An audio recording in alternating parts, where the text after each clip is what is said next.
For Thursday, July 28, 2016, I'd like to remind members of the public that the Commission does not tolerate any disruption or outbursts of any kind.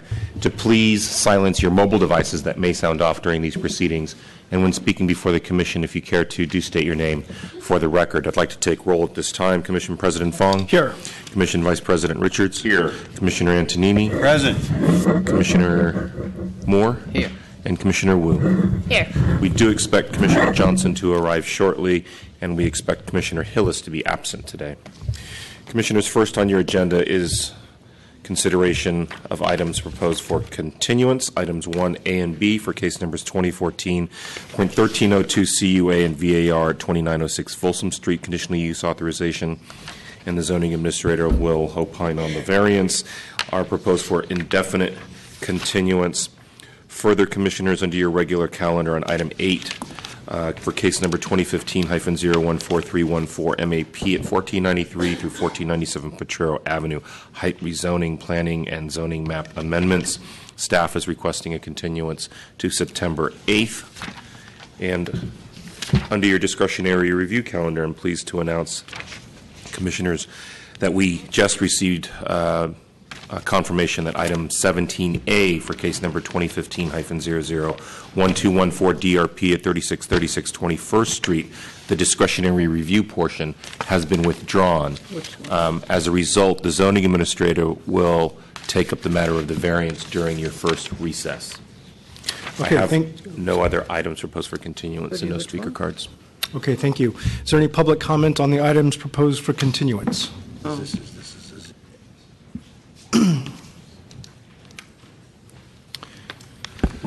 Good afternoon, Commission. Jim Abrams. I'm counsel to the property owner at 1493 and 1497 Potrero. Wanted to respectfully request that the item be heard as soon as possible, if not today. This is the correction of an error in the zoning height map on a private property with a two-story building that covers the entire lot. The building's existed for the last 50 years, and it was accidentally downzoned from 40 feet to open space in the Eastern Neighborhoods Plan, despite the fact that the plan documents show the property as being in a 40-foot height zone in all of the Eastern Neighborhoods Plan documents. So it is an error that we are asking that be corrected. Again, the building occupies the full property. It's been there for 50 years, and I know that your calendar is very booked up, and just want to make sure we get this heard as soon as possible. We did file the application last October, so we're concerned about moving forward. Thank you. Okay, thank you very much. Additional public comment on continuance items? Specifically, I did actually come about the Potrero Street item that I did not know was getting recalendared, but I am concerned that increasing heights right at the freeway exit and having a development there would jeopardize the farm. The farm's been there since I've been in the city since the 80s, and probably before in the 70s. I just don't know the history that well. But the reason the farm exists and the school next to it can exist is because there isn't any rich people sitting there complaining about it and trying to get rid of it. So I really think you guys need to think about when you start raising these heights for no reason other than to make the seller rich. What's the community benefit for raising these heights at this stage? And I understand that you're trying to correct some deal that didn't go through in Eastern Neighborhoods. Well, I also would like to correct a lot about Eastern Neighborhoods, which is why we've appealed to Beast on Bryant. It's being used as Eastern Neighborhoods is already in gold and we can't move anything about it, and all the PDR that was lost is just a well. So if we're not changing Eastern Neighborhoods for the Beast, I don't think we need to change Eastern Neighborhoods for this Potrero Street where the farm could be at risk because of this proposed development ideas. So thank you if you can consider what I've said. Thank you.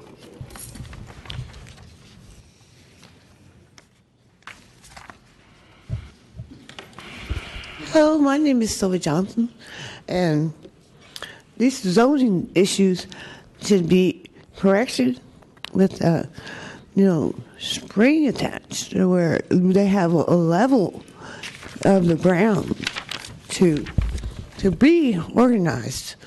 And if we can create a system like that on our zoning issues, then this would not be problems that we have, because this issue has been going on for too long for this organization not to be on visa. And on this part progress of zoning, which makes more sense in our world history. And we don't need this discussion of our people in our new movie districts and family, because they are missing the point of arts and administration. And we don't see death for any kind of issue, because the death is on the negative side where this issue comes to in our TV movie progress. And they're not seeing that point where these businesses on their leveling with children and with the progress of making shoes, why a lot of these things that are very pretty and not working in economics, in electronics, devices. Because, and these things can be, put to the progresses of recreating. And with the phones and with every, equipment that do medical, damage to what our processing. Of course, when you put a water faucet and you start running it in here, that's a medical disturbance because it's like fucking. It's not the reason why. And I think this issue. Thank you, ma'am. Your time is up. Thank you. Any additional public comment on the items proposed for continuance? Not seeing any public comment is closed. Commissioner Wu. Commissioners, just on that item on Potrero, the reason we're asking for a continuance is we want to have further discussions with the Recreation and Park Department, which is as was pointed out, has the community garden next door. I just want to remind everyone that this is a clerical error from the Eastern Neighborhoods Plan, but the request is for changing it from open space to MUO, but also to raise the height limit. The staff is not recommending the increase in the height limit, only the change to the MUO. So that is just to clarify that was our position. But is that not correct? Sorry. I just wanted to correct that. Actually, it's already zoned MUR, mixed-use residential. That was done as part of the Eastern Neighborhoods, but it was inadvertently zoned to OS from 40X, also as part of the Eastern Neighborhoods. So we gave it, it was not changing the zoning, just the height classification. But is September 8th the appropriate day? For me, September 8th is fine. Okay. September. Okay. Thank you for that. So I would move to continue item 1 indefinitely and item 8 to September 8th. Second.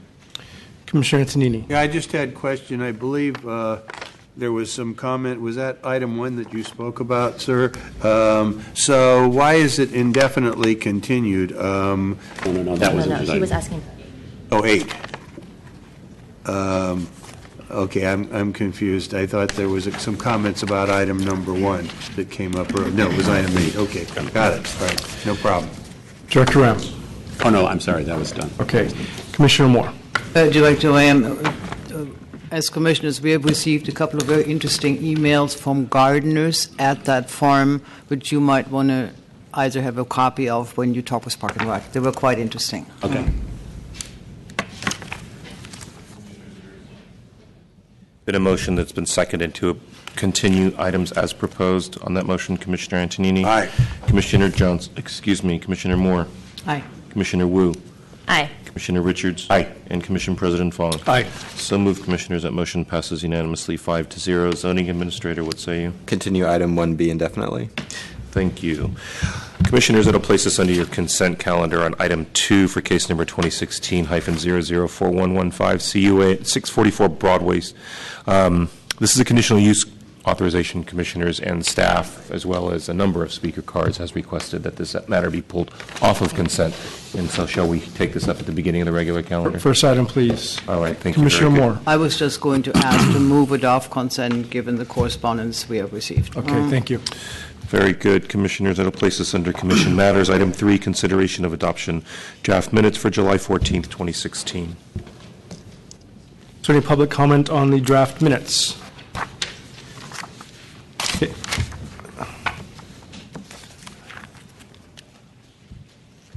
And are these comments specifically to the minutes? Yes, my promise is for that as being committed. And thank you. Thank you very much. Any additional public comment on the draft minutes? Not seeing any public comments closed. And Commissioner Wu. Move to approve draft minutes. Second. Thank you, Commissioners. On that motion, then, to adopt the minutes for July 14th, 2016. Commissioner Antonini? Aye. Commissioner Moore? Aye. Commissioner Wu? Aye. Commissioner Richards? Aye. And Commission President Fong? Aye. So moved, Commissioners. That motion passes unanimously 5-0 and places us on item 4, Commission comments and questions. Commissioner Antonini. Yeah, in the Chronicle on Tuesday, July 26th, a very unfortunate story about the Albert Samuels clock on Market Street, which has been in existence for 101 years and painstakingly repaired and made to work, and has been frequently vandalized with graffiti and needless destruction. And, I think this is terrible, and I connected to land use because we have all these comments about activating streets. And often we say the businesses there are not activating the streets, their employees are not coming out, and a bunch of reasons. I think one of the biggest reasons on some of these streets is people are not really feel safe being there when there is violent activity occurring frequently there, the kinds of things like the destruction of this clock.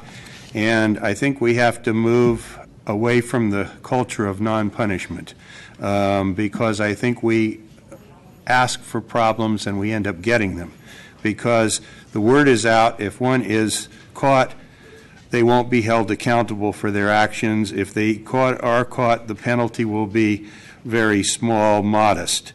And the attitude now is if no one gets hurt, it's not a violent crime, so therefore we don't have to do much. And they have a different attitude in San Diego. They had a problem with a graffiti vandal who, between ages and 12, 16, had caused over $100,000 of damage, and they documented it. They caught him. They told his parents that they had to make amends for it and had to cover the costs, and they refused to do so. So either the city or the county put a lien against their house, and that changed the attitude in San Diego. They don't have a lot of problems with graffiti because there's some teeth in their laws, and I think we need to take that sort of attitude in San Francisco if we want to really have vibrant, safe, and attractive streets. And we keep repairing these treasures that are historical, and they continually are being destroyed by vandals. And the same that happens with children's playgrounds that we spend valuable tax dollars on. We have to make them pay for what they do. And I'd like to see that as a way of helping us to make our streets things that people can enjoy once again. Okay, I think that concludes Commissioner comments. I'm sorry. They just reset my machine here. Commissioner Richards. Hi.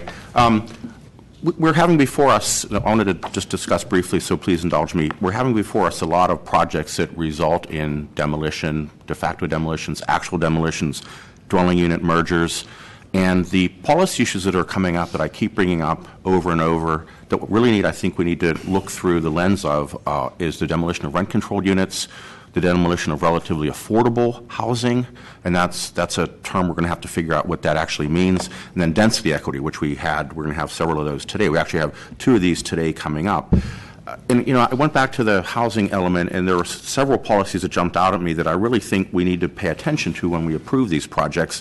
One is discourage a demolition policy 2.1, Discourage Objective 2, retain existing housing units and promote safety and maintenance standards without jeopardizing affordability. Policy 2.1, discourage the demolition of sound existing housing unless the demolition results in a net increase in affordable housing. So if we're demolishing housing that's relatively affordable and we're creating larger units at a higher price per square foot, we're going backwards. That goes against this policy. Policy 2.6, discourage conversion of housing supply to de facto commercial use through short-term rentals. That's one here. We've had these issues come up. We've redesigned issues so that they weren't able to be rented easily, et cetera. So, I think we're onto that one. Objective 3, protect the affordability of the existing housing stock, especially rental units. Policy 3.1, preserve rental units, especially rent-controlled units, to meet the city's affordable housing needs. So when we get these demolitions, we need to understand whether or not we're actually taking rent-controlled units off the market or not. And if we are, what are we getting in its replacement? We approved a project on Lombard Street that was a Joe Taboni project where we did get rid of 2 rent-controlled units, but we got, I believe, 3 BMR units and then 8 additional market rate units it actually helped. We were in a better position in the end of the day than we were. So it's not a hard and fast thing, but we really need to consider what we're getting in return. Policy 3.3, maintain balance and affordability of existing housing stock by supporting affordable, moderate ownership opportunities. We need to get our mind wrapped around what is moderate ownership opportunities. Is it a 7,000 square foot home at $1,400 a square foot? I doubt it. Is it a small unit that's relatively affordable that we'd be demolishing that somebody could actually buy as a starter home and get in? Probably. And the last one, Policy 3.4, preserve naturally affordable housing types such as smaller and older ownership units. So I'm imagining when we actually see the redefinition of Section 317, we're potentially going to have a lot more of these come under what we would consider demo. I don't know that yet, but I'm assuming, based on what I understand, that will be the case. I want to remind myself and the rest of the Commission that these policies, we really need to look at these policies through, all these projects through the lens of the policies and the element, and take a look at it. There are demos that we have today. We approved last week. San Bruno Avenue was a small cottage on a very large lot. It wasn't historic at all. It was actually, there was no integrity. We approved 4 units where 1 unit used to be. That made sense. So it's not a hard and fast rule that we're looking at. But we need to make sure that we just don't take these project by project, and I hope that we look at them through the policy lens. The second quick item, in Sunday's paper, Airbnb third annual report by the Chronicle. I don't want to get into a lot of the detail, but the end result was basically they said that Airbnb is not causing the housing crisis, it's exacerbating it. So it's a good read. Take a look at it. I think once we sort all this out with whether or not we can actually have real enforcement on Airbnb, we can actually figure out what the actual impact is. But until then, everybody's just guessing. Then lastly, the latest San Francisco Business Times talks about expected delays in traffic and what it does to our economy, what it does to be able to attract people here to the Bay Area. So it's a balance between jobs, housing, transportation, and other things. If we keep adding housing, we can't have ways to get around the city or the Bay Area. It's just causing more problems. So we really need to figure this out. We had an MTA Joint Planning Commission hearing meeting last week, and it was a really good meeting because we started talking about these issues. So anyways, another good read in the San Francisco Business Times this week. Sorry for taking so long. Commissioners, if there's nothing further, we can move on to department matters. Item 5, Director's announcements. Commissioners, I have no new report this week. Thank you. Item 6, review of past events of the Board of Supervisors and the Board of Appeals. The Historic Preservation Commission did not meet yesterday. Good afternoon, Commissioners. Aaron Starr, Manager of Legislative Affairs for the Planning Department. There were no planning items at this week's land use hearing. At this week's full board hearing, the Planning Department fees ordinance, sponsored by the Mayor, passed its second read.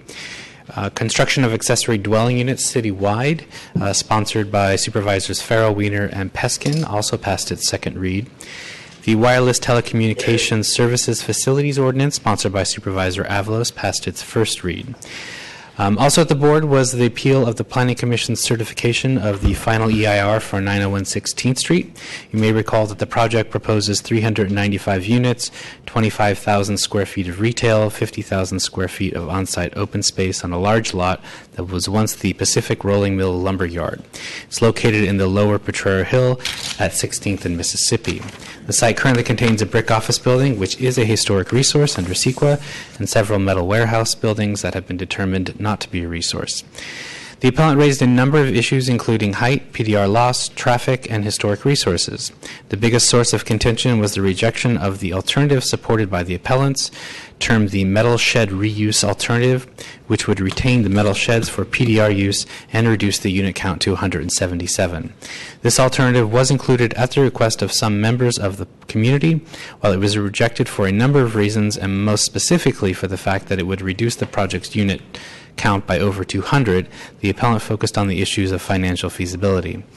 Although the appellants were contesting many issues associated with the approval of the project and not the environmental review, they chose not to appeal the large project authorization to the Board of Appeals, stating that they didn't pursue that appeal because the project was code compliant.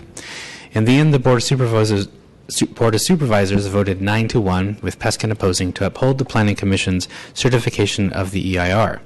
In a cautionary tale for supervisors and commissioners alike, Supervisor Cohen had to be recused from the vote because of comments she made during the hearing regarding voluntary community benefits the sponsor was providing.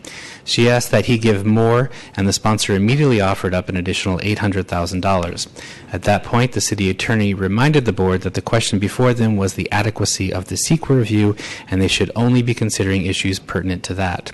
After conferring with the attorney, Supervisor Cohen asked the board to recuse her from the vote to avoid any perception that the vote was tainted. Other supervisors started asking many questions about the appropriateness of negotiating with developers.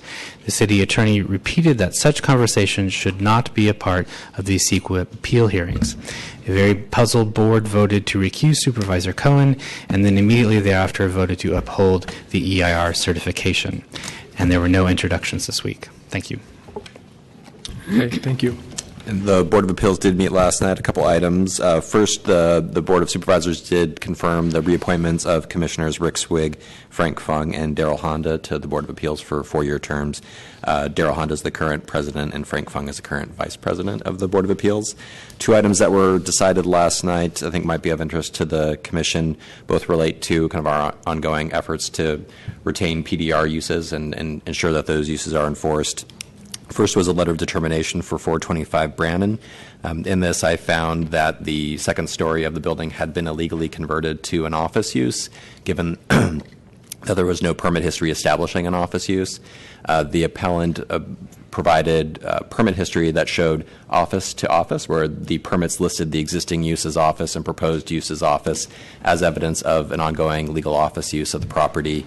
I pointed out that there was never a permit that went from the previous industrial use to an office use that actually authorized a change of use, but the board felt that the permit history was sufficient to confirm that there was legal office use. One of the facts here, too, that we felt supported our decision was that it had been used during the 90s. And in the zoning district, office is not allowed and hasn't been allowed since 1990. But in the 90s, it was used by SF Weekly as their offices. And under the planning code, that's very squarely within the definition of business service, which is an allowed use. Office is not. But the board felt that there was legal office at this building and overturned my determination. We had another notice of violation penalty that Assistant Zoning Administrator Corey Teague had issued. It was for illegal conversion of PDR, previously a contractor's office, to general office use. It's in an M1 zoning district, which does allow office use, but it is also within the area subject to the interim moratorium that has been in place since September, October of 2014, and this use was established at that location in 2015. I think we had a very clear and strong case in that, and the board unanimously upheld our determination. This is one of the sites that does have an application pending for a large project under Central SOMA. We have seen a couple of these have been in the Central SOMA area. Actually, both of the ones last night were under Central SOMA, or would be under Central SOMA. So just wanted to make you aware of that. Thank you. Thank you. Commissioner Richards. What was the vote on the one that they did not uphold? It was 4-1 with Commissioner Lazarus voting in favor of our determination. Thank you. Thank you. Commissioners, item 7, case number 2011.0671X at 1395 22nd Street and 790 Pennsylvania Avenue. This is an informational presentation. Good afternoon, Commissioners. David Winslow. I'm pinch hitting for Richard Sucre. On December 3rd, 2015, the Planning Commission approved the proposed project at 1395 22nd Street and 790 Pennsylvania Avenue per Planning Commission motion number 19523. As a part of the approval, the Commission added a condition of approval to revise the design of the project to better address the topography of the surrounding neighborhood. Since the public hearing, the department staff undertook a design review process with the project architect Steve Perry of Perry Architects and E.B. Min of Min Day.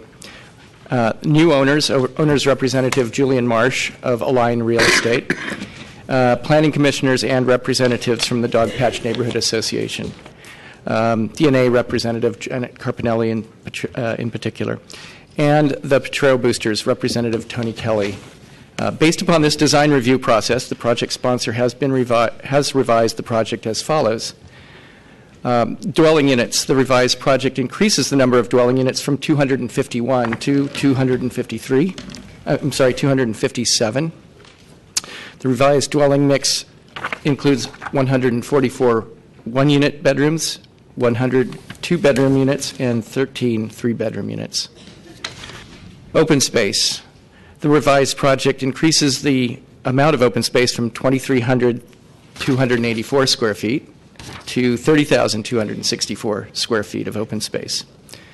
As PDR, the revised project reduces the amount of PDR used from 45,575 to 42,176 square feet.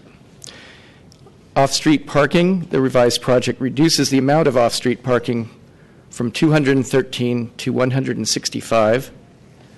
And massing, the revised project adjusts the massing of the upper and lower building, incorporates a 55-foot wide break, and opens onto the which opens onto the courtyard mew.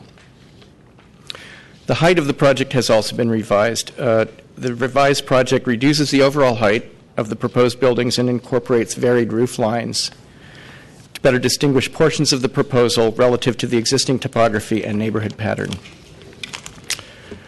The materials of the project have also been revised to incorporate a wider variety of materials which better distinguish portions of the building relative to the topography and the neighborhood pattern. I would like to turn the project over to the architect, Steve Perry, to illustrate the changes. Thank you. May I have the overhead, please?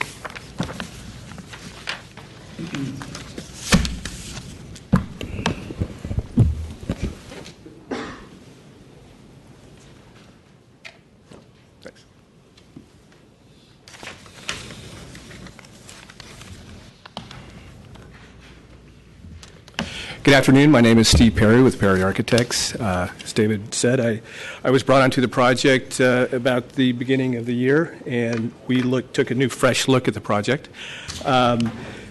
So just starting with the overall massing, this image here really shows just a basic massing of where the building was before when we started. We identified with the Planning Commission or planners and neighborhood groups some of the issues that everyone saw, and these included an excessively bulky building that created this dominant silhouette for the background of the building.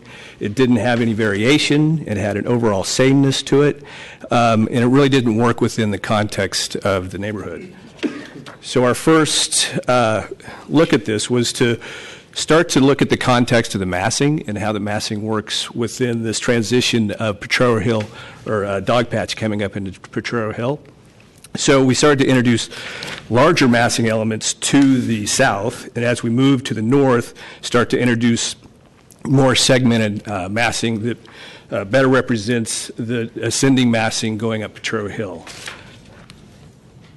The first move we also did was we were able to reduce the height of the building and then also start to create some more variation in the roof lines. Excuse me. So this image here, which unfortunately did not print out properly, you'll see it in your booklet. This shows the lower building. And this building, what we have done is we've actually increased the width of the break in the center of the building. And at the corner building, we've really kept that intact. The changes we made to the streetscape is we've created a cafe, and then we're also incorporating the stairway into the entry of the building. And then you can see with the lower building, the upper building, we started to create different architectural expressions. These architectural expressions are broken down into 5 buildings. Each building has its own identity as far as massing and as far as materiality. And you can see, maybe in your booklet better, but you can see that we do have an A, B, C, D, and E expression for the building. So with the first building to the north, this is an EB Min building. This starts to relate to the entry building with some variation in the geometry of the balconies. This also is a building that's clad in metal panel. And I'm going to run out of time, so I'm going to try and go quickly. This next building, once again, working with EB Min, this is a composition that is basically flanking a more colorful slot. This building is also clad in metal panel and has a small recess in the windows.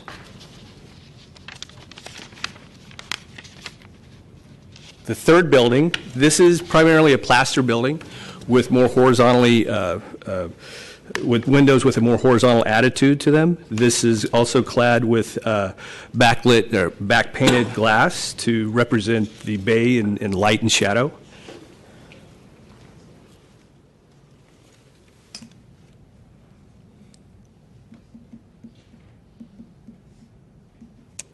This is the D building, and the D building is based on the massing of the silos to the south, or to the east, excuse me. And those silos are basically vertical elements that march down the side. And this is a metal panel building with plaster inlets.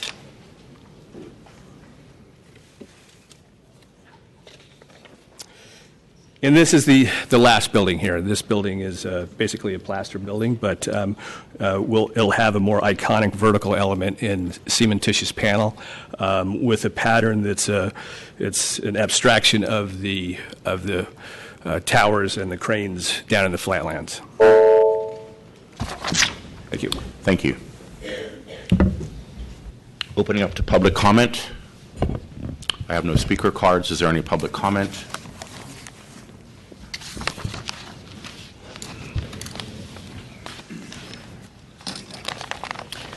Hello, my name is Sylvia Johnson, and my comments does not apply on this issue because equal living and flat garden is not Ms. right. Johnson, if your comments don't apply to this issue, then you should reserve them for general public comment. All right, thank you. Thank you. Any additional public comment? Seeing none, public comment is closed. Commissioner Antonini.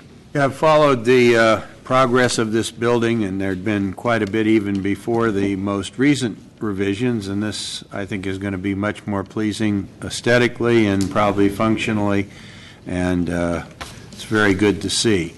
I had the occasion to speak to someone in the last few days who was a planning commissioner in another city, and they have a design review committee that's part of the Planning Commission, and they have public reviews before it actually goes to the full commission, which is what happens in a lot of places and might be something to consider. It would probably be something to involve the charter. I'm not really sure whether it would or not, but we might be able to make some of this progress before the hearing rather than after the hearing, and might expedite the process of getting projects shaped in a direction that meets the public good a little earlier. So that's something you just throw out as a possibility, because I've served with, as all of the commissioners have, on post-approval or interim approval committees to work with the design of buildings that are before us. So just food for thought. Commissioner Moore. I'd just like to specifically acknowledge the process of this project, which was creative, supportive, attended by many people, but stood on focus, with people contributing to the issues at hand. And I greatly appreciate the architect affording himself to completely step back from the project to square one, which is really taking a fresh look at the context. And for the first time, did we see this building modeled in the context of what at this moment is only a vision of a project which is beyond this project on the hill. And that itself created a great new way of discussing this issue, and what we see, I think, will be a great fit for what will be the next step and steps beyond. Great. I just wanted to say thank you as well to the project sponsor. It's a huge improvement from what we had before. I know this commission took a risk saying we'll approve the project and let the design come afterwards. I don't want to have that as something we do all the time for everything, because I think it sends a message to project sponsors that they can bring anything they want here and we're just going to approve it. But anyways, it does say a lot to the process. I want to thank everybody involved, especially the architect, for taking a step back and having a new look at it. Commissioners, if there's nothing further for the benefit of the public, I've received a number of speaker cards for the Potrero item, number 8, for case number 2015-014314 MAP, at 1493 through 1497 Potrero Avenue, the height rezoning. This matter has been continued to September 8th. Okay, so that item will not be considered today. Commissioners, that will place us on general public comment not to exceed a period of 15 minutes at this time. Members of the public may address the Commission on items of interest to the public that are within the subject matter jurisdiction of the Commission, except agenda items. With respect to agenda items, your opportunity to address the Commission will be afforded when the item is reached in the meeting. Each member of the... Ma'am, you can come up and speak, but you have to give each person their chance to speak. Thank you. Each member of the public will be afforded up to 3 minutes. I have no speaker cards. Sir. Yes, Mr. President, members of the Commission, my name is Brad Paul. I took time off today from work to come here to speak as an individual about an item on the agenda. I want to support the certification of the EIR for the Academy of Art University. Sir. Well, actually, unfortunately, there was a slight misprint, and this is the time when, and I should mention, so thank you, for the draft EIR, we used language that we previously used for procedures for the draft EIR, which is closed. So this would be your opportunity to speak to the AAU draft EIR. Thank you. And again, I support it. I realized walking over here, I've been speaking to this commission now for over 42 years on land use and housing issues. For a little while in the late 80s and 90s, when I was the deputy mayor for housing, I sometimes sat on that side of the rail answering your questions. So I have a lot of sympathy for what you have to go through week after week. But I have to say, in my experience, no issue has hung on as long as the Academy of Art has. And I've been angry before. I've let go of my anger. I want to be helpful in resolving this. I think you're taking the first step today in certifying the EIR. But I want us to understand the depth of this problem. So I brought you, in case you hadn't seen it before, copies of the Forbes magazine from last fall. I'll hand these up. This was a national expose on this issue, an indictment of how we've let this go on for so long. And it's a good writing. You should read it, not right now. But the Academy of Art, I admire their business model. I've said that each time I've come up here.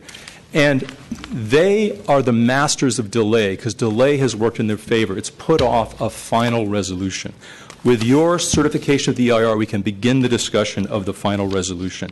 And in that spirit, I'd like to present some ideas that many of us in the audience have. It's here on the overhead if you can get it, about the kinds of things that need to be in a global solution to this problem. Overhead, please. First, we need to build new housing. They need to build new student housing to meet the needs of at least 50% of their students who register in San Francisco and are in San Francisco. And they can quickly reach this goal. Oh, the timer's not going. You might want to hit the timer. They can reach this goal very quickly, begin to reach it by converting the AAA building that they now own at the corner of Hayes and Van Ness to student housing. I believe it's going to be offices, but if they convert it to housing, they could very quickly create hundreds and hundreds of units. They need to return the hundreds of rent-controlled apartments they've illegally converted to student housing back to the city's housing market. These are desperately needed units. We need to have them, we need to require them to have disabled access to all of their properties. But most importantly, they need to agree to a compact, concentrated campus like every other college in the country. This idea that the whole Paul, I'm city... going to interrupt you just because this portion is to the adequacy of the environmental impact report, and so it seems as though you're speaking to the project now. Well, I was told that you could speak to both the adequacy of the EIR and the underlying project that it's about. I will take just another 10 seconds. You see this here. I think it's important to have a compact, concentrated campus, and I think there's people that can help you figure out the best way to do that. We need to put a cap on the number of students that come. This idea that anybody can write a check and be a student, there's no cap ever on the number of students. That's not the way any other IMP works for any other college. I think we have to cease the private bus program, and if you create a concentrated campus around transit, they won't need it. I think we need to end the private use of public parks for their sports and recreation programs. And I would also ask you to reject any of their CU requests until these things are done.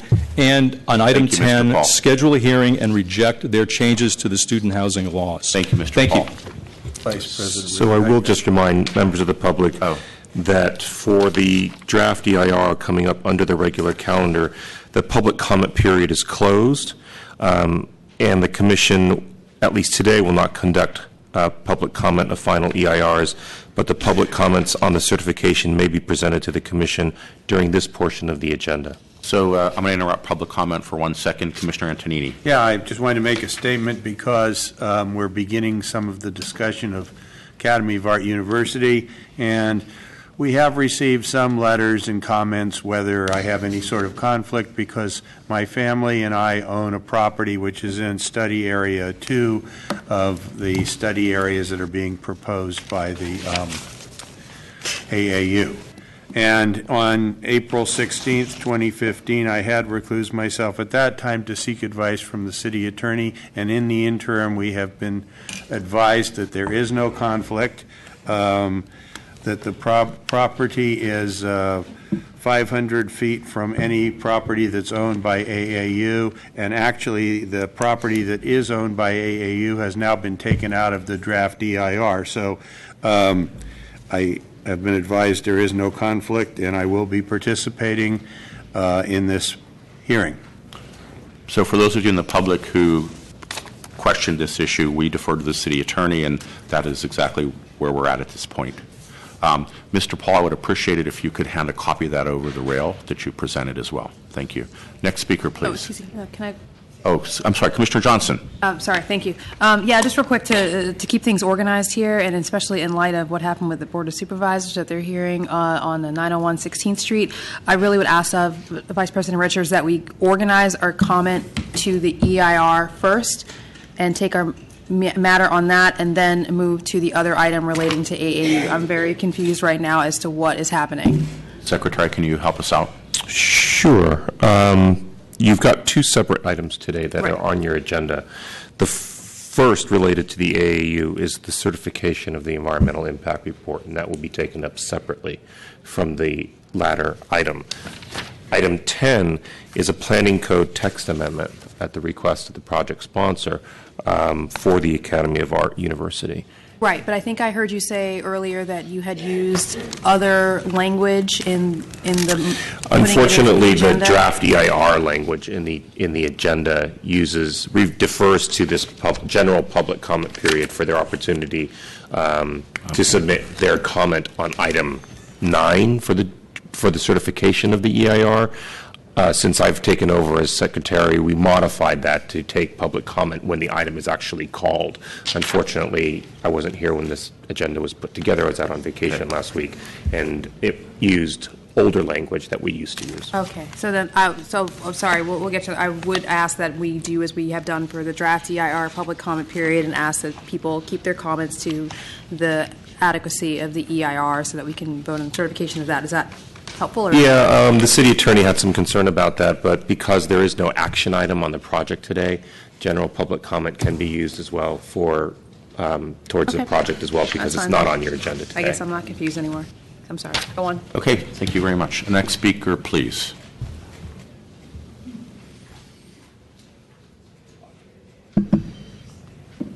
Good afternoon, Commissioners. My name is Paul Wormer, and I sort of second what Brad Paul said. I support the approval of the FEIR so that we can move forward. I do want to raise a couple of related issues. The EIRs are, of course, constrained by law in what they cover. And so there are a lot of issues that are not covered in the EIR or the ESTM that actually have a significant impact on the city, on housing, on quality of life, on access to public amenities that really aren't covered in the EIR. And I urge you to seriously consider those aspects as you go forward. Commissioner Richards, I very much appreciated your comments on the impact on housing, of demolition, et cetera, and clearly conversion of residential housing of all sorts to student housing is a big impact. I think there's a question of whether, for example, increased density in residential areas, as has been proposed previously, is appropriate for student housing, or if it might not be better used as, for example, affordable housing under the group housing, which is a permitted use in residential areas. So I think you've raised some good issues that need to be considered when you move forward from the certified EIR to looking at specific projects.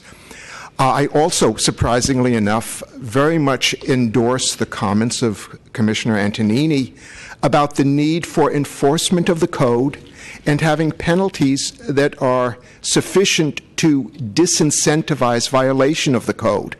And we look at a case before you, which is the AAU case, the huge number of violations that go back quite far with really no apparent concern that those are violations. And this is an area clearly where rigorous enforcement of the code is appropriate. Thank you.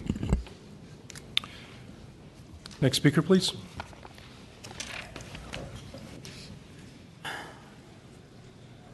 Hello, my name is Silly Johnson.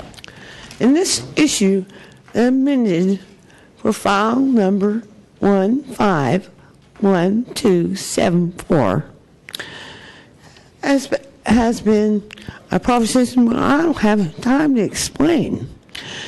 And this district of setting forth proposals of voters that have admitted for charter city as county of San Francisco elections has been no quality act. As far as planning codes, that has been departments and determinations and actions of, proposals of charters as no quality act. And this is what I'm saying. That has been undescribed charter next for unfiled. There's no reason on that than just for women and just processing. And in San Francisco Harbor followings for voters, this has been charter 1, 2, 3, 4, 5, and 6, 7, 8, 9 for all 25s. And it's always been marked out and processed for an old conversations.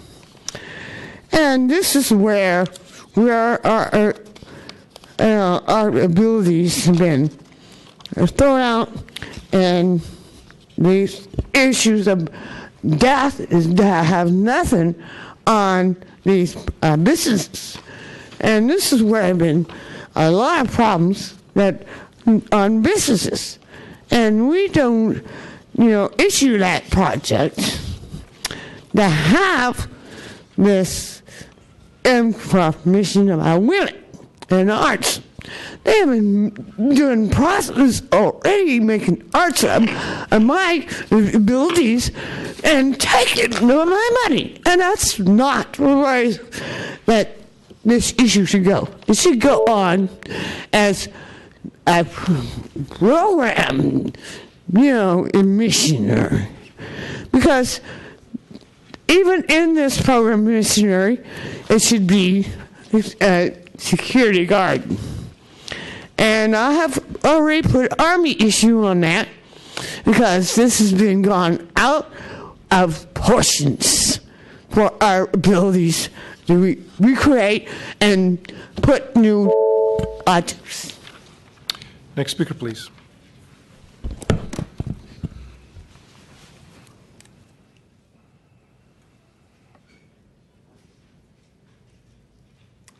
Hello, Commissioners. I'm Chris Schaefer. I live in University Terrace, which is a neighborhood surrounded both by the upper and lower campuses of USF.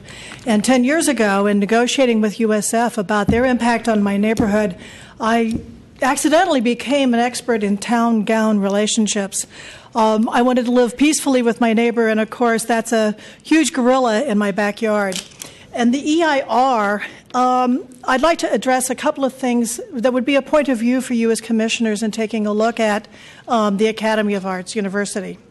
I think one of the terms that they use in describing their campus is having a scattered campus, meaning lots of buildings throughout the city.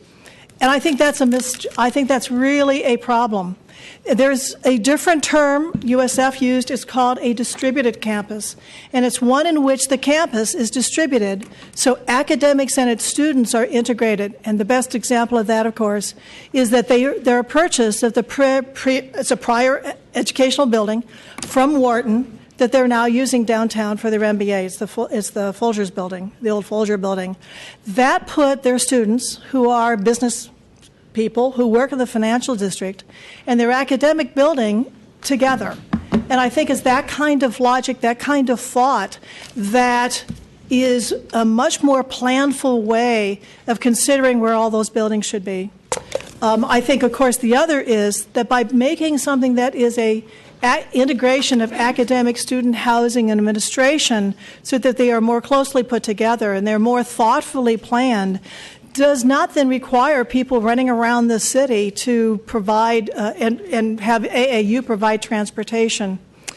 Third of all is that transportation, whether it be for students or for faculty, should really be done through SFMTA, through our own transportation system, rather than have buses blocking, et cetera. And so part of what I'll talk about when I talk about the IMP are some inadequacies. But with regard to the EIR, I think that it's very important to consider that you have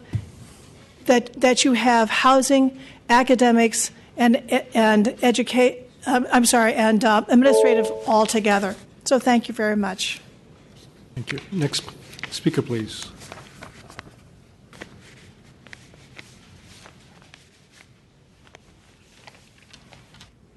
Good afternoon, Commissioners. My name is Karen Kai, and I'm primarily been here before you on issues related to Japantown. And you've given me a very good education as far as the need for really looking at the impacts of the planning that goes on and what happens to our neighborhoods. And the Academy of Art University is really interesting because it's not just one neighborhood, it's citywide, and we see so many neighborhoods being affected. And the issues that we keep seeing and hearing about in Japantown, about housing, about are the standards up to where they should be, how is the transit going to work and work effectively, are all here, but they're citywide and they're huge. And they really need your careful attention. And I know how conscientious you are. I've seen that in our Japantown process. And so I urge you to go ahead, go forth, and really pay attention. Other speakers have gone into detail, and they have raised some of the really important and key questions. Thank you.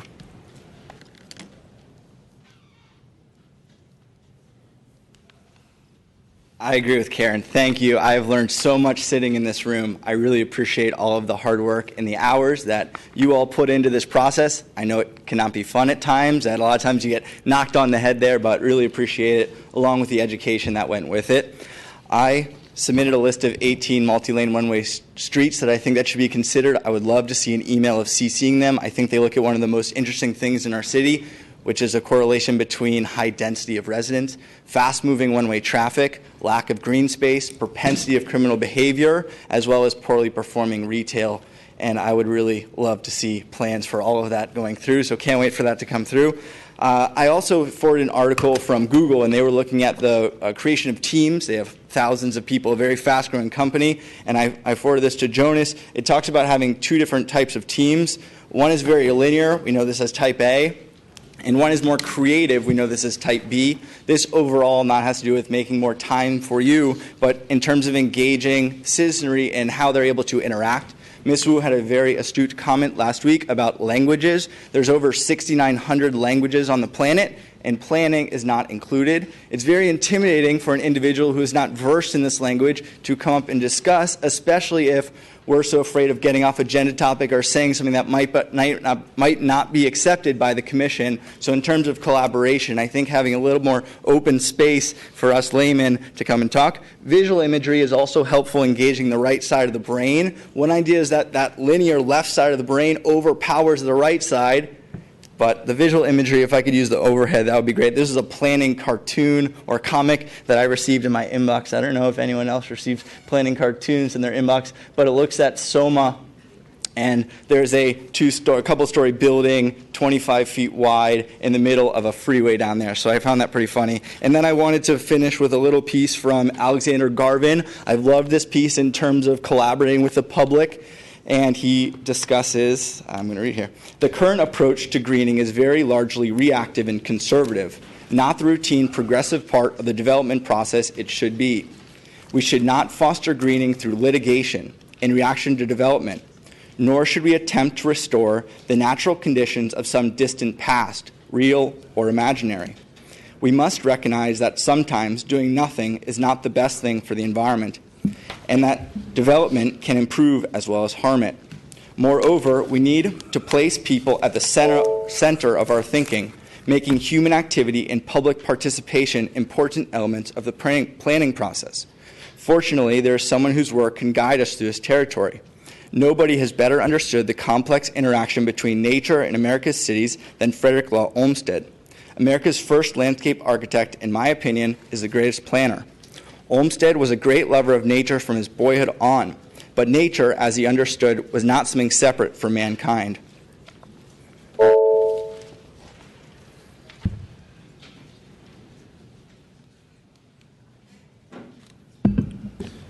My name is Ramon Quintero. I'm representing TNDC, a low-income housing development corporation.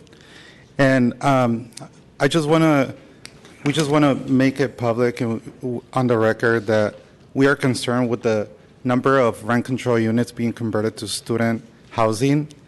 And as we all know, the largest source of low-income housing in the city are rent control. So as those rent control units get converted to student housing, we are losing a huge number of rent control units. And being San Francisco, a place of incredible displacement of people of color, of low-income people in this community, we should be concerned about that, and we want to definitely be on the record that the Planning Commission will pay attention to this issue. Thank you.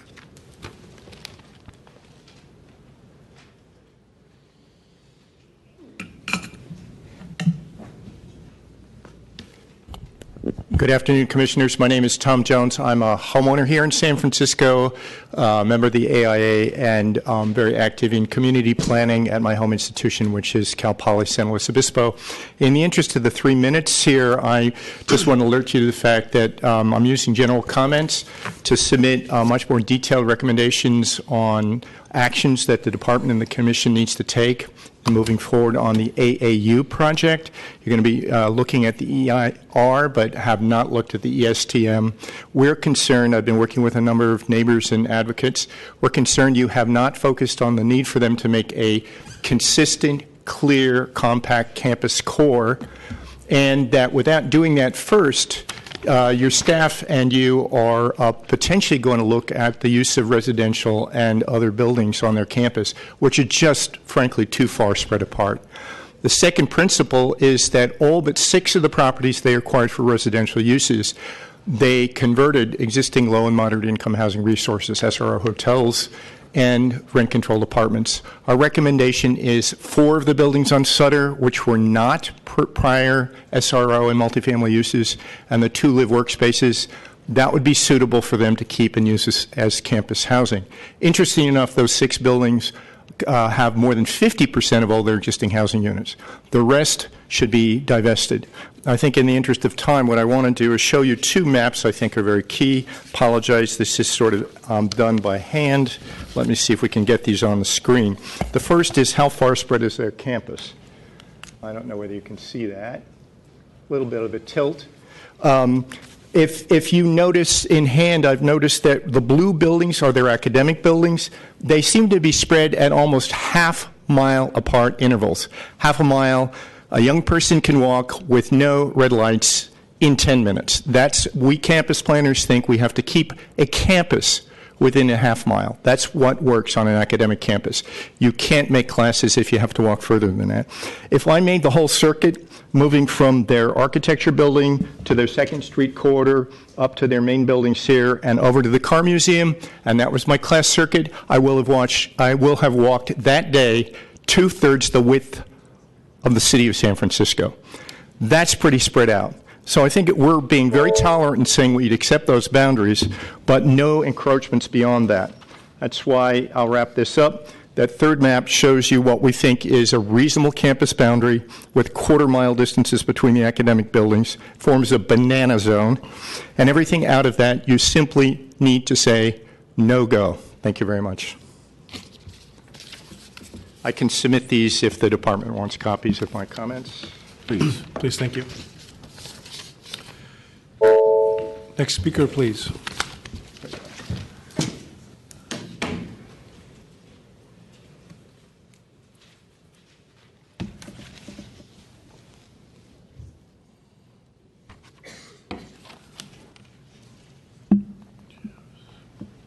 Sue Hester. I will defer my comments on the findings for the EAR.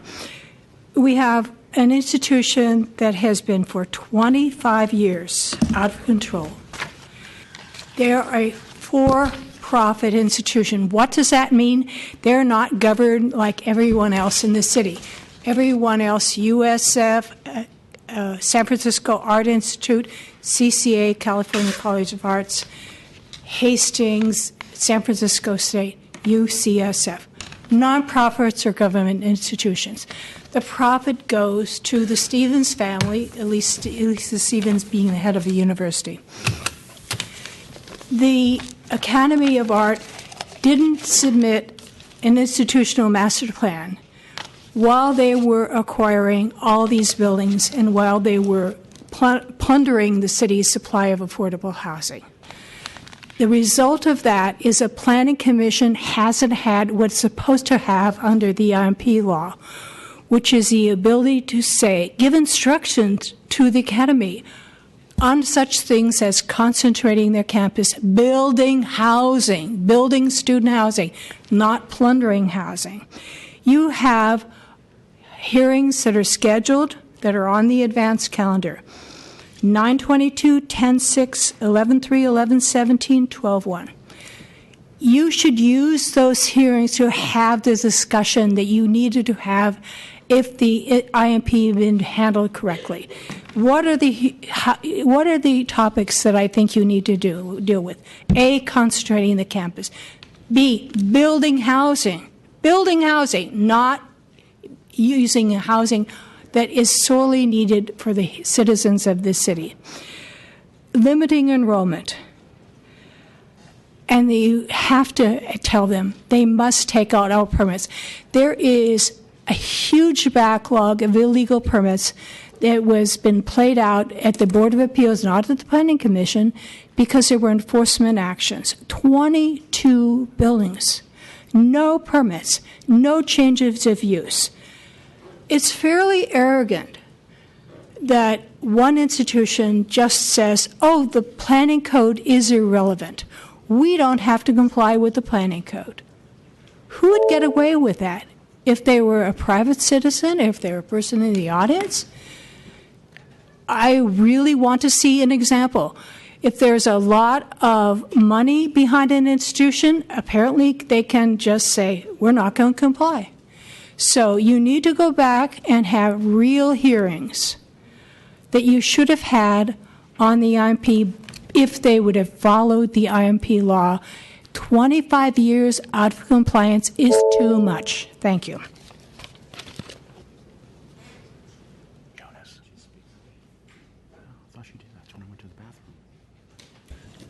Ms. Johnson, you've already spoken under this item.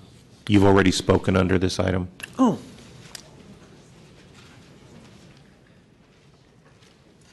Is there any additional public comment? Hi, Commissioners. I've spoken about this item before, and I was very pleased when Commissioner Richards opened this hearing today with quotings from the housing element of the general plan and talking about if you're taking away housing and converting it into student use that was never part of rent control, that formerly rent control and SRO units, you have to replace it. And I don't see the Art Academy replacing any of this stuff. I see them just cannibalizing the Tenderloin, cannibalizing actually the entire city as they expand and expand and expand without regard to any of the rules that I have to follow or anybody else in the audience has to follow. So I would, when I'm reading that there's a option of allowing any of this illegal activity to become legal, it makes me crazy. And I would only hope that you would get a count of all the units that they have and force them to replace everyone that they took. And I still don't understand why I'm still paying fines and they never have to pay fines. And I don't think they're too big to fail. In fact, I think they can just, sell a car or two and make up the difference that the loss of one more person buying an education will give. So please do your jobs again, and please look at this, the arts element and the housing elements of our planning code, and start applying it to the big guy in the room that for 25 years has been giving us the finger. Thank you. Any additional public comment? General public comment? Okay, not seeing any public comments closed. Commissioner Richards? Just one comment on one of the items, one of the speakers. I sat on a Citizens Advisory Committee for Market Octavian. We did make a one-way street two ways, Mr. Adelphio. You might want to start by going to a CAC meeting and trying to get interest developed in one of those area plans on any of the streets if any of those 18 are on those items. We did already convert one, but it takes time and money. Commissioners, if there's nothing further, we can move to your regular calendar. And in light of the general public comments that we've just received, I'll defer to your decision, but you may want to take item 9 out of order and take up the Academy of Arts certification. Or just take 430 Broadway now. I thought number 8 was. Oh. Item 8 has been continued. Item 2 is pulled off of consent. But yeah, I think if that's okay, let's do that. Let's continue with the AAU matter. AAU, yeah. Very good, then, Commissioners. Item 9 for case number 2008.0586E, the Academy of Art Project, certification of the final environmental impact report. I will note again that the public hearing on the draft EIR is closed. The public comment period for the draft EIR ended on April 27, 2015. The Planning Commission today does not conduct public review of final EIRs, and the public comment on the certification could have been presented to the Planning Commission during the general public comment portion of the Commission calendar, which just occurred. Sorry, Jonas. So, Jonas, if I may, just to clarify, because I know there's some folks here for the Broadway Street project. The Broadway Street project has been taken off consent. It will be heard after the next 2 items. Okay. Good afternoon, President Fong and members of the Commission. I am Chelsea Fordham from the Environmental Planning section of the Planning Department. I'm also joined today by Rick Cooper, Senior Environmental Planner, and Transportation Planner Brett Bollinger, also from Environmental Planning, who worked on this project. The item before you is certification of the final Environmental Impact Report, or EIR, for the Academy of Art University project. The final ESTM was also provided to the Commission on June 30th for informational purposes. A copy of the draft EIR certification motion is before you. The draft EIR was published on February 25th, 2015. The public hearing on the draft was held on April 16th, 2015. The public comment period closed on April 27th, 2015. The response to comments document was published and distributed on June 30th, 2016. Since publication of the draft EIR, a number of updates and revisions have been made to the proposed project. These include changes to the proposed project at 2225 Gerald Avenue to incorporate community facility use in place of recreational use, identification of a site at 2550 Van Ness Avenue as a site previously occupied by AAU and not currently in use by AAU, and to reflect the preparation of the AAU Transportation Management Plan by the Planning Department. These changes to the proposed project would be substantially similar to the project analyzed in the draft EIR, and the environmental effects would be the same as those that were identified. The changes to the proposed project would not avoid the one significant and unavoidable project-related impact on the environment from housing demand and the two cumulative significant and unavoidable housing demand and transit-related impacts that were disclosed in the EIR. There will not be any project approvals considered at today's hearing. The first approval action will be for a building permit for the change of use from office to institutional use at 150 Hayes. Subsequent individual required entitlements of AAU buildings are scheduled to be before the Planning Commission this fall. Subsequent to publication of the RTC document, we received one comment letter stating there was an error in the coding of the RTC. I have provided you with a copy of that letter. This comment letter addresses formatting errors and does not affect the analysis or conclusions of the EIR. You have an errata memo to correct this error, and I have extra copies for members of the public over on the table.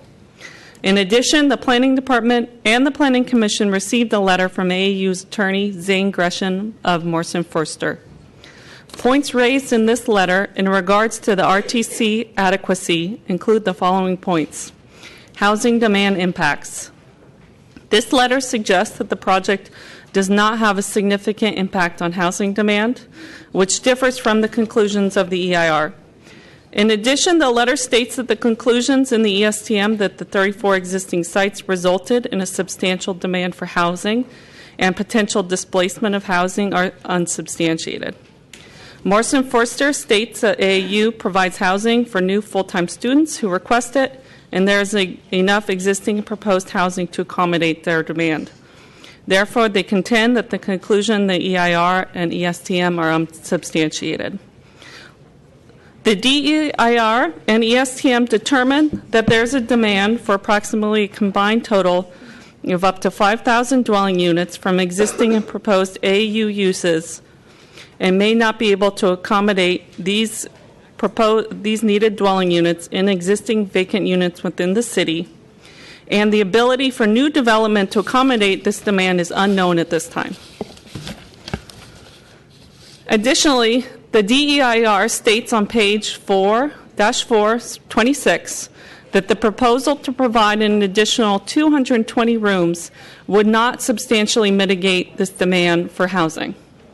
Therefore, we believe that the EIR adequately analyzed the housing demand impacts and correctly determined that the impacts are significant and unavoidable. Additionally, the letter from Morrison Foerster does not provide substantial evidence to support its claim that the impacts would not be significant. In regards to housing displacement discussion in the ESTM states the removal of approximately 143 dwelling units and 544 group housing units for student housing resulted in the removal of these units from the larger citywide housing supply. This could have resulted in a substantial demand for replacement housing elsewhere to replace these units from the citywide housing supply. This determination was not based upon the definition of residential uses in the planning code Rather, it was based on the environmental impact criteria outlined in the CEQA guidelines initial study checklist. In addition, the ESTM states that where AAU converted non-residential uses, such as tourist hotels, to student housing uses, this has alleviated some of the AAU's demand for housing. Again, it should be noted you have already received the final ESTM, and it is not before you for certification today. And the last point, transit mitigation. The letter states that the EIR does not meet the evidentiary burden to support the need for mitigation fees described in the EIR as mitigation measure C-M-TR2.1A. This mitigation requires that the project sponsor to pay a fee to fund transit for impacts to the Kearney-Stockton and Geary corridors is outlined in the transportation sustainability fee, without receiving credits for their previous uses. The EIR and the RTC describe that the mitigation is a mitigation fee to fund transit from impacts of the proposed project that would result from these two corridors, rather than an impact fee that would be applied citywide. In circumstances where the project impacts would not affect these two transit corridors, the project sponsor would be responsible for payment of the TSF with all the applicable credits for the previous uses.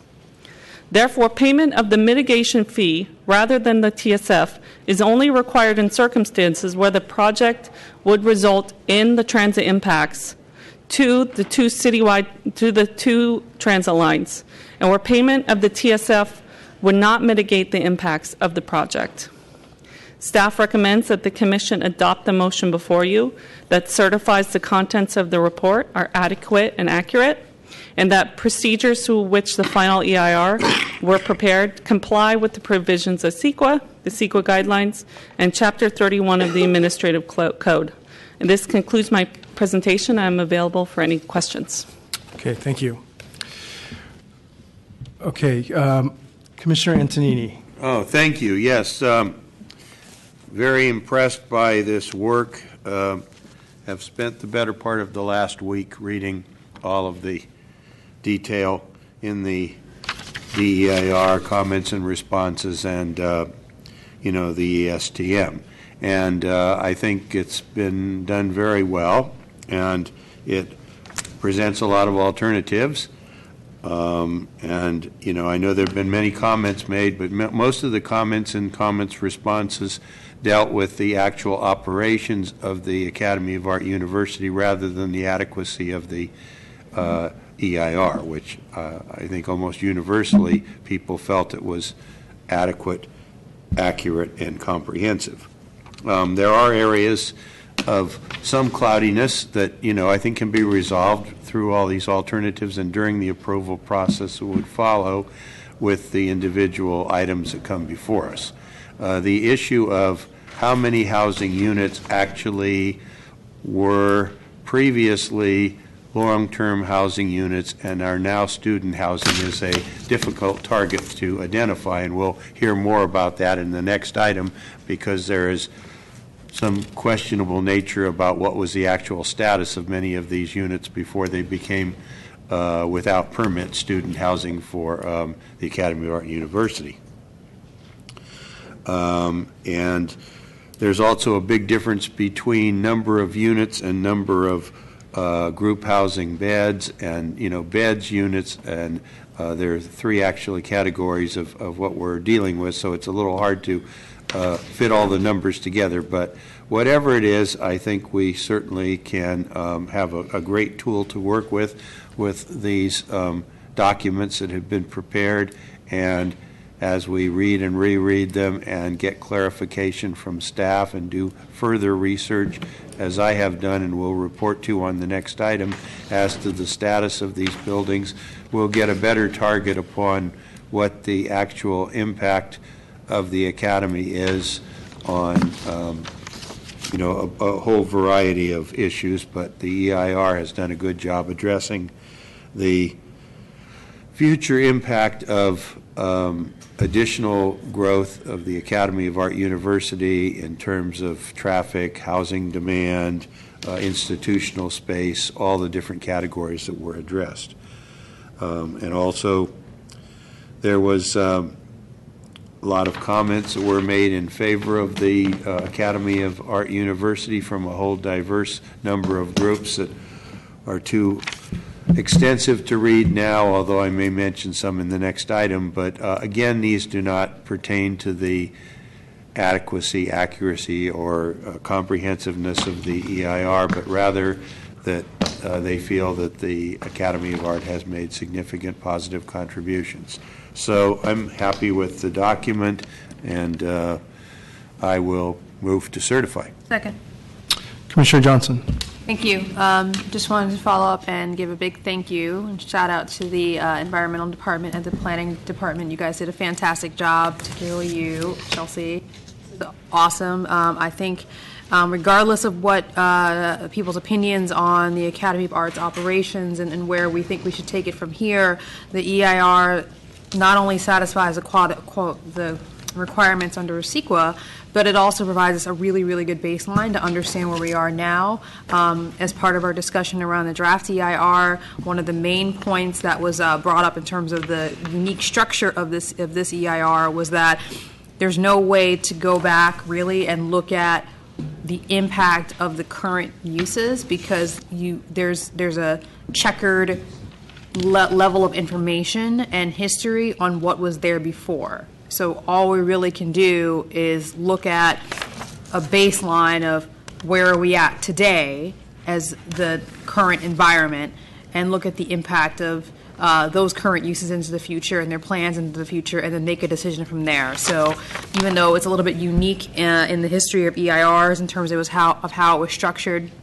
I feel that it's uniquely qualified to help us with our task going forward as we look at tens of different levels of potential approvals or action items to see where we're going to go going forward. So I've seconded the motion, but I wanted to definitely give a huge shout out to the Planning Department. Fantastic work on this. Really, really helpful.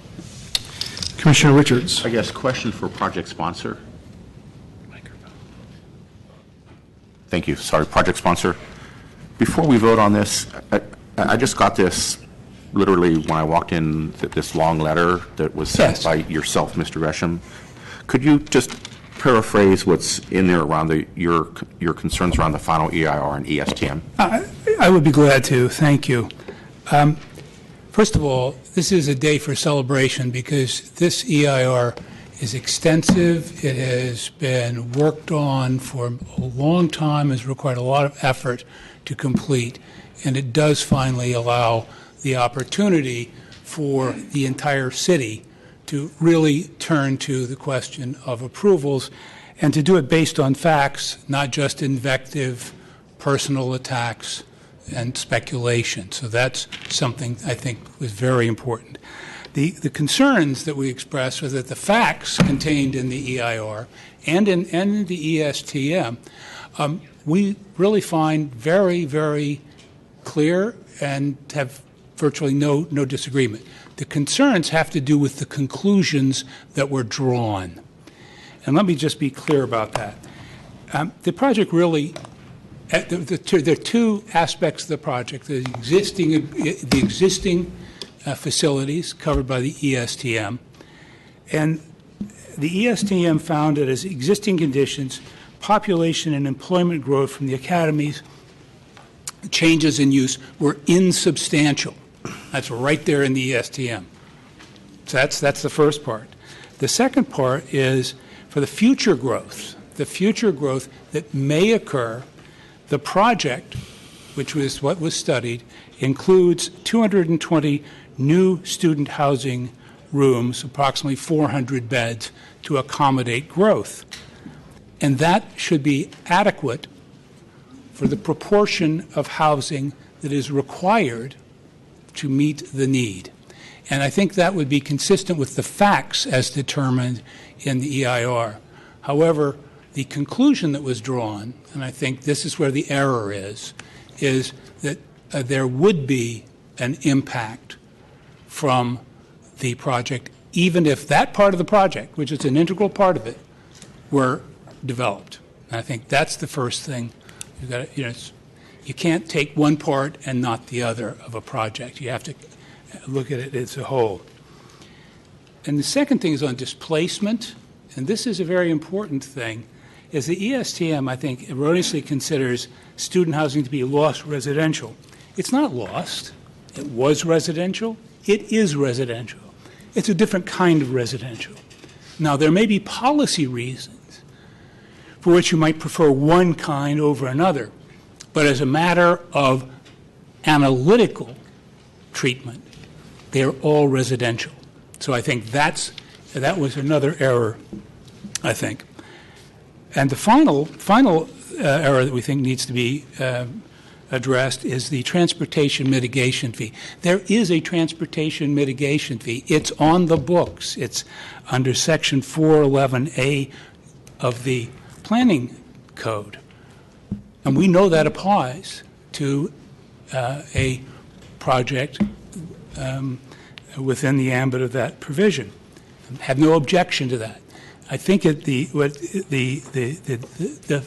twist on this was to delete the credit that would otherwise be given and is given to everyone else that is subject to this provision for uses that predated the particular project.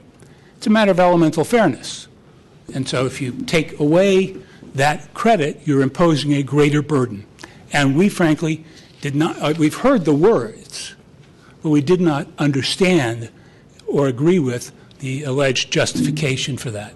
So those are the concerns. So to wrap it up right now, it is very important that this be certified. We'd ask the Commission simply to direct staff to make those corrections and to certify. Thank you very much.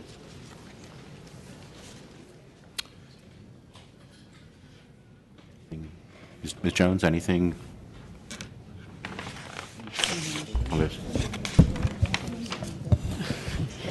Good afternoon, Sarah Jones, Environmental Review Officer. Ms. Fordham reflected our response to the issues raised by the project sponsor. We, from a CEQA standpoint, do not agree with our position, and this is our objective analysis of the issue under the provisions of CEQA. Thank you. Director Ram. Do you want to ask Ms. Hester to comment? Yeah, ask her. It's not public. Public comment is closed on this item. Okay, Ms. Hester. The findings. I support the findings that were drafted by staff. The staff is dealing with a very difficult situation. They have an institution that avoided coming into compliance for 25 years. 20 years up until the start of the EIR. And then after the EIR started, they bought 6 more sites. So you have to make the findings that the staff has prepared. You're ducking the reality of the world. What has been done is decimation of housing that has had a real impact on housing in the city. There's also been an impact on the since you never had before you, when they started their buses all over the city, the increment of the buses. I'm in the real world. You're in the real world. The Academy of Art is in a fantasy land of noncompliance. You have to make the findings that staff prepared on transportation and on housing. In my opinion, you should make more, but I will leave that for later. But if you don't make these findings, you're basically saying an institution can say, we're not complying with the planning code. And when you look at us, you have to only look at the tiny, tiny bit we're doing for an increment right now. And so I asked you to adopt the findings. Don't change them at all. Thank you. Okay. Commissioner Antonini. Yeah, I just wanted to add that my motion for approval included the modifications as introduced by staff at the beginning of the presentation. I would assume seconder is Yeah, in as agreement. introduced by Tom, That's- yep. yeah. Commissioner Moore. I think it is fair that Commissioner Richards asked Mr. Gresham to state his point. 75 pages of reading in the last minute is impossible for anybody to really spend enough time without having discussed it, but I believe that the position that the department has developed in its EIR are complete and accurate. We have been on this for far too long, and I think it is a solid piece that can be fully supported, including the modifications you have suggested. Director Ram. Thank you. Commissioners, this is obviously an important moment in time in terms of our addressing the issue of the Academy of Art and everything that was been happening. It's interesting that everyone agrees that we should certify today. That doesn't happen very often. And I think that that's an important point, that we all recognize that this is an important step to move forward and get resolution. I do want to take a moment, if I might, to thank the staff involved, because this has been a Herculean effort. It has been highly complicated, very unusual. So first, kudos to Chelsea Fordham, who has managed this thing for, I don't know how long, 3, 4, 5 years, I don't know. And Rick Cooper, who oversaw her work in that regard. So thank you. I will say, sadly enough, that this is likely to be Sarah Jones' last environmental review EIR as ERO. And we will miss her terribly in that respect. I don't like saying that she will not be here for future EIRs, but that's likely to be the case. She has about 2 or 3 more weeks with the department, I think.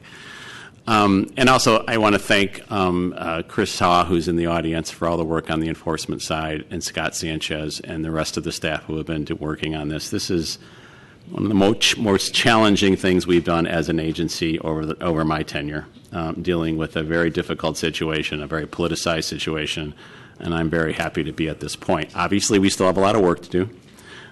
We have to come to a larger settlement on this whole thing, but I really just do want to take this moment to at least mildly celebrate this milestone in the process. So thank you all.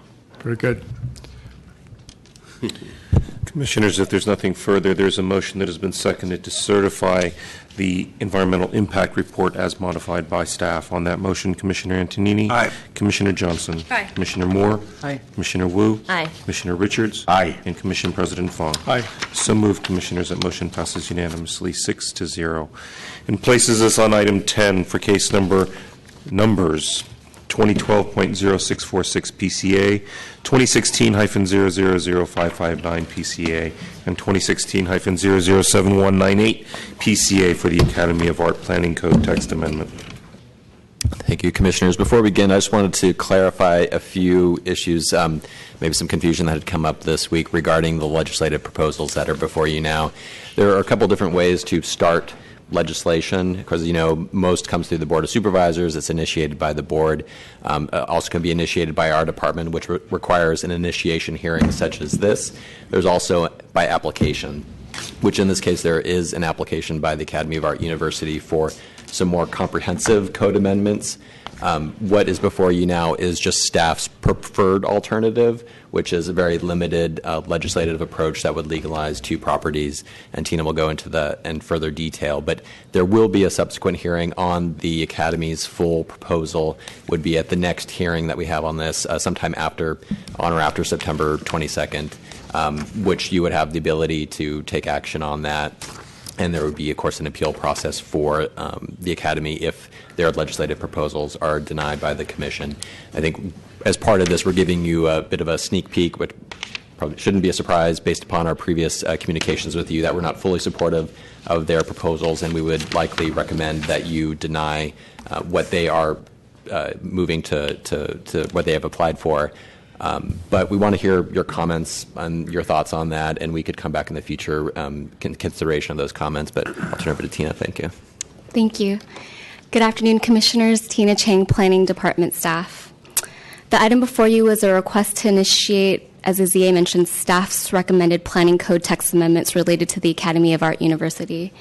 The action before the Commission today does not involve a decision on the substance of the amendments, but allows the commencement of a noticing period, which may commence at least 20 days in advance of the adoption hearing, which we'll discuss further in a bit. As a bit of background, and as also alluded to by the zoning administrator, AAU has submitted 2 applications for planning code amendments. One related to 601 Brannan, requesting that the deadline for the legalization of non-conforming uses be extended to enable the legalization of the property. And then the second one related to the properties using student housing at the following properties: 1080 Bush Street, 1153 Bush Street, 1916 Octavia, 1055 Pine, 860 Sutter, 2209 Van Ness, and 2211 Van Ness Avenue. At the adoption hearing, which the Commission will decide today, but is recommended to be held on September 22nd of this year, the Commission will have both the Planning Department's proposed ordinance as well as those proposed by AAU to consider for adoption. The Department is recommending that the Commission initiate staff's proposal based on the policy recommendations presented to the Commission at our May 19th hearing and also included in your case packet. To briefly reiterate that policy here, the Department is inclined to be unsupportive of conversions that detract from the stated citywide goal to protect the affordability of San Francisco's housing stock and policy to require institutions to meet the housing they generate with new housing.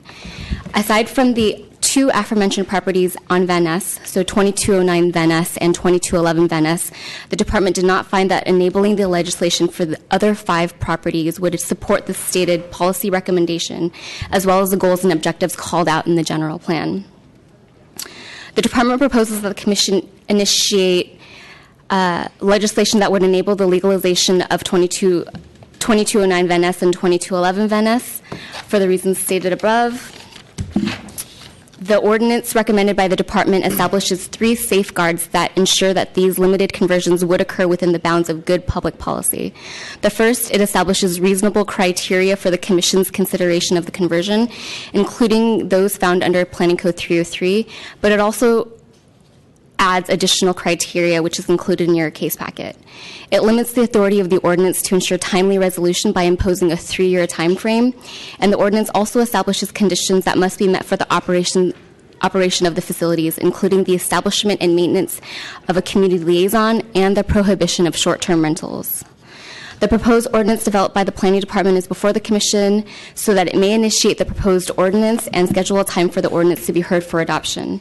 The Department recommends that the Commission recommend approval for resolution to initiate the Planning Code amendments and consider adoption on or after September 22nd, 2016. The Planning Commission may choose to adopt the legislation as proposed by Planning Department staff or AAU at that time. This concludes the staff's presentation, and I'm happy to answer any questions. Okay, thank you. At this time, we'd like to offer the project sponsor an opportunity to present.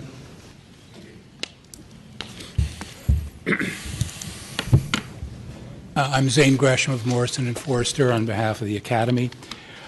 There is a bit of confusion, and it was caused by the staff report, which stated that the recommendation of the staff was to initiate the staff's proposed amendment and to not initiate the Academy's requested amendments. This, of course, created the impression that the staff was asking the Commission to reject at this time the Academy's proposals, which would have been a very serious legal matter as well as, I think, an unfair policy matter. Fortunately, that error in the description of this was corrected. Mr. Sanchez called me to advise me that that the staff had seen the error and that they therefore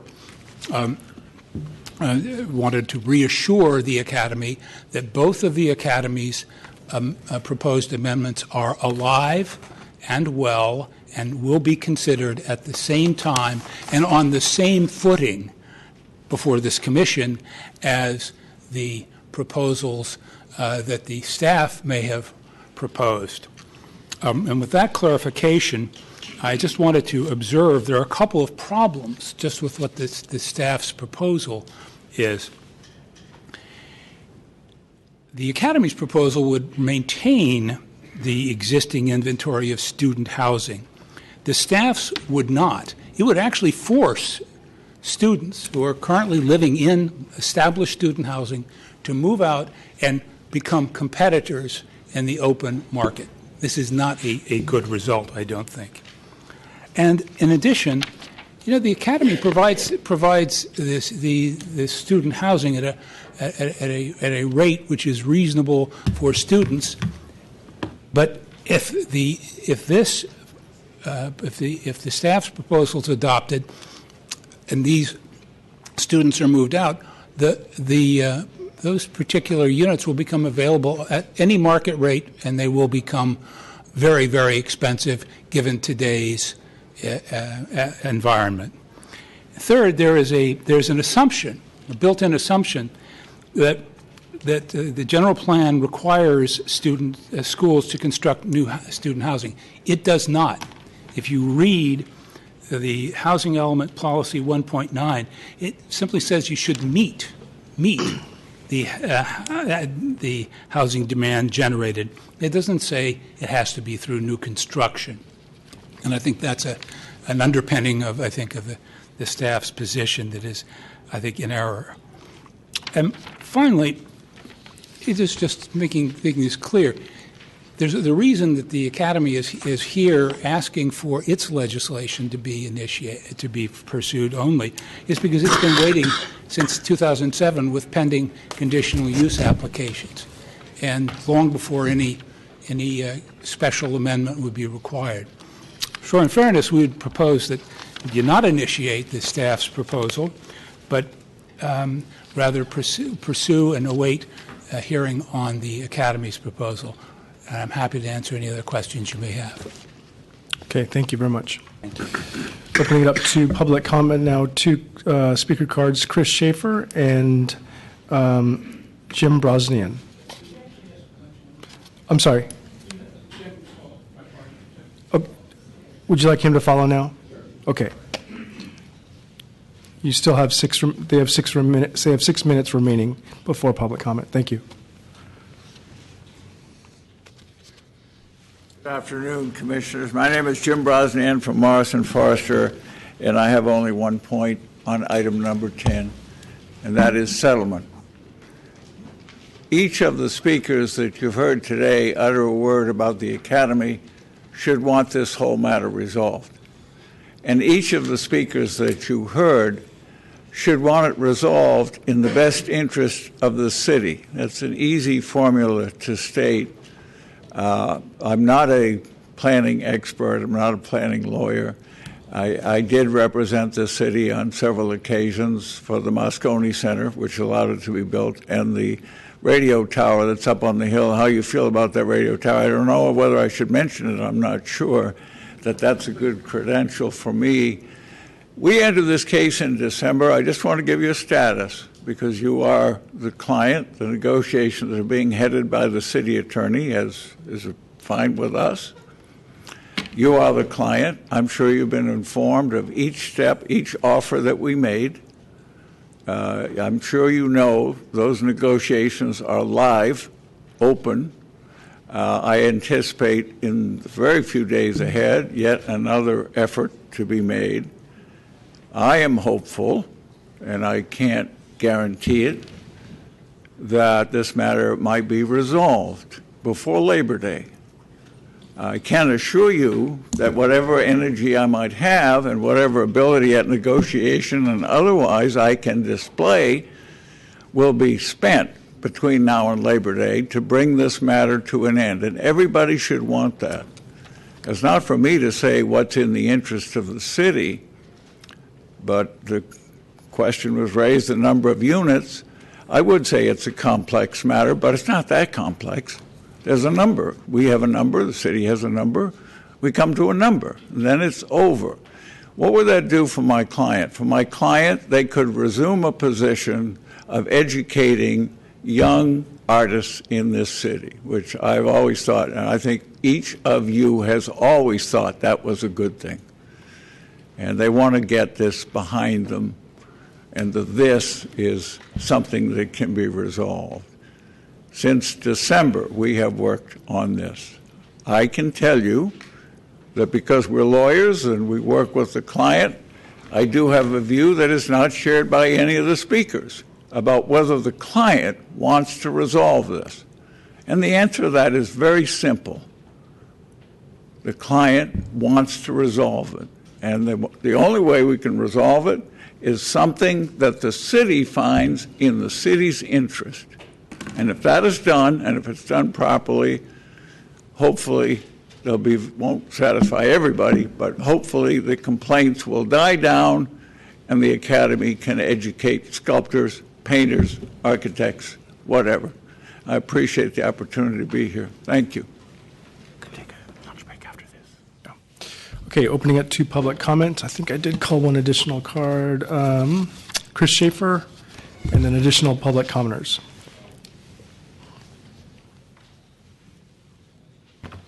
Whoa. Okay, hi, Chris Schaefer. First of all, let's have some terminology. Student housing is not housing. Student housing is called a dorm. And a person who used to live in housing who was evicted or cannot get into that because it was converted to a dorm, that is called a resident. So there's a distinction between housing and a dorm, student housing, and a hotel, and I could continue. So let's be clear about that. Secondly, a reasonable rate to students. It so happened I took a look at their rates that they charge and USF students' rates, and AAU is double, just for openers. Another one is the idea that if we have students leave their housing and it would put a demand on other residents, turn that around. That's exactly what happened years ago when they forced other people out of their housing. Okay, so let me also go to something else that I think is extremely important. AAU is blaming the lag on others, as opposed to their lack of will for compliance, their lack of transparency. When USF designed their institutional master plan, they worked with their neighbors for over a year and created a very specific document with specific guidelines, timelines, etc., that they working with us give us a constant update on the 65 different things that they have agreed to. And what I would say is that when you listen to AAU, you need to have first oversight, if that could be some kind of a group of stakeholders that AAU actually is impacting. That could be their nearby neighbors, that could be the affordable housing advocates. It needs to have more input, more transparency. That's one thing. The second is that it needs to have more specificity and some consequences for not meeting those deadlines. AAU should be back here in 2 years with an update on their IMP. They should be back here in 10 years with a new IMP that reflects that growth. And I don't think there should be a growth in students. I don't care whether they are sculptors or whether or not the students are dorm students at USF. The point is that a student is not the same thing as a resident. Do not be deceived that they should have a cap on student enrollment until they have complied with everything that the planning department has asked for, and that there should not be any increase in enrollment until they have totally come into compliance. And the last is about mitigation fees. USF, working with just UTA, a very small 7-block neighborhood, their mitigation fee was $1.2 million. I find that the mitigation that AAU is suggesting is far too small. Remember, an IMP is not an event. Thank you, it is ma'am. a Your time is process. up. Thank you, Jenna. Next speaker, please.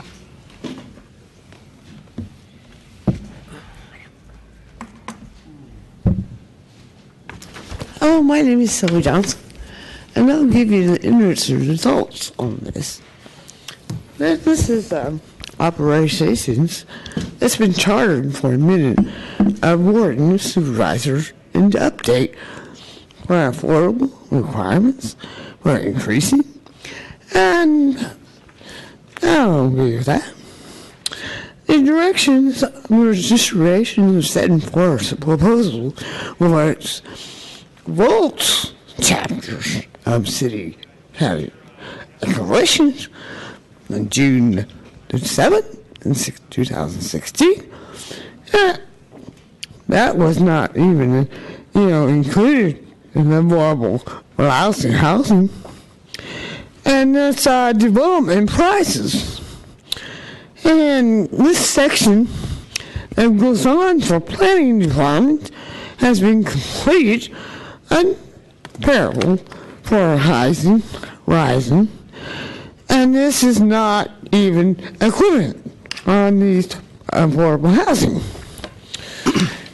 As for the medication levels that they had put, whatever code you can put on that, is, they're increasing of 1,700.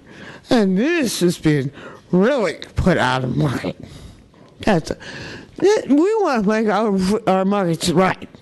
And stacking and controlling where our packages go and how we do it is one of the things we need to solve our businesses and making our business better. And confusing and conjunctions and all these other parts on why we should put these fusions on our marketing is not explainable. And I'm thinking that this is why we have good business or products or anything that results in this matter. And as far as articles that I have put, snaking movement is not worth the issue that has been put on our movies and projectors. So, and murders and killings is not even a part of the projects. It's not worth our time.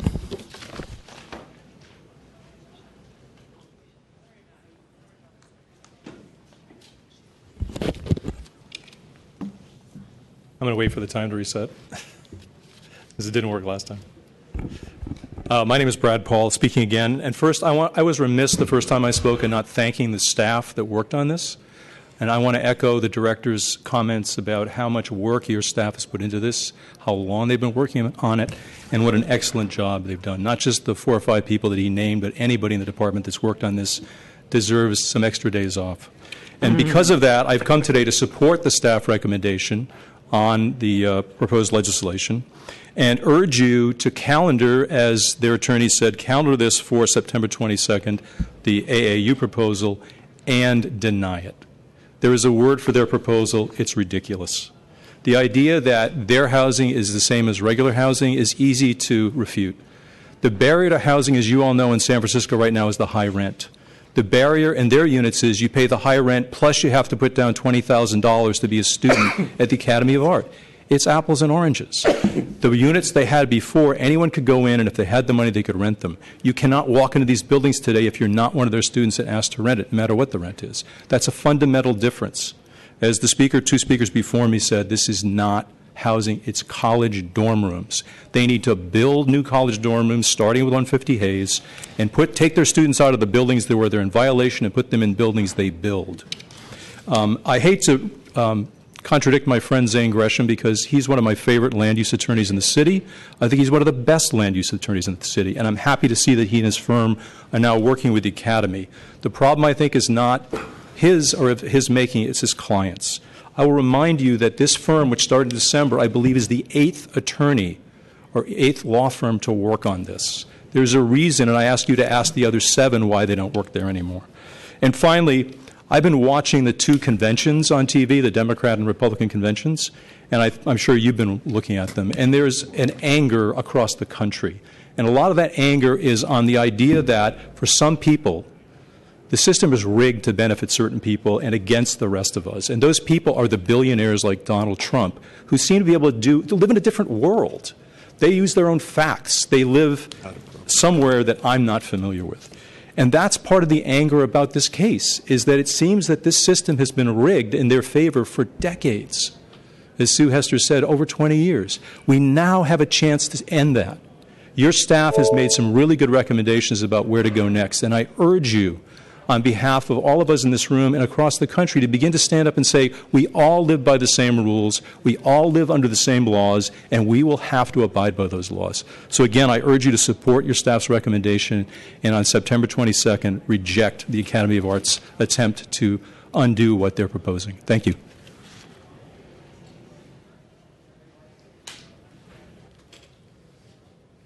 Good afternoon, Tom Jones, appearing again.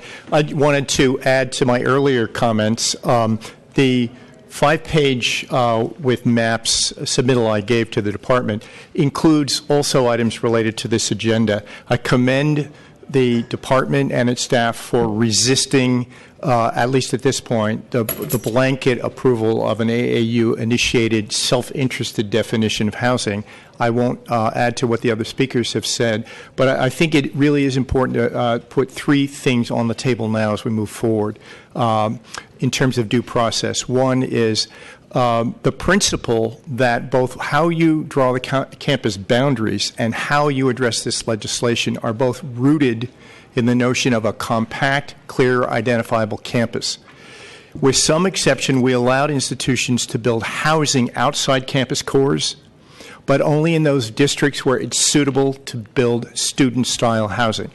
An example, coming after the fact, the CCA partnered with a private developer in this hot housing market with incredible high land values and concrete construction, and was able to build brand new housing for their students and rented at rates at or below what AAU is charging for buildings they acquired 20 years ago at 1/10 of the price.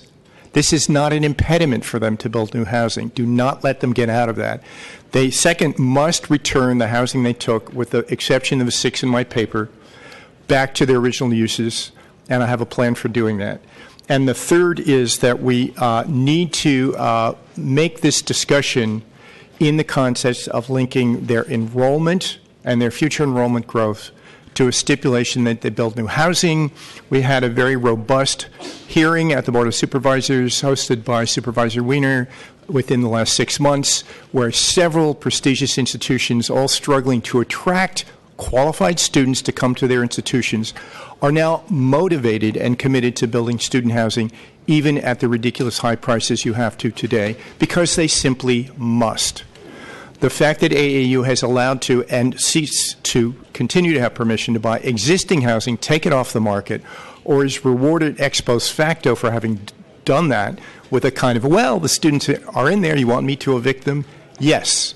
What we want you to do, though, first is not enroll those students, so the subsequent year they're not there to take over that housing, and start all over with a cap on enrollment linked to the provision of new housing. I commend the staff for taking up these ideas and offer any assistance to them in the future if they desire so. Thank you. Next speaker, and then David Wu and Angelica Kambandi. My name is Ramon Quintero. I'm representing TNDC. Again, like I stated before, the loss of rent control units is a terrible precedent for the city that has a housing crisis. And so we would urge the city and the commission to think about just the great loss of low-income housing, what that affects the workers that have to work in the city, that have to commute from far away. We need to think about them as much as we should think about students. You know, students are transitional. They come, they go. Residents stay here for a long time. And we just want to make sure that the city knows where TNDC stands on this. And we would want the commission to really take into consideration the loss of these low-income housing units and the need to develop a lot more low-income housing in the city. Thank you.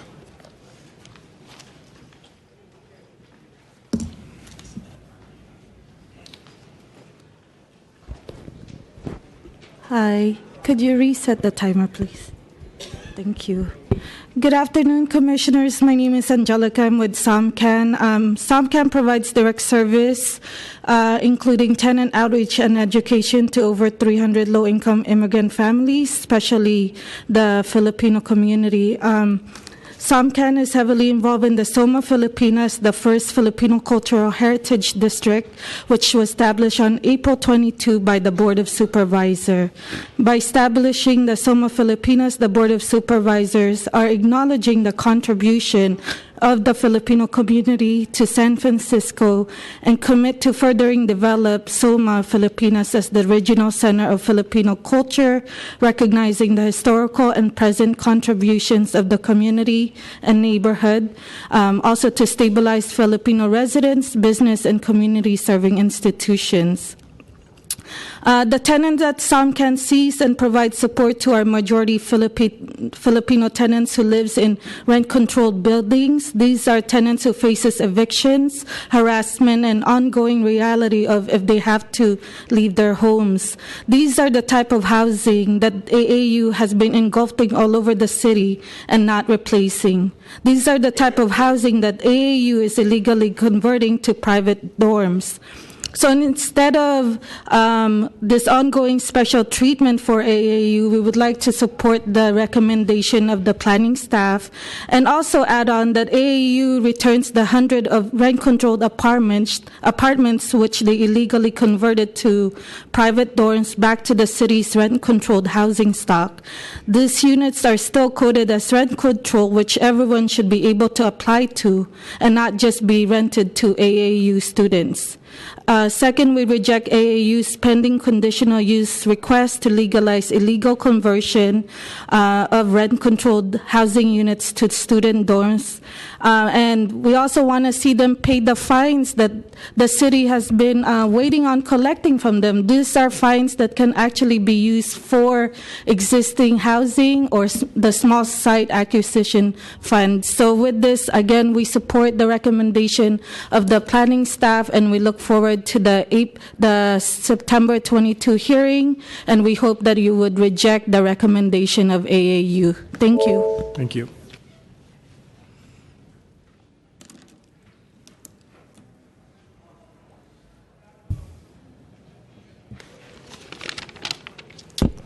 Hello, my name is David Wu, and I'm an intern with SOMCAN, and I'm a San Francisco resident. And we are here to support the recommendation of the planning staff and to ask the planning commissioners to reject the Academy of Art University's attempt to change the city's rules on student housing to legalize their previous illegal actions. And we ask the planning commissioners to require the Academy of Art University to return hundreds of rent-controlled apartments back to the city's rent-controlled housing stock that the Academy illegally converted to private dorms, and that Academy of Art be required to build new student housing to accommodate 50% of the Academy's student enrollment, and to basically stop the special treatment towards Academy of Art and make sure they obey the same laws that the rest of us do. Thank you.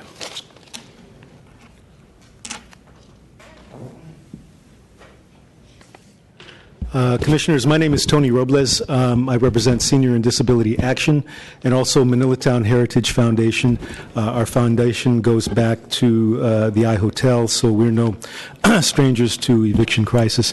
We're here, or I'm here, to support the recommendation of the planning staff. From our perspective, or my perspective, what's right is right.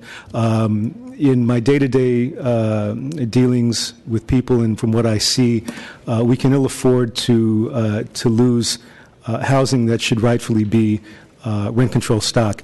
We're seeing this on all fronts, and people that are adversely affected by this are seniors, many of whom wind up without a place to live. We have a shelter system that does not really accommodate seniors, and there's waiting lists to get in the shelters. You have people that used to be housed that are no longer housed, that are elders, that are in ill health, and it's a bad situation. We ask that the rent-controlled apartments be returned. They were illegally converted to private rooms, that is just plain wrong. And also, for all of the AAU properties, I know that there's a matter of conjecture as to whether or not those units or those buildings have disabled access. If they don't, they should. And also, AAU should build new student housing to accommodate at least 50% of their student enrollment. There's a old headquarters at 150 Hayes Street, the old AAA building, AAA headquarters, that could be converted quickly to student housing. So anyway, thank you for your time and your attention.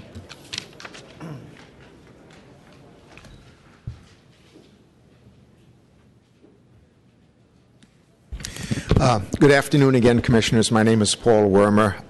I can't think of a whole lot to add to what many of those prior speakers have said, so I will simply urge you to calendar the hearing on the proposals for the 22nd of September and look forward to seeing the draft legislation, perhaps even a little bit more than a week in advance, because I'm sure it will take some thinking. Thank you.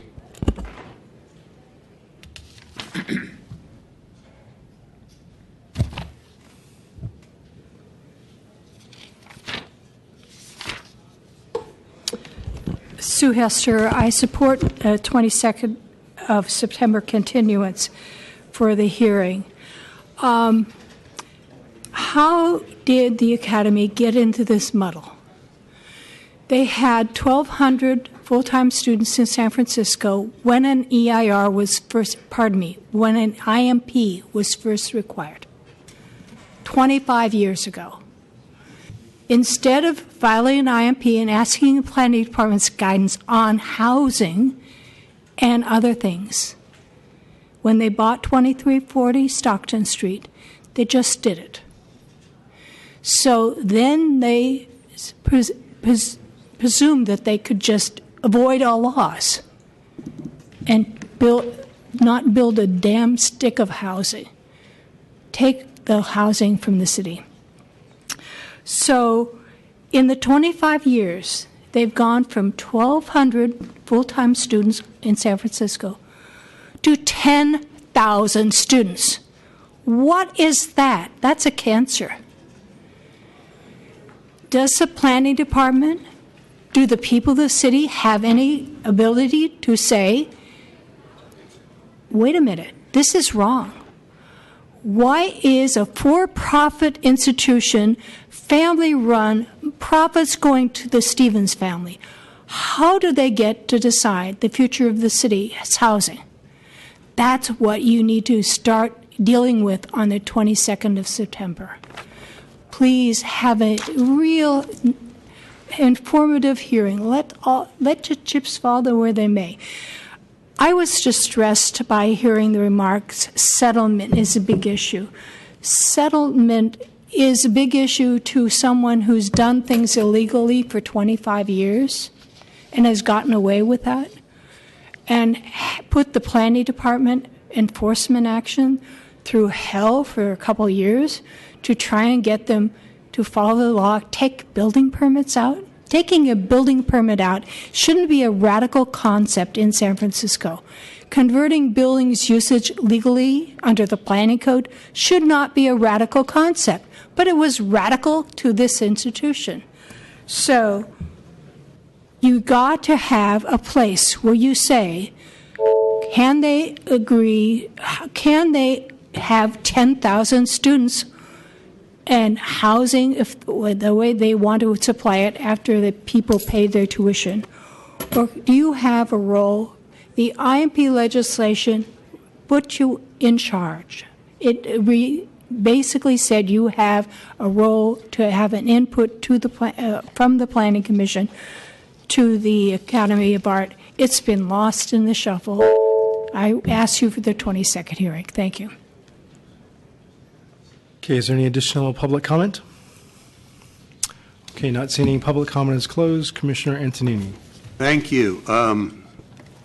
Yeah, a lot of interesting discussion, but what we are focusing on is a more narrow issue in this particular ordinance, and it is the 7 housing sites and 1 institutional site that has been initiated apparently by the Academy, so that will occur regardless of whether we initiate for the staff's recommendation, which incidentally has changed since it was originally prepared for us in May. But more on that to go.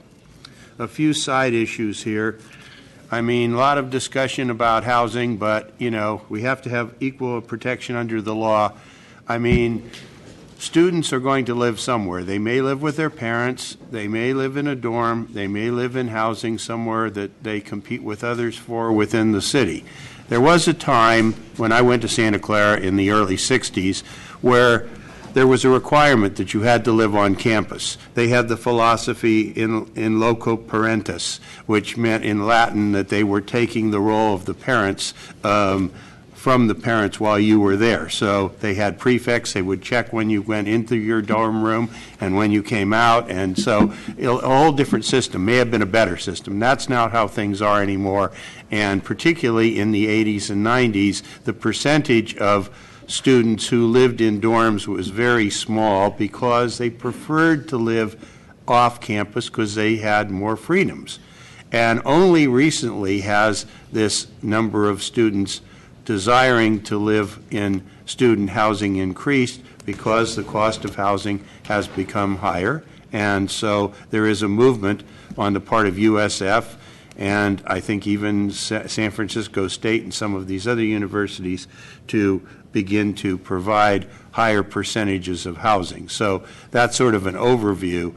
The years are long gone when students were 100% housed on campuses and were forced to live there. So that's kind of an overview. But I did like the presentation from one of the attorneys from Morrison Foster about this issue regarding a settlement. I don't know if we can comment on that. I guess we can to some degree as city attorney. Can we talk about the settlement issue that was brought up by the attorney? Deputy City Attorney Marlena Byrne, the litigation is not relevant to the approval actions you have before you today, so I would recommend that the Commission just move forward with these, or it's not an approval action, sorry, it's initiation of these planning code amendments, so I would recommend that the Commission just move forward with the planning code initiation that's on the calendar for today, and then if the Commission were interested in receiving an update on the pending litigation, we can certainly work with staff to schedule a closed session if that's appropriate for the Commission. I agree. In more general terms, what everyone is asking for is mitigation of housing units that were lost or presumably lost when the Academy of Art University changed them from what is being presented as residential units into student housing without permit. And the laws were a little different in those days, but there was a process that should have gone forth even then. So I think the important thing is that we have to somehow quantify what this number is, which is a little bit vague. From what I understand, the amendments before us deal with 160 units in this group, which include the 3 units that staff is supportive of converting, because there's a single family and a duplex, and then it depends how you count some of these others, because Octavia, which was previously supported by staff and now is not, is an RH2, and it was a single family home, and it was enlarged over the years. So there isn't a lot of history about, when this became a group housing facility and what the exact status of that was. So my point in the discussion is that I am in favor of initiating all of them because we need to study each one and find out if, in fact, it was residential housing subject to rent control, which is another issue. And in terms of compensating for the loss of units, I mean, certainly there are avenues that could be explored that would compensate above and beyond what we do here with these particular properties, because if we can ascertain that there was a loss of housing, it's not out of the question that there might be a way that this is restored, either by not allowing the housing to continue where they are now housed as students, or providing housing in lieu of that, which allows them to still be housed, but provides additional housing that would be rent controlled or 100% affordable or some other way. So, there's a lot of ways you can go. So the reason I will be supporting the initiation of the academy but not supporting staff's recommendation is I did a lot of research on these, spent about 5 hours yesterday reading staff's material, project sponsors' material, independent research, and I think there's a lot of doubt on almost all of these sites that what was actually there was not long-term residential housing. There's one that was a hospital, one was a treatment center. There are a variety of things that may not have been long-term rental housing that's subject to rent control.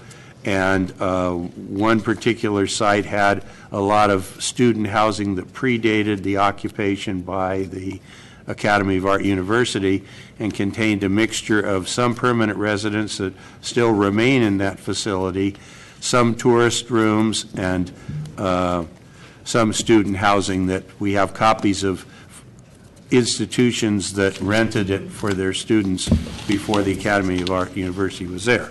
So I think, I'm not saying I would favor all these asked conversions, but I think it's better to study and make a decision second rather than preempting the decision by not supporting it, and it kind of, prejudices your thinking towards not approving it. And I appreciate the work staff has done, but I think there's a lot more to do. And without going into a lot of detail with the individual properties, I'm in receipt of some documentation from a law firm that talks about Administrative Code 37.9, which exempts certain housing from rent control. These include hospitals, convents, monasteries, extended care facilities, asylums, residential care facilities for elderly, dorms, all of which are not under rent control. Now, the point of this is that if you converted back or did not allow the continued occupation by the Academy of Art University, they may not be compelled to make these rooms or units or whatever form they are available as rent-controlled housing in the future. So I think we have to look carefully at each one of them and find out which ones would in fact be in that status and which ones wouldn't. And if they're not going to be, then the case could be made you're better off at least housing some students in these and compensating with other facilities that would mitigate the loss of the rent-controlled housing. There's been a lot of talk of it, but I'm looking at 160 units. I'm not sure if that's actually entirely true, because a lot of these baby units that wouldn't fall under that. And there's been cases in history where pre-1978 units were sold from Park Merced to San Francisco State University, and they are now being used as dorms that are not under rent control. So there are a lot of cases, and in a case from 1983, Bayside Manor, Inc. versus City of Santa Monica, property owners continue to operate a building exempt from local rental controls are not susceptible to the ordinance. In other words, if they fall into a category that was not deemed to be rent controlled before, even though its age may be such that it would normally be. So these are some reasons why I think that it's an important issue. And these sites some are very historic. Many of them have been enlarged in terms of occupancy by the Academy of Art University and even some previous owners to that, and whether this zoning is appropriate for the areas they're in, or whether a lower density is appropriate that's more in keeping with the zoning for that area. These are things we have to look at, and certainly, even though I won't be supporting staff's recommendation, I will be looking at each of these carefully, and it may turn out the staff is in fact correct, and maybe only two of them. Oh, one final thing on 601 Brannan, which is another part of this thing, and it's now a institutional use without permit, and it's in the Sally now, but this is only an interim position because it's part of Western Soma that is also earmarked to be Central Soma. And the current planned zoning for that area, subject to change, is MUO, mixed use office, which allows office and institutional use. So it would seem to me that should be looked at carefully, that if you're going to disallow this use at that particular time and then pass legislation that makes it a permitted use a few months after that, it seems to be sort of contradictory in city policy. So I think we got to look at that one closely too. So that sort of summarizes my feelings about these issues, and I greatly appreciate the work staff has done, but I think the information is incomplete at this point, and we have to consider things carefully before ruling out the situation. Thank you. Zoning Administrator Sanchez. Thank you. Just to clarify again, so the Academy's full proposal will be before this commission on or after September 22nd. What is before you today is just an action on initiating staff's recommended proposal, which is much less comprehensive than what the Academy is seeking. And just so you're aware of that. So this is in order to have our proposal, our preferred alternative, before you at the same time while considering the Academy's much larger proposal. Okay. Commissioner Wu. Thank you for that clarification. I am supportive to initiate to schedule staff's recommendations for the 22nd. As I understand, we will hear both sets. We've been hearing this issue at Planning Commission for a long time, and the public has asked us time and time again to do something. So I think that initiating gets us on the path to be able to do something, and finally we're at this point today. With regard to housing, I really believe that residential housing should be available to everyone in the public to apply to live in it, and any housing that was built before 79 is rent controlled. Doesn't mean it's going to be cheap when you move in, but it does mean that your rent is controlled going forward as long as you're a tenant there. Staff has put forward an argument that maybe 2209 Van Ness and 2211 Van Ness should be treated somewhat differently because of the increased density. I think that's a question to be heard on the 22nd or later, but I could also be convinced that there should be no text amendments that are given to this project. Commissioner Johnson. Thank you very much. I agree with Commissioner Wu that I think we should initiate the staff amendments today, and obviously, again, echoing the zoning administrator, we will hear both ordinances on or after the 22nd, and I welcome that discussion. Commissioner Antonini has already done a lot of it. I've started it, but I will definitely be considering comparing the ESTM against each future action that we're getting. I mean, that was the purpose of that many thousands of pages, and I have done some of it for today in regards to the staff ordinance, but we'll be doing it for all of the projects going forward, and I encourage other commissioners to do that as well. Just on this, again, I'm supportive of the initiation, but just want to make one point that I think will be helpful, a request, and then a point that I think will be helpful for the 22nd.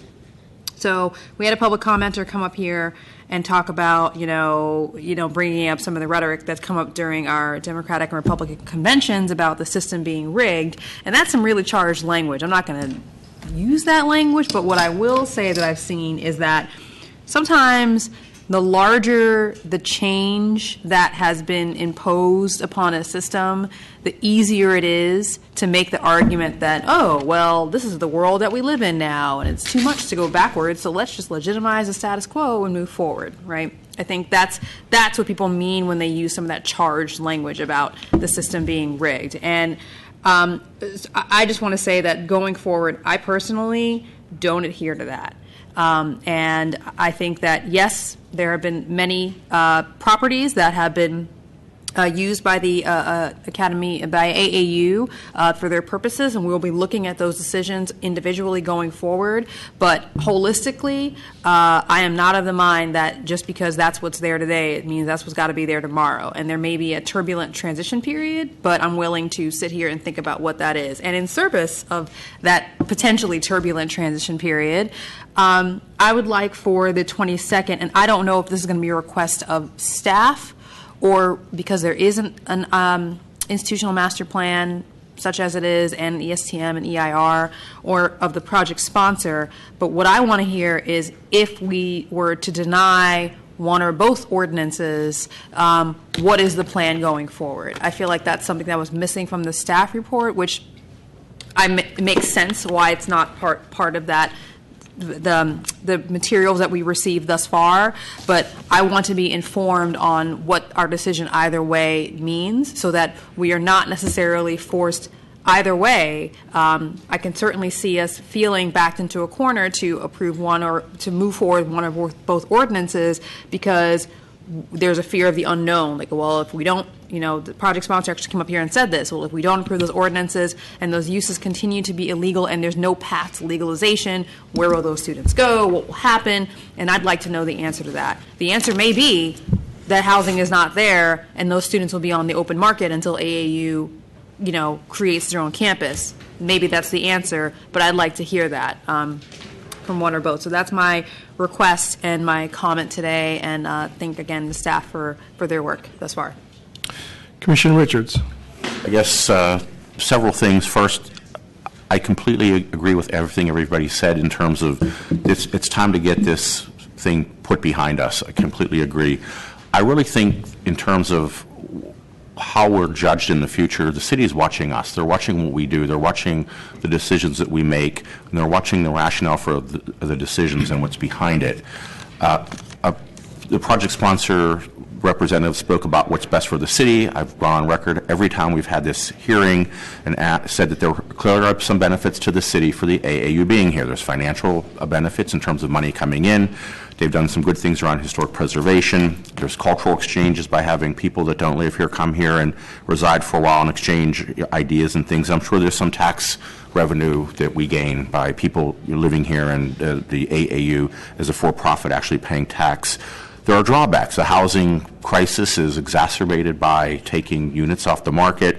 There are some transportation environmental issues where you're running a lot of buses, and I think it was 300,000 miles of vehicle miles traveled on what I would consider sometimes very lightly loaded buses, no or one or two students on them. And I'm sure for the project sponsor there are a lot of benefits. This is a for-profit institution. They wouldn't be doing this if they weren't making money. There might be some drawbacks as well. Fixing up a historic building that requires a lot of maintenance and that costs money, so I get it. Now, all that being said, I think the issue around what type of housing this is or isn't is kind of a red herring because we have, and this is not a complete list, we have tourist hotels, residential hotels, student housing or dorms, we have regular long-term housing, and probably thrown in there you have short-term housing as well. And each one of those is based on the length of anticipated stay. So to have a student housing considered as long-term residential housing, I think is, again, it's a bit of a red herring. The issue as to whether we vacate those units and they go back on the open market and they're expensive, I will say time and time again in this commission, rent control doesn't mean cheap. Rent control means rent stabilized over time. So what may be expensive today in 10 years or 20 years may not be expensive and will allow somebody in the future to grow and live in the city. A couple of questions I have for staff, Ms. Chang. You did a great job analyzing on page 5 the need for student housing and the current student housing that's met by each institution. You had USF, UC Hastings, and UCSF. And then you had, if we took all these actions for the AAU, what would they get to? And we lined that up. And I think this was a topic of prior commission discussion. You said it would be 21%. And I asked you to provide a breakdown, and I appreciate that you did. So I was trying to, can you walk us through the breakdown and where AAU actually is today in terms of legality, not whether it's allowed for residential or not, but the use is residential, student housing is been permitted there, or it's not, it's an as of right, and build upon it and show us how we get to the 21%. Sure. I just want to clarify the 21% very briefly. The 21% is actually a little bit of a high estimate because this is based on 2016 enrollment figures. So the way this is calculated is that it takes the total number of beds and measures it against the total enrollment. So in 2016, the total enrollment was 8649, and the total number of beds is 1810. However, I just want to make a note that in 2010, the enrollment was 11,182. So if you take the total number of beds, which is 1810, and measure it against the population in 2010, it actually brings the percentage of population, student population accommodated to 16%. Okay. So I just wanted to clarify that point. I'm sure it's directional when you put it in relationship to UCSF, UC Hastings, and USF. You can see they're kind of more on the lower end.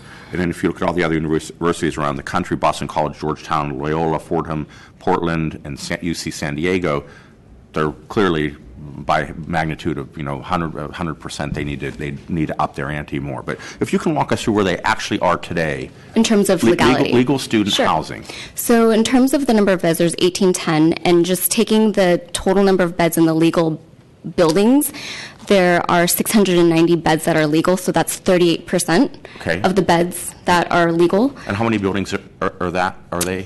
6. And those aren't going to be subject to any action by any commission? Correct. Okay, so it's great. So 35% is legal?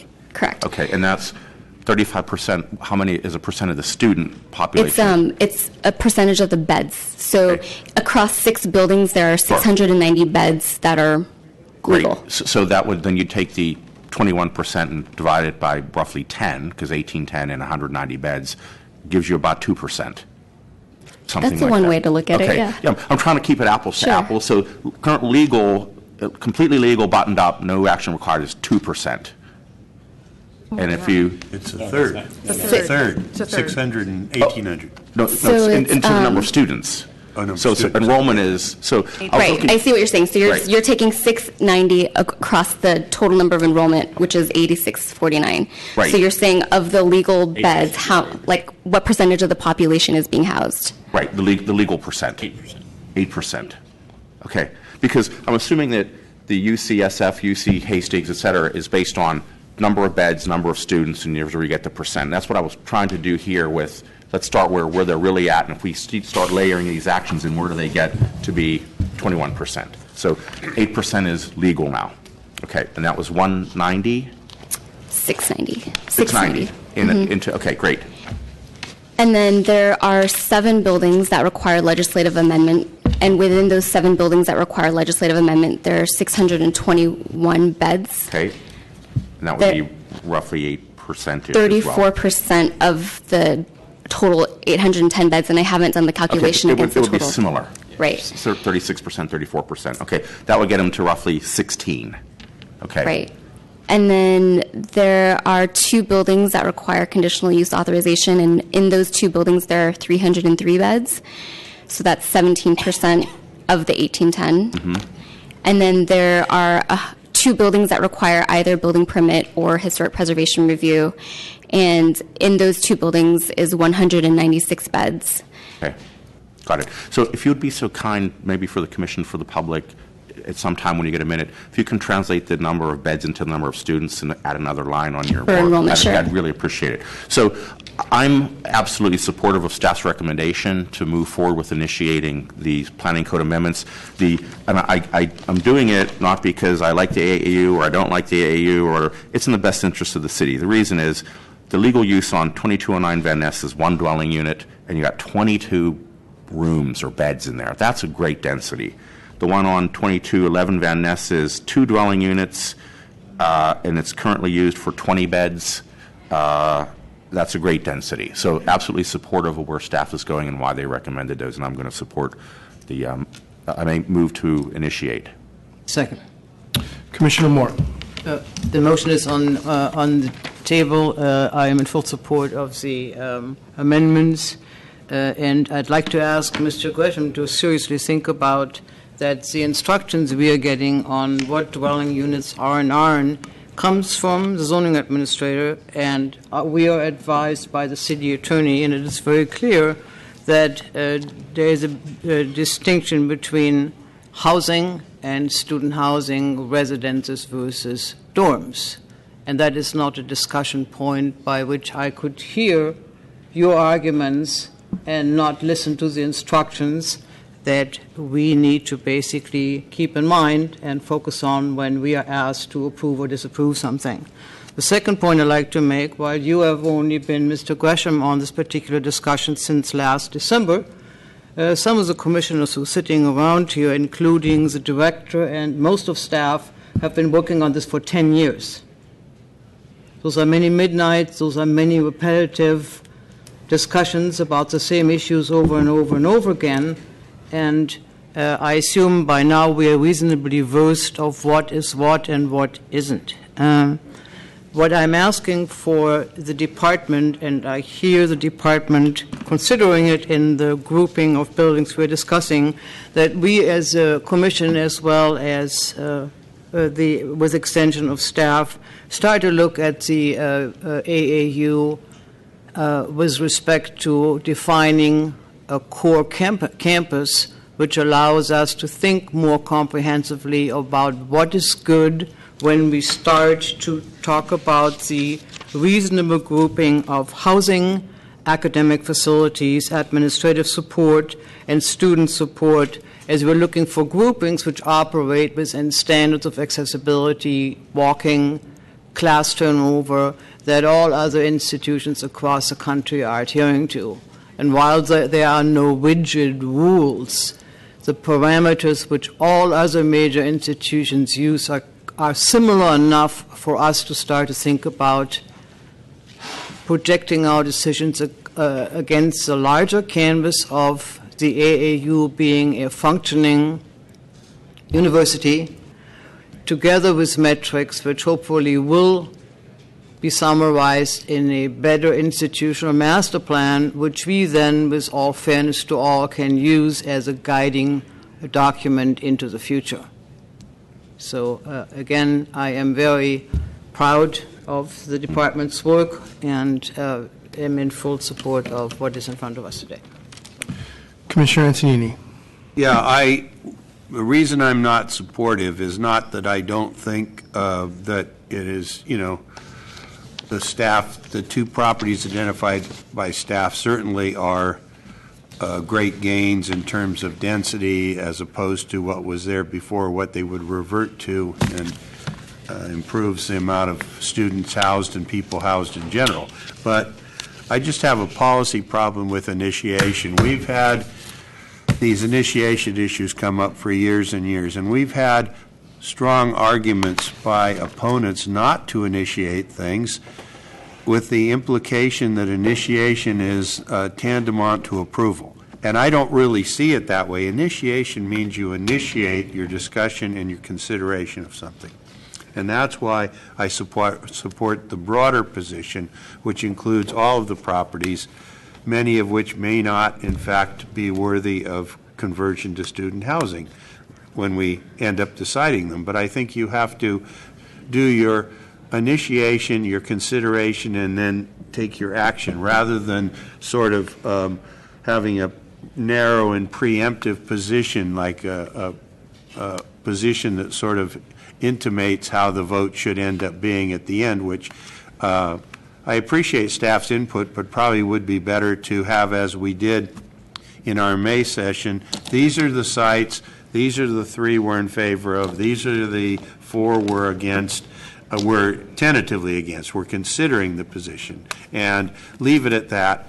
Initiate them all, decide them all, and then consider them all, and then make your decision. So I just think initiation should, in fact, be initiation.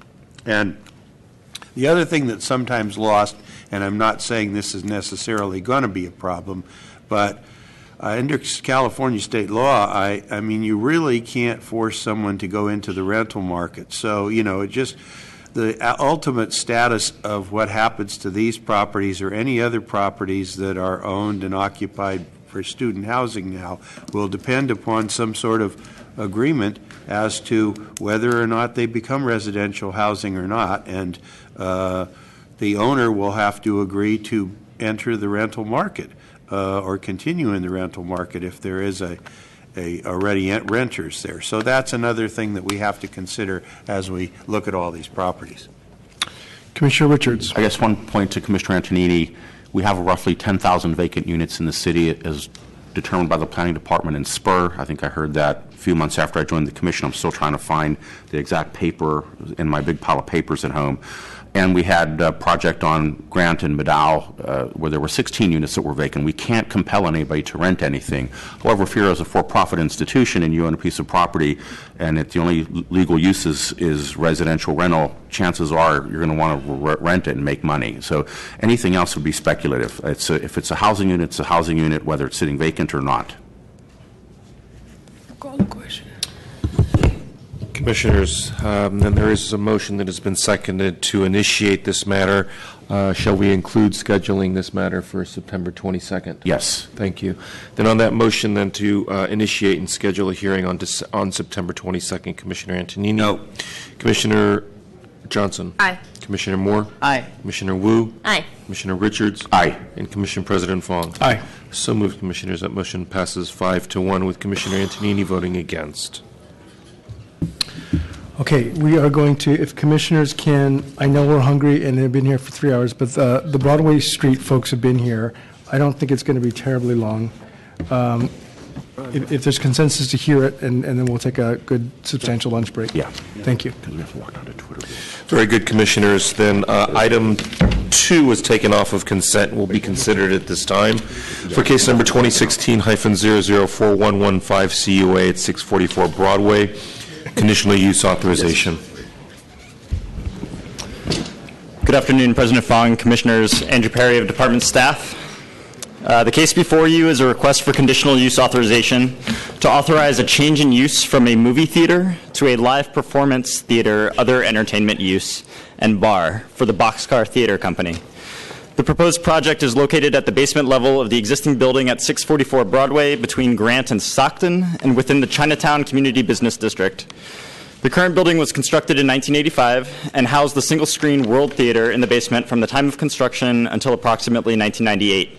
Although not in operation as a movie theater for more than a decade, the planning code requires conditional use authorization for any change in use or demolition of a movie theater. The draft motion contains additional findings for the proposed change in use of a movie theater as required under the code. Specifically, the prior movie theater use is no longer an economically viable enterprise. The property owner researched and contacted a number of companies and local nonprofits to try and preserve the movie theater use, but did not receive any proposals. Changing the use to a live performance theater helps preserve the legacy of entertainment in the space and contributes to the overall economic diversity and vitality of the district. The tenant Boxcar Theater is a locally founded company that aims to expand upon the traditional theater demographic and has received critical acclaim for their recent production known as The Speakeasy.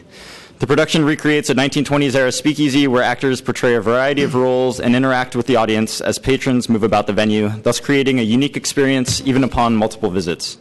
Given the nature of the production with the sale and crafting of period cocktails, the project must also receive conditional use authorization for a bar use, as the planning code does not otherwise allow accessory alcohol sales. That said, the establishment is first and foremost a live performance theater where alcohol sales would remain subordinate and accessory to the primary entertainment use.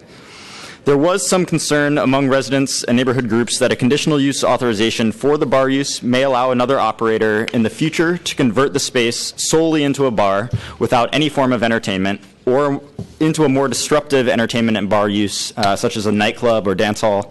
And to that end, the draft motion contains a condition of approval that addresses this issue, listed under number 6, which would require a new conditional use authorization.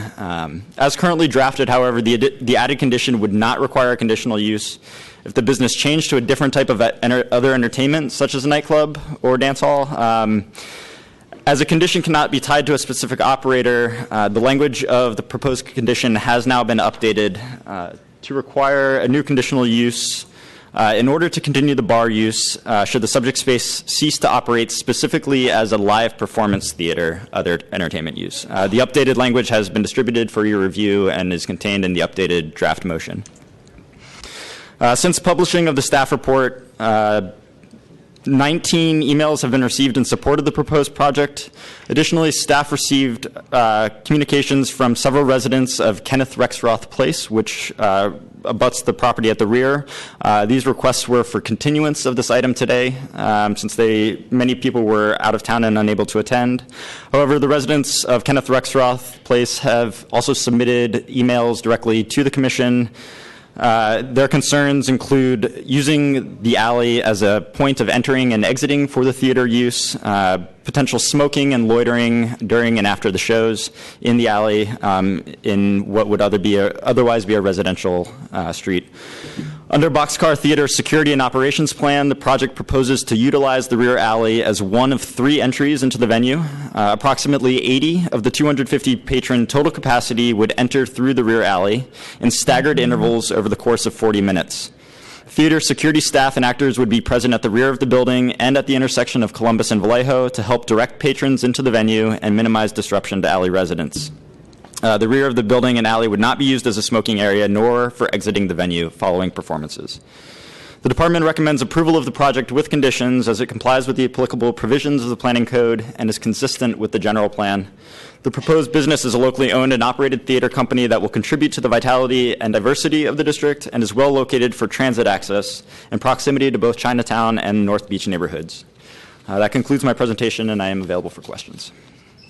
Okay, project sponsor, please. Good afternoon. Thank you for hearing us. My name is David Gluck. I'm the general manager of Boxcar Theater, and I'm here with Nick Olivero, who's the founder and artistic director, and also Jeff Libby, who is our operations director. Boxcar Theater is a nonprofit arts organization that was incorporated in 2007, and during the past 10 years, the theater has produced more than 60 plays and musicals and has provided entertainment to tens of thousands of people, including thousands of low-cost tickets priced between $10 and $25 to serve the needs of San Francisco residents.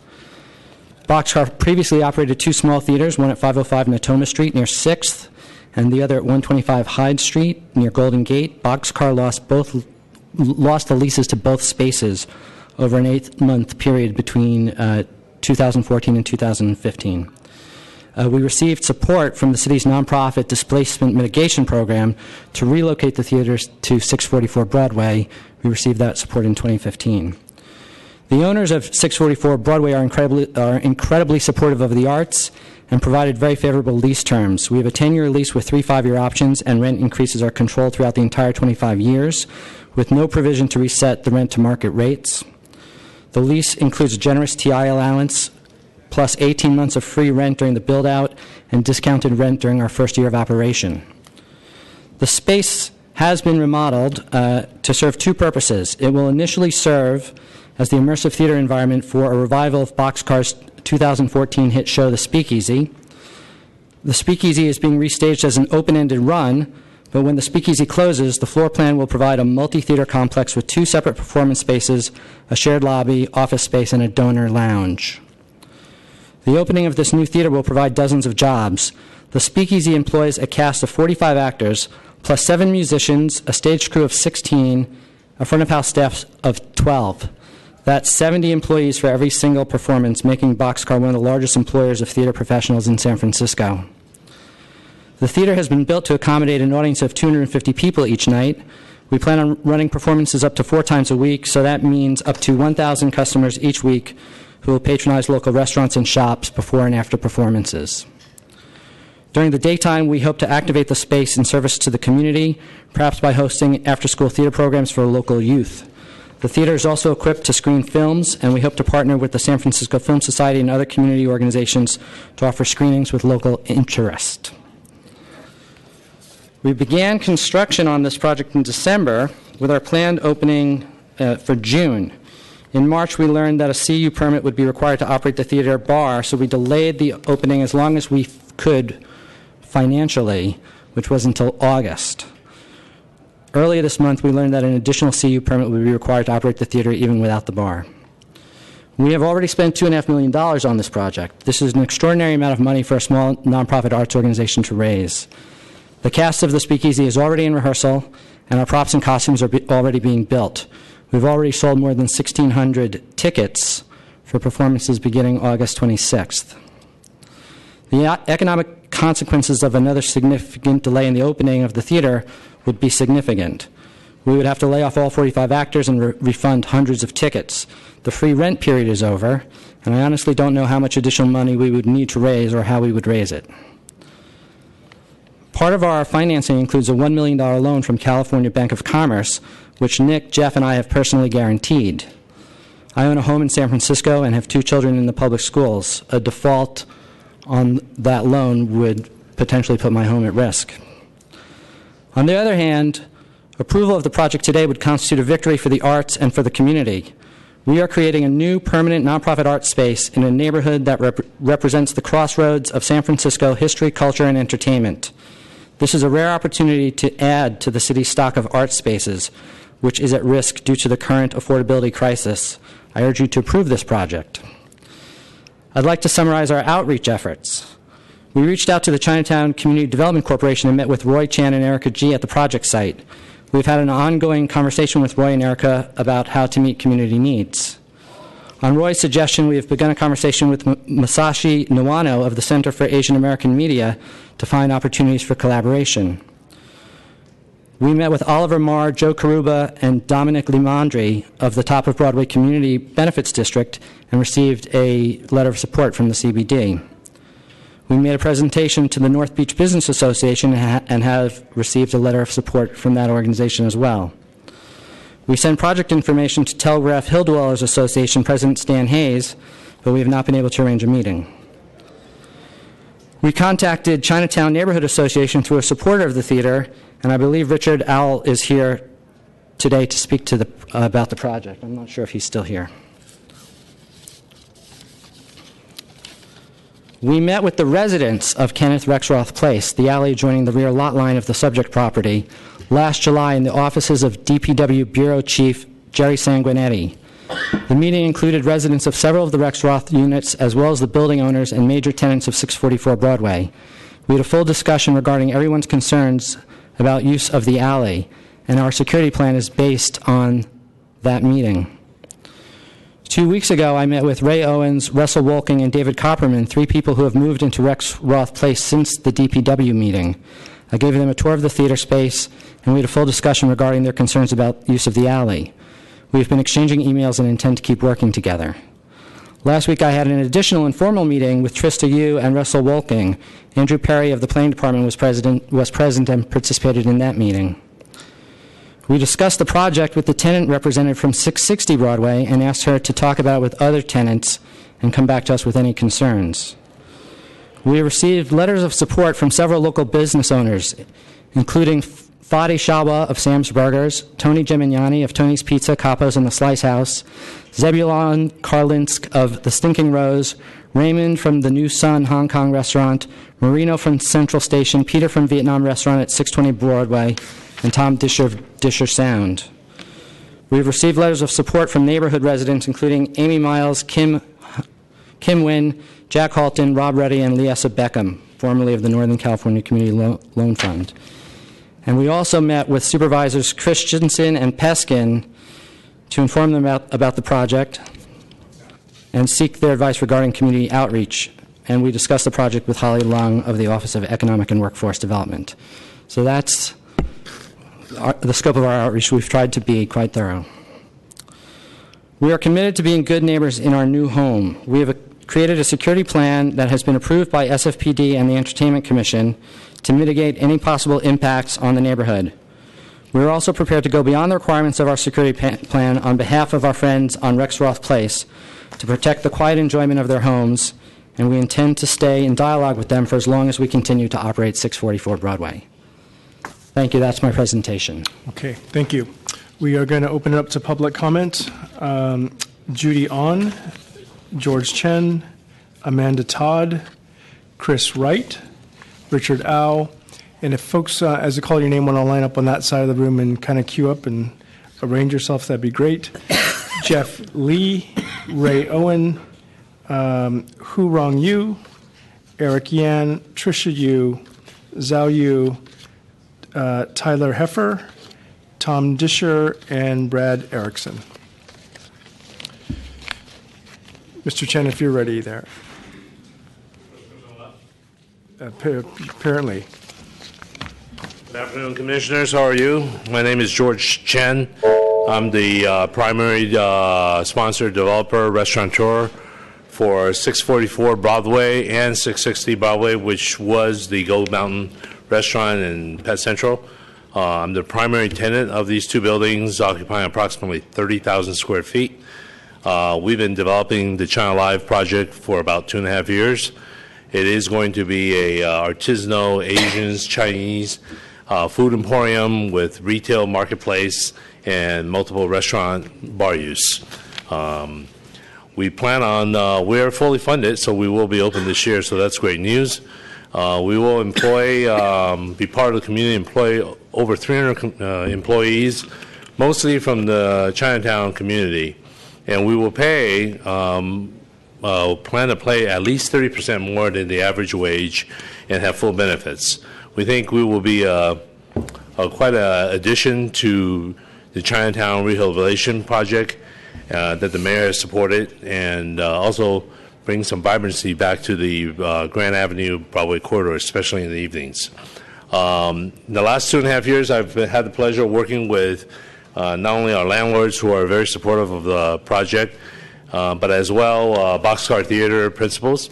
And from my experience, they're very professional, and I think they have the same aims as we have, is in community outreach. So I am in full support of what they're trying to do.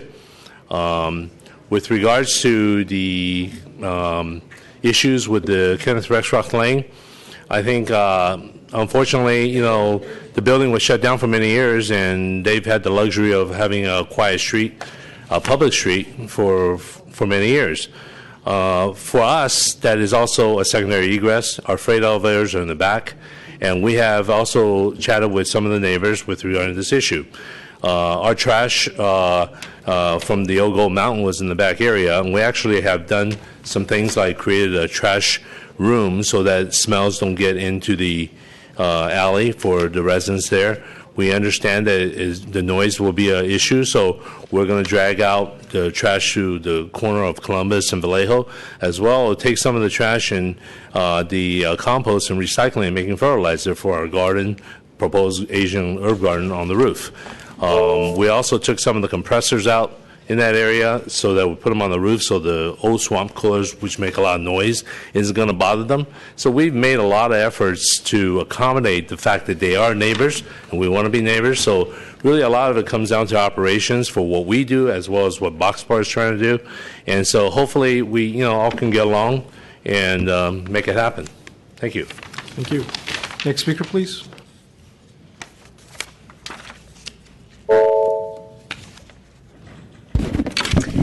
Hi, thank you. My name is Judy Ahn. I am an artist. I've been living in San Francisco Chinatown neighborhood for about 30 years at the same address on Broadway between Grand and Stockton Street. Today I'm here to support and obviously seeking your support to this very innovative, one of its kind, very engaging theater.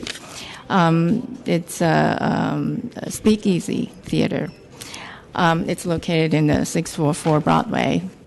I think it is a very important and very exciting and I would say encouraging to see an art group joining Chinatown art scenes. People come to Chinatown, basically never really think of art, to do art, maybe come and shop, get a T-shirt and gift shops. But I want to address that Chinatown has a lot of potential. And it's not just 99-cent store restaurants. There's nothing wrong with that. But I think it's time to grow. We should not limit our potential. I think we should not pass out the opportunities to help Chinatown neighborhood to expand, to move forward to new generations. So it's going to be very brief. I hope you can support that. Thank you.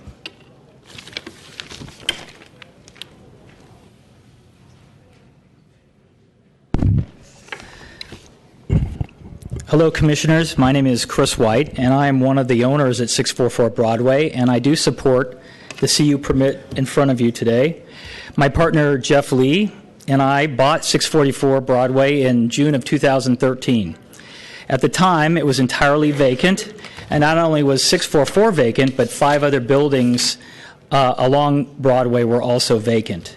Gold Mountain had been closed for nearly a year. Theater had been closed for 12 years, and the office tenants had vacated. I was very familiar with the area and the building. My wife's Asian, and I've gone and attended many Asian weddings at Gold Mountain over the years and always loved the place and loved the area. So when it became available and it was vacant, I thought this might be a wonderful opportunity for us at Cypress, our development company. So we purchased the building. So the first thing we did is we went to the Lunar Lunch, and we met Faye, and were introduced to Reverend Norman Fong and Malcolm Young, and asked them, what could we do? How could we outreach to the Chinese community, CCDC? So we met with CCDC, and we actually asked them specifically back in March. This is before we even closed on the building. We said we asked them. We'd like to encourage them to continue to encourage you, Malcolm and Norman Reverend Fong, to continue efforts to identify local movie operators, restaurant operators that would be interested in leasing the theater and restaurant space. Perhaps we find an operator you know well that will maintain the theater as a cultural resource venue for the community and make it available to your organization when needed. That was for Norman Fong. In fact, I went on to say better maybe a jazz club because, we all know Reverend Norman Fong loves to play in the jazz club. But anyway,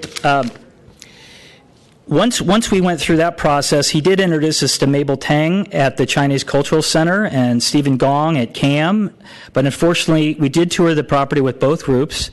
And unfortunately, it was not a good fit for either one because it was a single-screen theater with a very large, very raked floor. So we listed the property with Cushman & Wakefield. We hired a theater consultant, and we went through, and nearly 2 years later, we were able to find Boxcar. At that time, no one was interested. I did give Andrew Perry, and he may have passed around the Planning Commission, a list of those folks that we did do outreach to, that we did tour, that for different reasons turned us down, but primarily because of the economic viability of a single-screen theater. We're very excited at what we're creating at 644 Broadway. Boxcar is an integral part of what we're doing there with San Francisco Film Society, many artists, actors, theater producers, writers. It's a very creative place. We're very proud of it, and it's part of the culture that we try to create a creative culture there in line with the Beatnik generation legacy, the Toscas, and the folks that are there creating artistic things. Thank you very much. Thank you. Next speaker, please.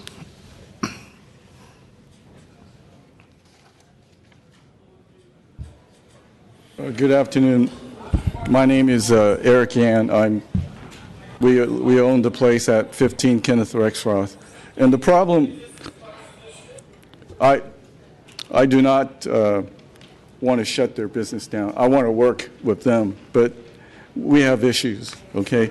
The first thing is, if you can hear this, this is unexpected.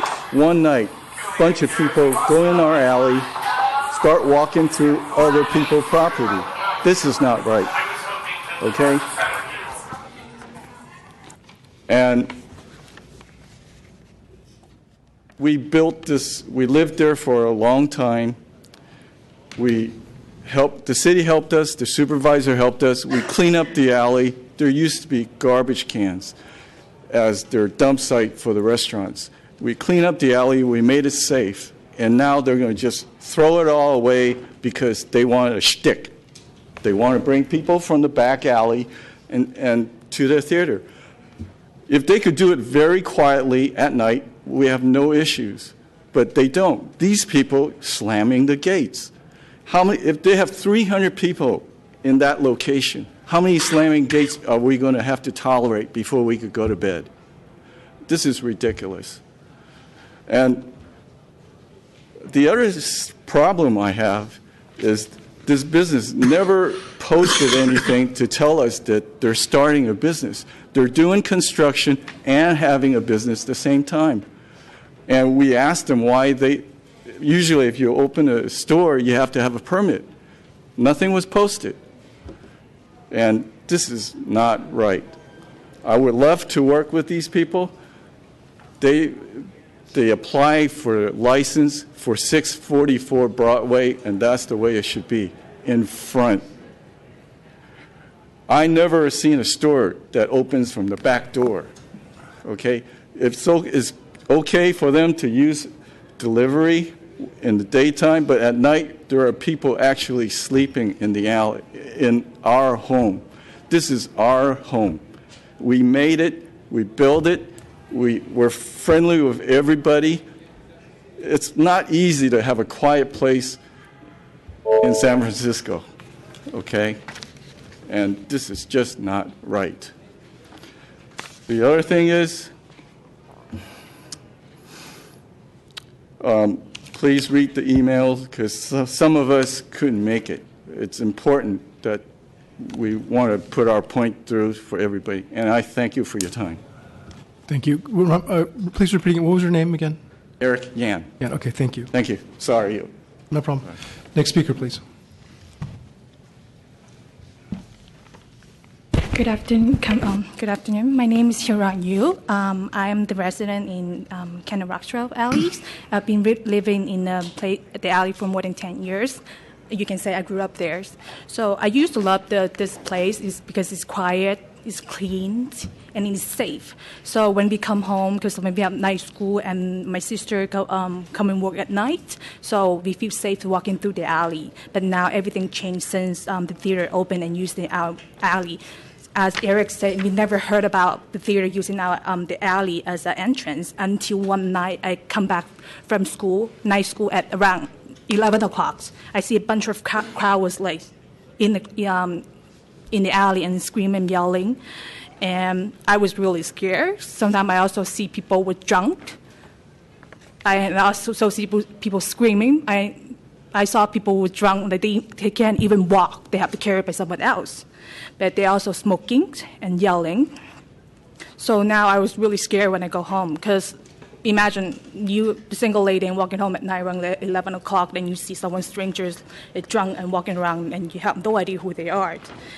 Besides that, it also caused a lot of environmental issues in our alley, because I see a lot of, we can see a lot of graffitis after they're using the alley.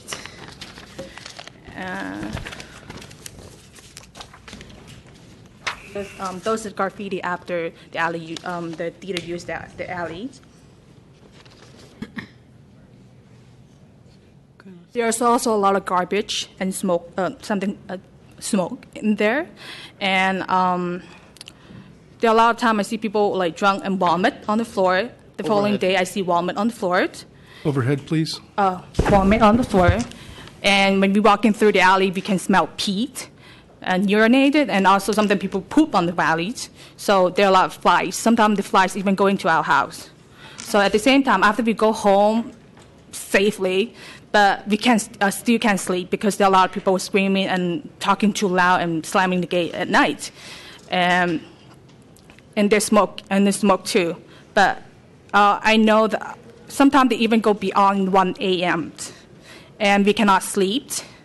And sometimes I have a hard time to breathe because the smoke and the smoke leaking to my room, and also I have difficult time to sleep. So which is causing me a lot of problem in school, at work, and all those things, because I have basically I have a lack of sleep, and I'm going through physically and psychologically traumatized. And I requesting that to reject 644 Broadway to use the alley as an entrance, because there are more than one entrance, but we as a resident in Cannon Roxwell only have one entrance. Thank you. Next speaker, please.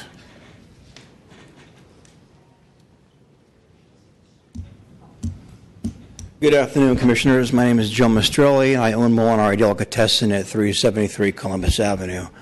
I am 100% pro-business, but I am 100% against them using the alley for an entry and exit way to their business. A little background about this alley. It was never designed this way. It's a service alley. It's near pitch black. It's secluded, and it's very long. So you can only imagine people getting out of this place, half drunk, hanging out, smoking, littering, urinating, puking, or barfing, I should say, and it's going to happen. I've been there a long time. And North Beach is dirty enough as it is. I don't want it any dirtier. There's actually a video of a small group of people breaking into the back of my building, knocking a door over, which leads to a fire escape above our building. This is unacceptable.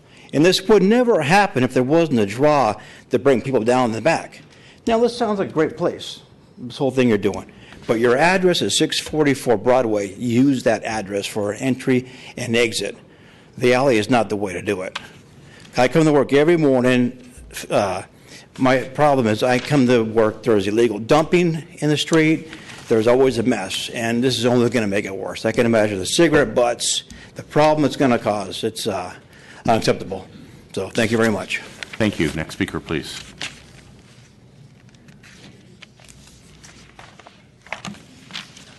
Hello, all the commissioner and all the people here. My name is Trista. I live in the Canal area. And today, because of time limit, I want to request for a little bit more time.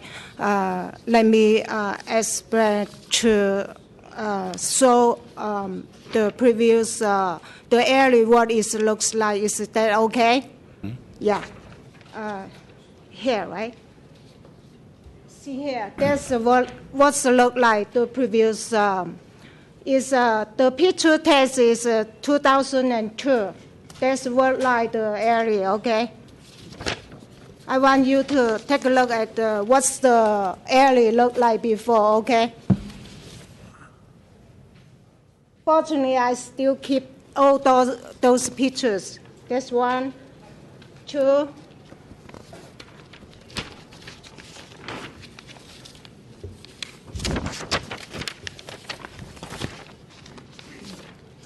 3, 4, 5, 6, 7. This one is the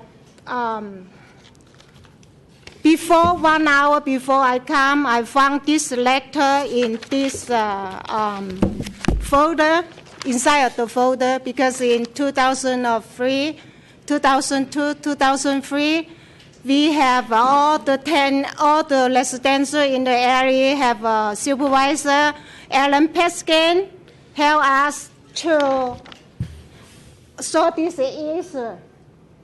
So can you talk in the microphone, please? Here, we get this letter, and because someone signed this and allow Francino restaurant. Can you talk in the mic, please? Okay, sorry. Francino restaurant have a permission, allow them to put the garbage can in the area. Because everyone already, unfortunately, I kept that letter, that permission already out, but unfortunately, I still have this letter from somebody like complaint to the city. So I want to leave it here. You guys take a look at it. So this is, and in 2010, Supervisor David Chu helped us get rid of Francino restaurant's garbage can, and we installed a new gate, the current gate now, and put the lock on it. Thank you, ma'am. Your time is up. Sorry. And so right now. Thank you. Your time is up. Okay. I put all the information here, Please, okay? please. Next speaker, please. Next speaker, please. So do business should be use the front gate, not the back gate.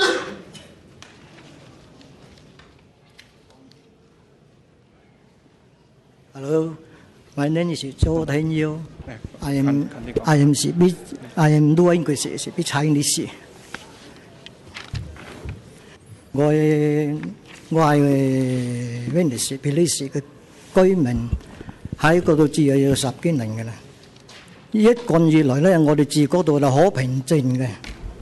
但係近來咧，不知點解咧，要成日都有一派嗰啲不人身份嘅人進入嚟我哋嗰度，頂後門入去664波洛維街，佢有人帶佢去嘅。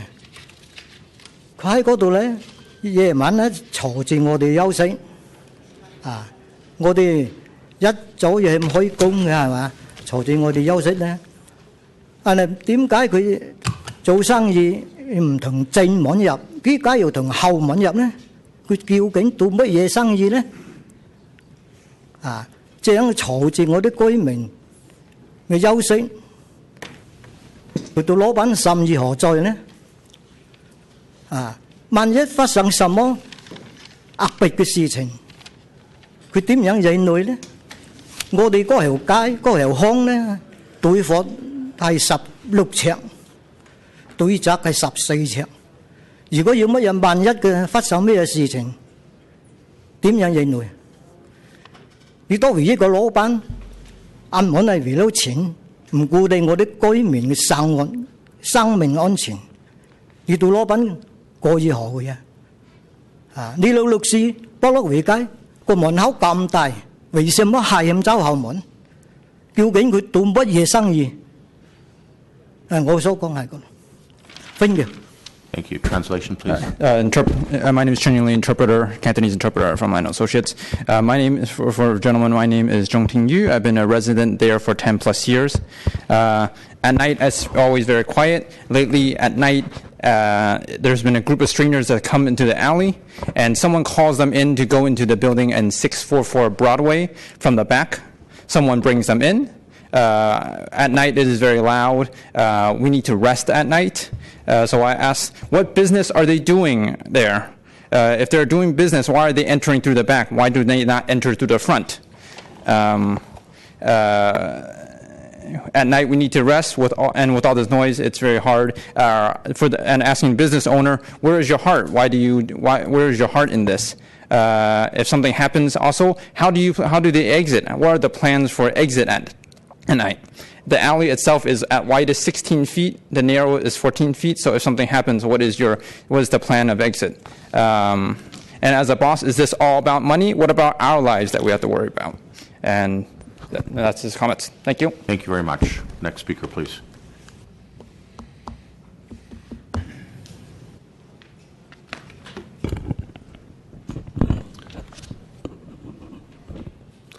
There we go. Hi, my name is Tyler Hayford. Thank you for hearing us today.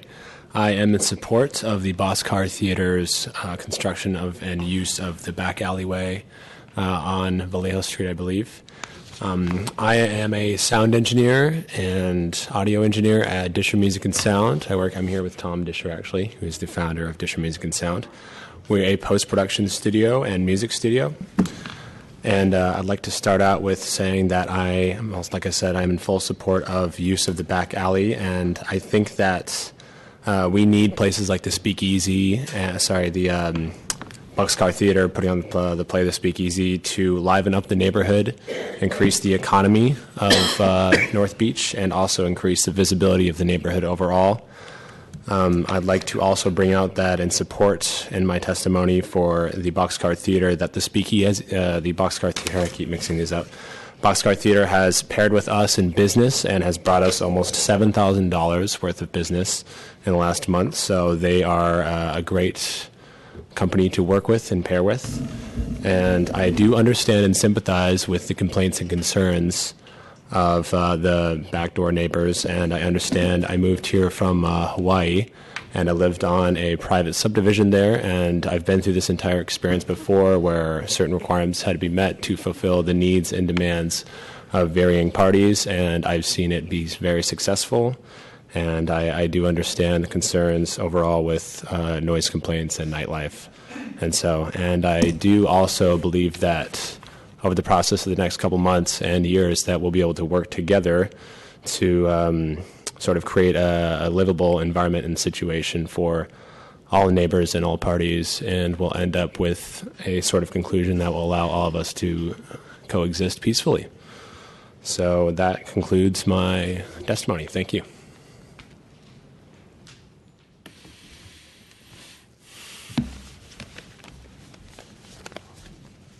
My name is Jeff Lee, and my partner Chris White spoke earlier. Unfortunately, Richard Au, the director of the Chinatown neighborhood, had to leave, so I just wanted to read his letter to you. On behalf of Chinatown Neighborhood Association, I am here to support this project because this empty theater has been closed down for many years, and this project will be able to create new jobs and revitalize the economy in Chinatown areas. As you may know, that within the last 20 years, 5 Chinese movie theaters had been closed down, and a few big restaurants also had been closed down in Chinatown. As a result, a few hundred jobs had been lost, and the Chinatown areas have become very quiet after 7 p.m. There are no entertainment programs to attract people to come back to Chinatown. We need more entertainment programs in Chinatown. By approving this project, which I am sure would bring a lot of people to the Chinatown areas and to improve the economy in Chinatown in the evening. Therefore, on behalf of the Chinatown Neighborhood Association, I ask for your support to approve this project for the benefit of the Chinatown economy. Thank you, Commissioners. Thank you. Next speaker, please. Hello, I'm Tom Disher. I'm owner of Disher Music and Sound. As a displaced business from 4th and Townsend Streets, I understand the difficulty of relocating a going concern, a small business, in an environment where it's increasingly difficult to be a small business and also to be an arts organization. Speakeasy has been an incredible source of over 70 jobs. The people that I have worked with that have recorded at our studio are extremely talented and capable musicians. Many of them have spent 4 to 10 years in music school, and they are not only people who are getting paid by them in addition to those 70 employees, but they also become a resource for my company.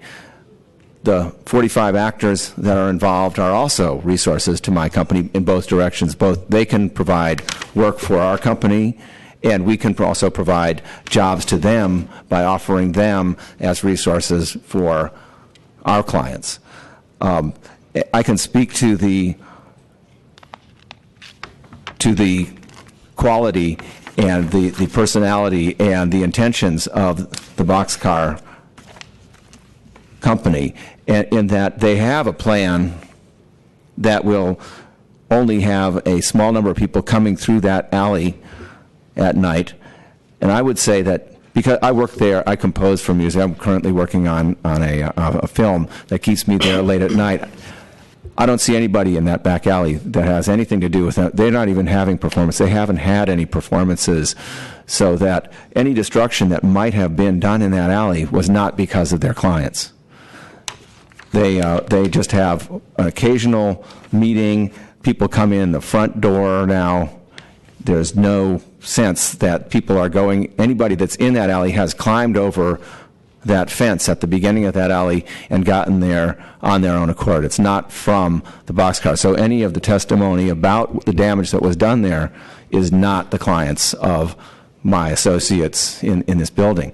And so as a resource for historic content, it's not only great entertainment, it's also a historic replica of what life was like in San Francisco. And as such, it's going to be a real asset to the community. Thank you.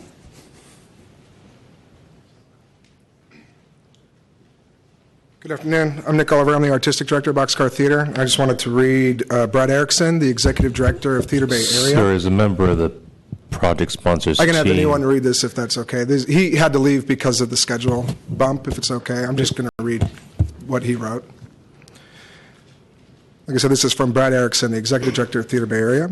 Dear Commissioners, I'm Brad Erickson, Executive Director of Theater Bay Area, a nonprofit service organization for our region's theater community with more than 2,000 individual artist members and 300 theater company members around the Bay Area. I am speaking in support of the project for several reasons. First, this project, which will be the home of the Speakeasy, will utilize dozens of theater artists, offering employment to 35 actors each night, as well as the host of other theater workers, including stage managers, directors, costume, prop, and lighting designers, and technicians. The Speakeasy does not have a limited run of just a few weeks, like most theater productions in our region, but has the potential to provide long-term work for literally scores of artists, much like its long-running North Beach neighbor, Beach Banquet Babylon.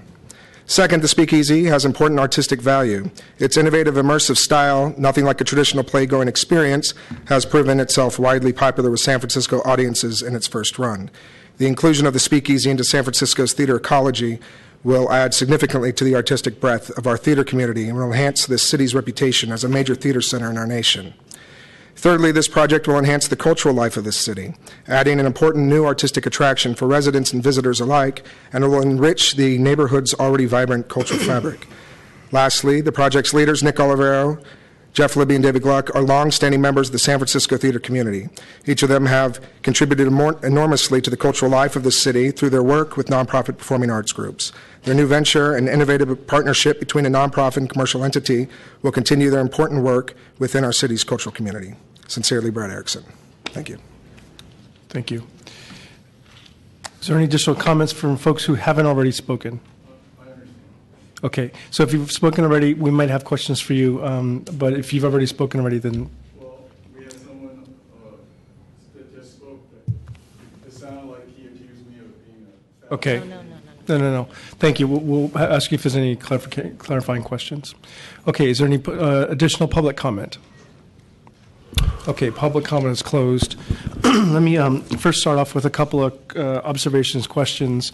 First of all, I think all of us here encourage new entertainment, new businesses opening in the area. I think this area of Chinatown is and / North Beach is a great place to have live entertainment. I know the alley very well and spent some time in there as a kid, and also with Mr. Chen touring the China Live project, and know that.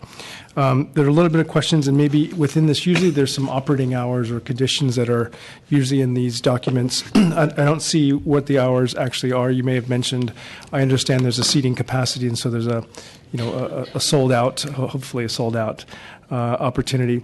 But this alley is really a unique one in that it faces the backside of many units, residential units, and for the most part, it acts as its front door. I think this commission has approved many bars, whether they're new or whether they're existing restaurants or clubs that were beer and alcohol and converted over to full alcohol. And it changes the dynamics, and we sort of hear about it after the fact, particularly about exiting. And when there's alcohol served people exit, they have every intention of leaving, but they end up having to smoke, waiting for an Uber car. And so that can be, I think, somewhat managed. I'm curious maybe from Mr. Chen about if this is the designated entry and exit point for the theater, or when you get China Live open and the Broadway Street entrance, which there are a couple of different entrances to the building, then becomes at that point the main entrance. And maybe you can address the bigger vision of how you want to use the entire building, and this is just the basement, but you've got other activities going on in the building that I think... China Live's primary entrance for the retail, because it is a 4-story development, so we have actually retail marketplace, 14,000 square feet, spanning 100 feet on the Broadway side.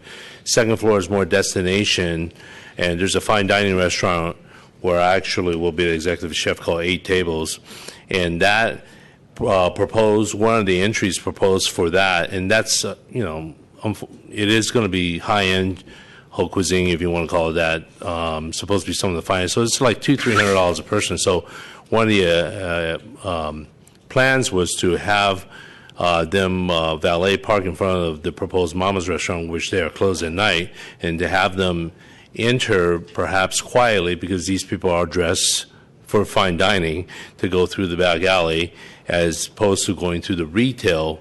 And it is a public street, and we do have a freight elevator back there that takes them straight up to my fine dining premise.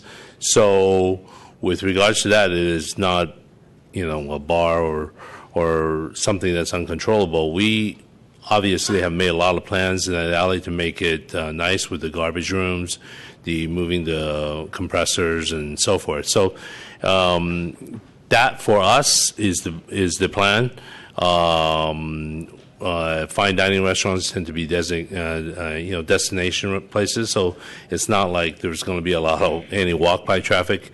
30, 40 people dining in a fine dining establishment is usually reservation only. We will actually have LA and hostess guiding them down this public street into our entrance, which is our legal secondary entrance and egress. So that's what we plan on doing, but otherwise our operations are all on the Broadway side. Okay, so your plan is to use the alley for boxcar exit entry, and then once you get 8 tables open, use the alley for primary exit entrance. I have nothing to do with Boxcar. How they operate is hopefully they will abide by, make it quiet for everybody and make sure there's no trash and so forth. I think some of the pictures I saw were from years ago. Maybe that was Gold Mountain, another restaurant. I have no idea.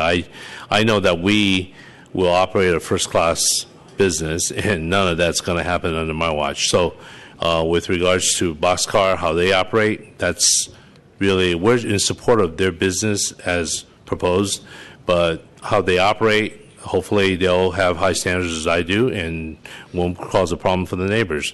I certainly will not. But in regards to the fine dining, because we do have multiple stories of operation in China Live. Maybe I can speak to the property owner, the landlord. The property owner is.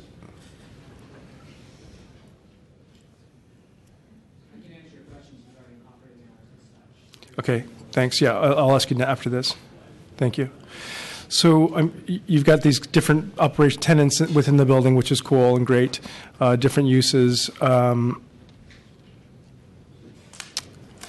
Is your understanding that multiple businesses will use this alley? And there's a very wide, large frontage on Broadway Street, which is really the commercial entrance, at least historically, where this was the back service garbage entrance at one time when it was Gold Mountain. Yeah, I could speak to a couple things that you mentioned. One, the building is 4 stories and it has a basement. Yep. The basement has been leased by Boxcar, and that's what we're talking about today. China Live will have space both in 644 and 660 on the first floor with the main entrance off of Broadway, in and out. And then they'll have an entrance to half of the second floor where they'll have a bar that goes along with their lounge, and that'll be an entrance off of Broadway. The only thing I think China Live is looking at doing is bringing some of their customers, their fine dining customers, down the alley as part of the mystique of going to China Live. You're not sure where it's at. There's a red elevator. They have valet parking, and then someone will guide you down. You'll go up, you'll eat a fine meal, and you'll leave. You get your car at the valet. So China Live's impact is very minimal. 95% of their activity will be out the front and Broadway. The reason there are people in and out there, and some of the reasons that some of the creative people like this building, is because it does bridge the gap between North Beach and Chinatown. We have a lot of creative people both at Disher Sound and Music. We have 10 different filmmakers. We have San Francisco Film Society, which is a nonprofit. They have groups of probably 20 different filmmakers that are under a grant program there. And what they like to do is they like to be creative, and some days they'll go to Chinatown out the front. Other days they go down the freight elevator and they go get coffee in North Beach and talk about their new theater plans. So it's a public street. The gate was put up, I believe, at the time the building was vacant, and the idea I think the neighbors had is, hey, put the gate up, it'll keep everybody out.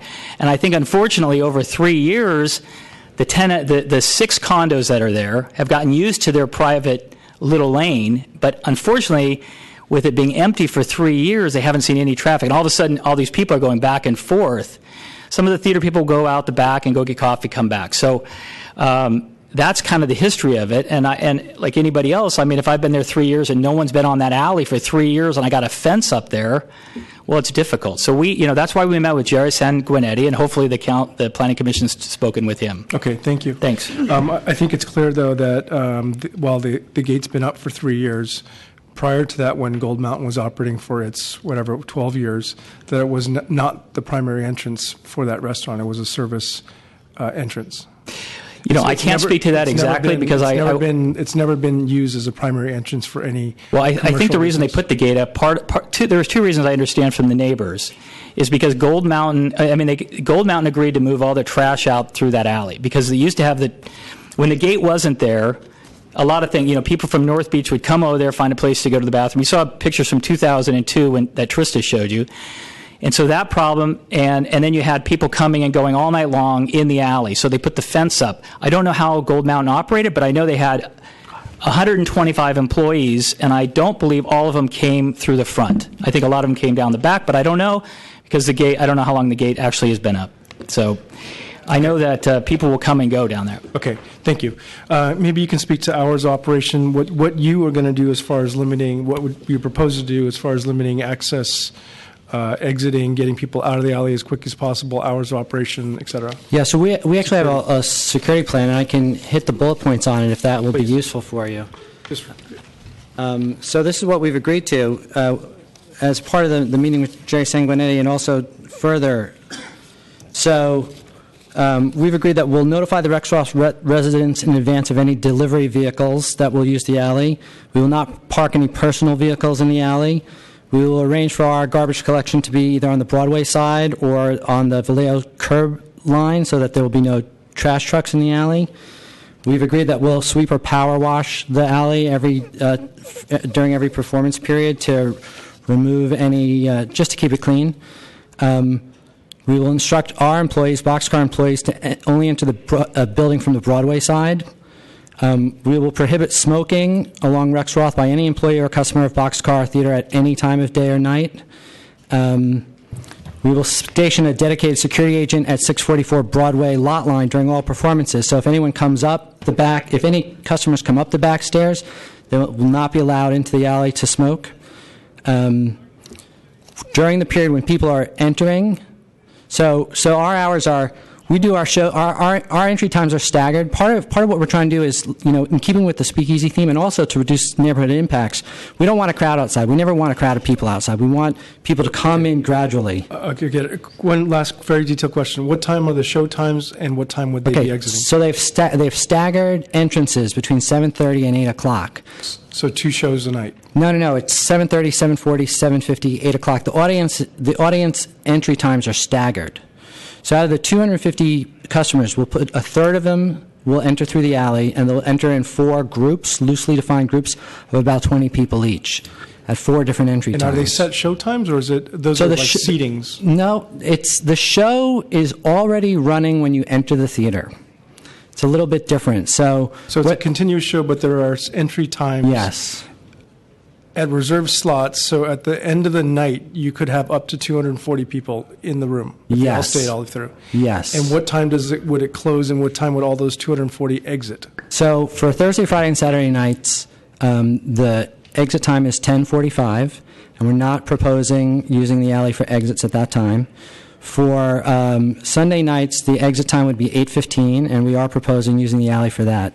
We took our cues from the meeting with DPW, who informed us that noise ordinances must be observed after 10 p.m.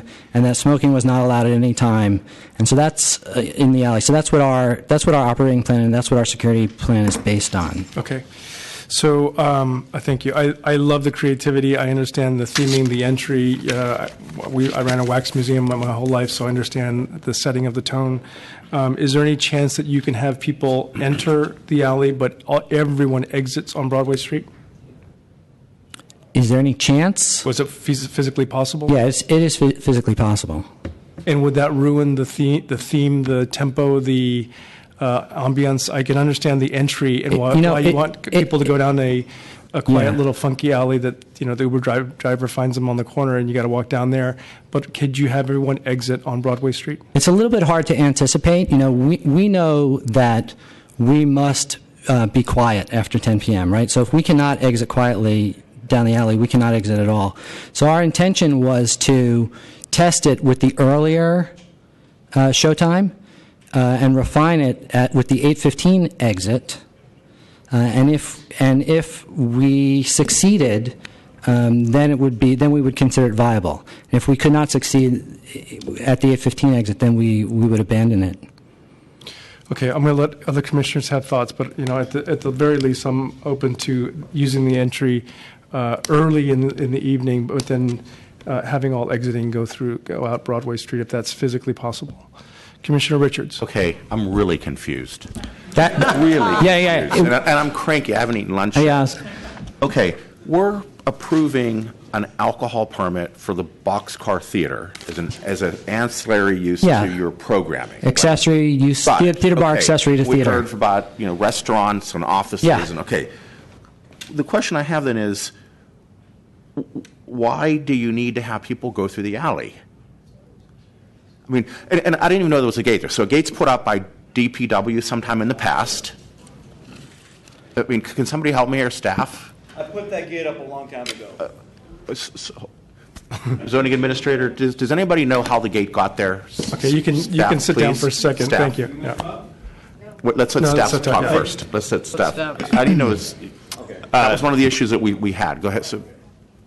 So I have not been able to. I have tried to reach out to DPW. I have not heard back from them. So hopefully the zoning administrator can speak to this issue more broadly. My understanding is that DPW will put up temporary gates on certain alleys, responding to the issues and nuisances often attributed to alleys, loitering, vomiting, public drunkenness. I believe this case it was intended to be a temporary alley to keep some of those nuisances out. It sounds like the owner of Molinari's has additional information. It sounds like maybe he had actually installed that gate, but perhaps under the authority of the Department of Public Works. This is a public alley. We put the gate up, myself and some of the residents all pitched in because at nighttime in North Beach, nothing good happens after midnight. And when people have access to a dark alley, they'll urinate, they'll vomit, they party. We've had people break into the back of my store because it's available. Got it. Is the gate legal? The gate, Alan Petskin gave me the permit. It's permitted. I have all the permission for Alan, yeah. Okay. Yeah, I'm Petskin, excuse me. Okay. So who has access to the gate? Who has a key? I do, and the residents that live there. And does the building at the end of the alley that we're talking about have access? I have no idea. Okay. You have to have a key to get in the alley, but you can walk out. The garbage people have a key? Well, the garbage, we have to put the garbage cans on the street now. Okay. No more cans in the alley. Okay, thanks. So, one of the ways that I kind of got my start in civic life was through noise complaints in the upper market. And God, we had these things go on. And I actually lived close to a bar, and I was kept up. Even I'd fly around the world, I'd come back, and it's only 8 or 9 o'clock at night or 10 o'clock at night. I'm already in bed because of the time zone shift. We had a case, and I believe Zoning Administrator Sanchez realizes on a bar that that supposedly the noise ordinance is in place, but you call the police 200 times. You get 200 nights worth of no sleep because of whatever was happening at the establishment, and the process is long and involved. And then we go to the Board of Appeals, and years go by. And I have a real hard time, honestly, with having people leave in a dark alley later at night, 240 people having drunk. I just can't see it. 16 feet wide, 14 feet wide, where people are living there. I mean, I was 150 feet away from this bar, and the people across from this other bar were across Market Street, and it was probably 250 feet. But it's an incredible inconvenience to people. So, I mean, I think the business is necessary. I think it's desirable, but I don't think your programming is compatible to your physical surroundings, to be honest with you. I'm okay with what President Fong said is having people go in, get your kind of ambiance, it's all cool, but have them go out on the Main Street Broadway. That's the thing that's going to make sense, especially if it's later at night, 10, 11. You have no control over your customers. Literally, unless you have somebody standing out there like a bouncer, pushing people down that alley, I think it's just not workable. So I support having them come in, but not leave through the alley. Okay. Commissioner Moore. You can have a seat. Okay, thank you. Thank you. I'm very much looking for President Fong and Commissioner Richard's experience in this matter. I live in a neighborhood, in a residential neighborhood, where a restaurant was established about 20 years ago on the condition, and they made a special deal with the neighbors to support them to be quiet at 10 o'clock, and they adhere to it. You can set your clock to that performance, because it is indeed the ambient noise, which is much amplified when it's quiet at night in a small alley, further amplified because of the sounds bouncing back, is totally disruptive to living and sleeping, etc. And I would support the idea of access as part of the performance, so to speak, the ambience of coming through the dark alley. But that is kind of a theatrical thing more than anything else, but the exiting would have to occur on a street, which because of traffic and other things is already noisy, that being Broadway. The one thing I'd like to ask the zoning administrator, and I'm not quite sure if you can answer it, I'm concerned that the alley with the gate, given that now there is full occupancy in the building, would not have to be more accessible for the fire department. I see you raise your eyebrow. I'm sure there will be a question that the fire department will look for life safety issues. In case of an emergency, there would be exiting as alley as well as adjoining businesses would have to exit. So I'd like to keep that on the table, but operationally I believe that limited entry in limited and specific times, yes, but exiting at any time, no. Thank you. So there have been multiple building permits issued for this building. As is noted, there's a mix of uses in the building. So building department has already reviewed and approved numerous permits for this building. I don't know whether or not the issue of this potentially restricted access on the alley was ever brought to their attention. But certainly there are approved permits, and we can have this discussion with Department of Building Inspection and with DPW to make sure that all relevant life safety codes are being addressed. And just to highlight too, as Commissioner Richards noted, this is just for a conditional use for the bar. So any conditions you place on this restricting the access would be limited just to the bar use. There other restaurant uses that are in the building would not be subject to those restrictions because they're just not before you as part of this conditional use authorization. So and also we also could not preclude any needed egress under the building code, and that would not be, I believe, your intent either, but to really simply restrict access to certain hours before certain hours. So follow up, sorry. The other point is that I am in full support of the revised clarification that Mr. Perry submitted to us just a few minutes ago, and that pertains to item 6, maintaining bar use accessory to other entertainments. That verbiage is, I think, very important, and I'm very, very appreciative that you are bringing it up, because if at any time this would change to a full bar, that would just be not acceptable under any circumstances. So this particular very well phrased amendment is something we should incorporate in the motion, and I do move to approve with modifications.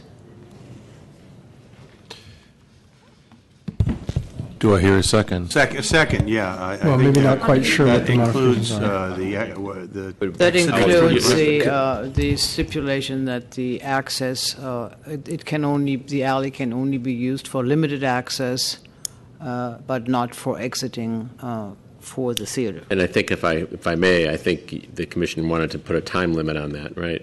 On that entrance. Yeah, I would definitely put it. 8:30 p.m. I think is what was talked about. I think that's correct, yes. Commissioner Antonini. Yeah, I think aside from the alley issue, it's a terrific idea. I think the whole China Live concept and the 8 tables and the speakeasy really is going to enliven the area, throw back to the days of the international settlement on the area north of Broadway, where a number of little Basque places, whole variety of different things. So this kind of reminds me of Tony and Tina's Wedding, which was something that was popular a few years ago, and it was audience participation kind of show. So that sounds like fun. Now, I'm in favor of the motion. It makes sense to me. There are a few logistical things. First of all, fire code. That'll have to qualify. I'm sure that exit will have to be left open for emergency, because You can't put somebody there, and if they can't get out of there in case of emergency. And project sponsor also, as part of the motion, I would hope would take responsibility for, making sure that the alley is kept clean, if that's fine with the maker of the motion. That is, I think, standard condition. Yeah, but right, you're standard emphasizing condition, it. I yeah, no, appreciate no, that. that's That is fine. definitely what we were expecting. And, otherwise, the rest of it sounds like a good solution, and you still have the entry there. It's supervised. It's limited to a period of time early in the evening, and then after the show, they go out through the front. So I think that kind of solves all of the problems, and obviously, they'll have to work out. I would assume that there's enough exiting through the front that this other exit is not necessary in terms of secondary or tertiary access, because sometimes you have to have a certain number of exits, maybe just for emergency, but that'll be something else that'll have to be checked as part of the code. I'm supportive. May I ask a clarifying question to the zoning administrator? So we're approving this CU just for this particular boxcar use. If there are other uses that eventually open within the building, do we approve the usage of the alley in this similar situation, or does that come up or not? No, they would not be before you. I mean, they are already permitted uses. They're principally permitted uses. They're not subject to conditional use authorization. It's the bar use, which is the only new triggering. Okay, I got it. Yeah. Okay. And I think also clarifying that this motion is not in any way restricting required means of egress under any municipal code. Absolutely not. Yeah. Okay. Can I offer a couple of things that may be added to the motion or for discussion? And that it sounds weird that I know it so well, but the gate when it closes there is very noisy, and it echoes in the alley. It's sort of like the slammer at Alcatraz. You can hear that thing shut. I don't know whose responsibility is to maintain it, but if there's any way to buffer the sound of that closing and opening, I think you get my idea. Maybe you've got some ideas in mind. But the second thing is that I think if part of the security plan on the entry of people in, I think it's important to have a greeter, whoever it is in costume themed, at the gate rather than at the end of the hall and yelling, "Hey, come on down, it's this way." Okay, I think that's really important to have someone quietly guide them into I think it's a great idea. They're very exciting business. Commissioner Antonini? Oh, yeah, no, I was agreeing with the modified motion and it sounds like they already have provisions for the greeters at the gate and at the entry. And that would have to be coordinated with the residents and the gatekeeper to make sure the keys are distributed to those who need to use them. Commissioner Wu. So I just wanted to clarify the motion. It's to allow the CU with the restriction that there's no customers to exit or enter after 8:30. That's right. Okay, thank you. I'm supportive. But that we would still use their staging plan of a limited number of people coming through the alley. That is still not changed. That remains as is, and that was about a third. And for clarity, as the maker of the motion, are you accepting the friendly amendment to include greeters at the gate? Absolutely. And I am. Yes. Thank you. Okay, sir. Can we make the cutoff time 9 o'clock? We have a late entry ticket, a low price late entry ticket. I think 8:30 is reasonable. I mean, it's, I think 8:30 when people have dinner. I think that's the beginning of the evening. I think we should leave it with 8:30. Most shows have the last seating of Beach Blanket is probably 8:30. Commissioner Richards. Quick question for project sponsor. So the theater is on the same level as the alley, or do you have to go up steps to get to it? You go down? No, the theater is below ground, so there's 2 flights down from the alley. Okay, so you're going to clearly let your customers know, don't go out this door, go out the front door. Yes, and we're going to have security stationed at the top and theater personnel stationed at the bottom. Okay. And yes, we will direct everyone out the front.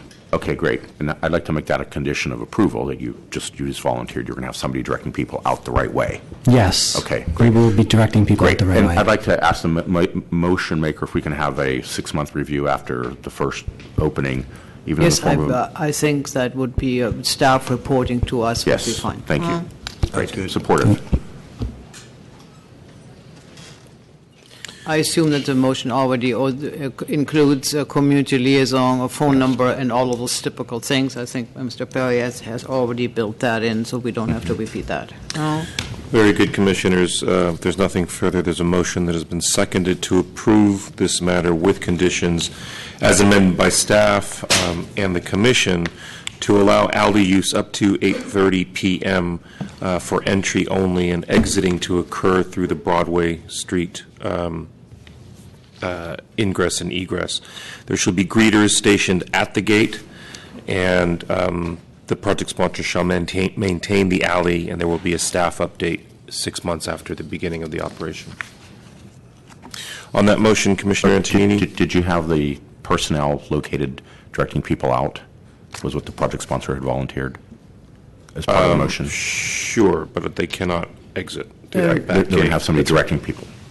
Secretary Onen, I think the condition says there is a person at the gate and at the door, so that it's not somebody yelling down, oh, where do I go? There's basically an interaction between two people, one at the gate and one at the door into the building. Right. And two separate things, though, Commissioner Moore. Commissioner Richards is asking for, upon exiting, that there's someone to guide some people out to the Broadway side and not towards the alley. Great. Very good, then, Commissioners. Adding those two conditions that the greeters shall be at the gate and the door in the back alley, as well as personnel at the end of the show to direct customers to the Broadway Street exit. On that motion, Commissioner Antonini. Aye. Commissioner Johnson. Aye. Commissioner Moore. Aye. Commissioner Wu. Aye. Commissioner Richards. Aye. And Commission President Fong. Aye. So moved, Commissioners. That motion passes unanimously 6-0. Okay, Commissioners, thank you very much for your patience and your hunger pains. Why don't we take a 45-minute lunch break? And just for clarity, this hearing, the Planning Commission will go into recess. The zoning administrator will continue with the hearing for item 17B. So those persons who are exiting this chamber could do so quietly. Excuse me, folks, if you could exit this room quietly, we still have some business to attend to. Excuse me, folks, if you need to speak, do so outside the room, please. Zoning Administrator, we will now go to item 17B for case number 2015-001214 VAR at 3636 21st Street. Thank you, Jonas. And we usually give the project sponsor 5 minutes for the variance and any public comment, 3 minutes each. Good afternoon. Tuya Catalano with Ruben Junius and Rose, representing the project sponsor. So I'll keep it fairly brief, but first of all, I want to appreciate the zoning administrator hearing this item now that the DR got withdrawn, so I appreciate having that. But I wanted to also recognize the project sponsor and the DR requesters, which have now been withdrawn. They worked very hard on this project and the revisions, and I want to thank the two DR requesters, Ms. Kennedy and Mr. Pennepaker, for their participation. Also wanted to just acknowledge briefly, among other people, Commissioner Richards was very helpful in facilitating some of the cooperation. So I want to just really briefly talk a little bit about the project plans and project description so that it's clear what it is. So you and staff had received an email from me today with the revised drawings, and I also emailed you a written list, a very detailed list of some of the changes that we've agreed to do to the project. So I want to be very, very clear on the record that what the project is, and that we are asking the zoning administrator to approve variance from the rear yard modification based on those updated drawings and based on the project description that includes those specific items. So I think rather than, given the time limit, rather than go through the exact revisions line by line, I think I'm going to give you a clear reference to that so that it's clear on the record what they are. So more specifically, you have an email from me That was addressed also to Ms. Boudreau and Mr. Ioning, with a copy to the project sponsor as well as the two DR requesters. I think it was date stamped for 12:44 p.m. today. So that email includes the updated drawings as well as the detailed list of the project revisions.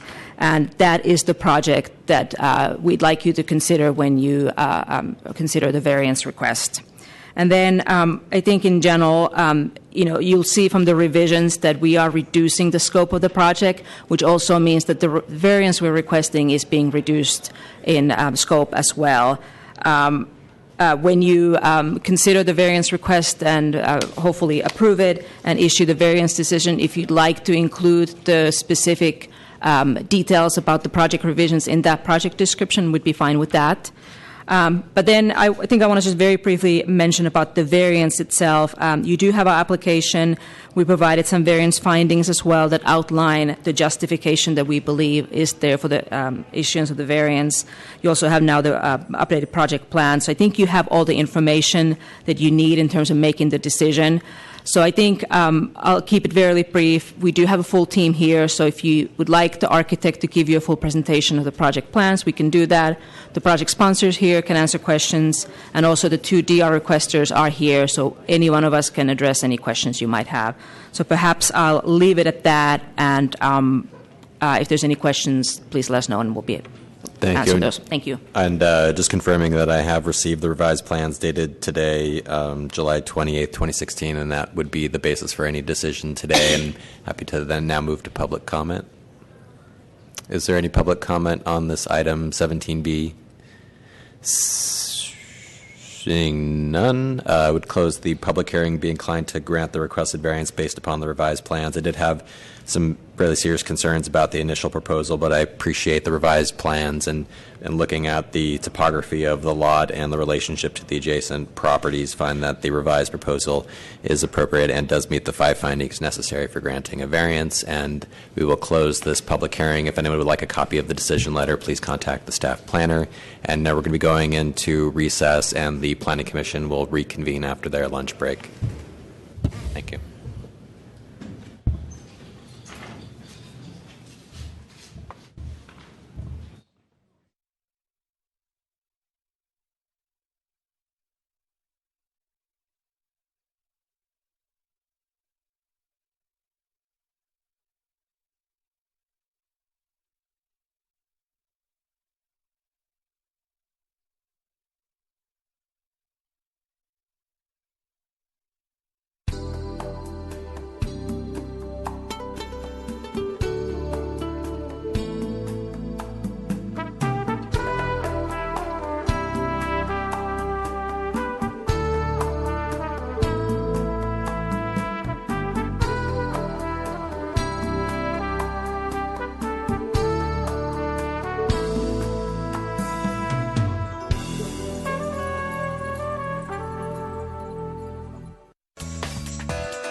SF Gov TV, San Francisco Government Television.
SF Gov TV, San Francisco Government Television.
SF Gov TV, San Francisco Government Television.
Good afternoon and welcome back to the San Francisco Planning Commission regular hearing for Thursday, July 28, 2016. I'd like to remind members of the public that the Commission does not tolerate any disruption or outbursts of any kind, and to please silence your mobile devices that may sound off during these proceedings. And when speaking before the Commission, if you care to, do state your name for the record. Commissioners, we left off under your regular calendar on items 11A and B for case numbers 2015-014715, PCA and SHD at 2070 Folsom Street, zoning map amendment and adoption of findings for shadow. I believe Commissioner Wu? Yes. Commissioners, I need to be asked to be recused on this item. CCDC is a partner on this project. Move to recuse Commissioner Wu. Second. Thank you, Commissioners. On that motion, then, to recuse Commissioner Wu, Commissioner Antonini. Aye. Commissioner Moore. Aye. Commissioner Wu. Aye. Commissioner Richards. Aye. And Commission President Fong. Aye. So moved, Commissioners. That motion passes unanimously 5-0. Okay. Good afternoon, Commissioners. Kimberly Durande, Planning Department staff, with Eugenio Salcido from the Legislative Affairs team.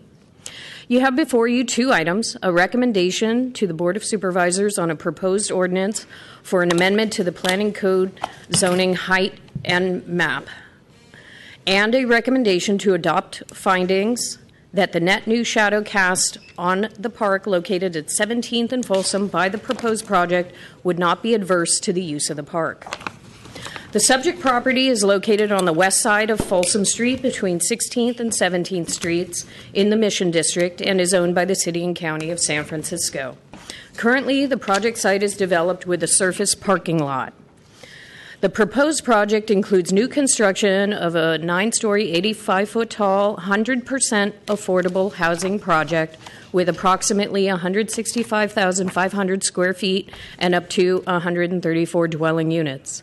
The proposed project will contain approximately 9,700 square feet of community support services, 4,500 square feet for a child development center, 1,200 square feet of accessory office space, and 600 square feet of retail use. The development is proposed by a partnership between the Mission Economic Development Agency and the Chinatown Community Development Center.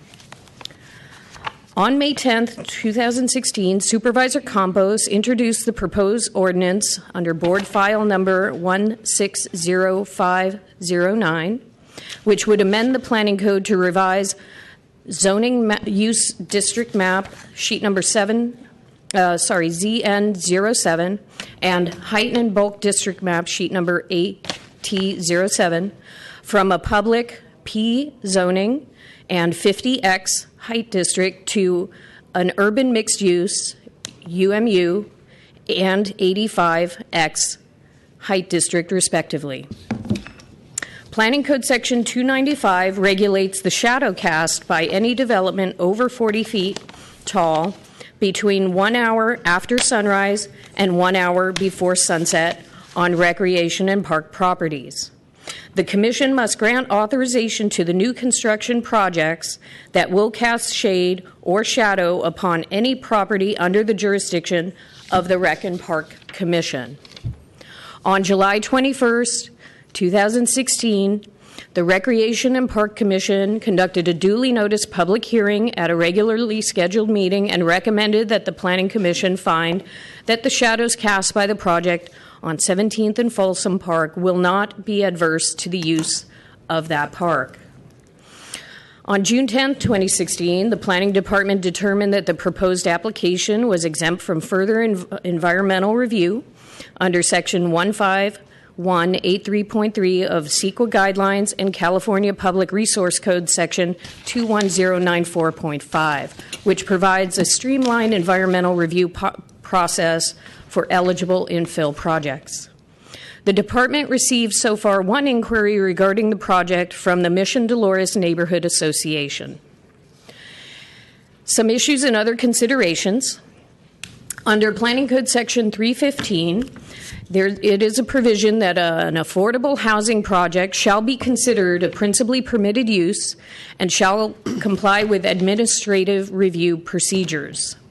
In lieu of any otherwise required Planning Commission hearing, the Planning Department shall administratively review and evaluate the physical aspects of an affordable housing project and review such projects in coordination with relevant priority processing and design guidelines.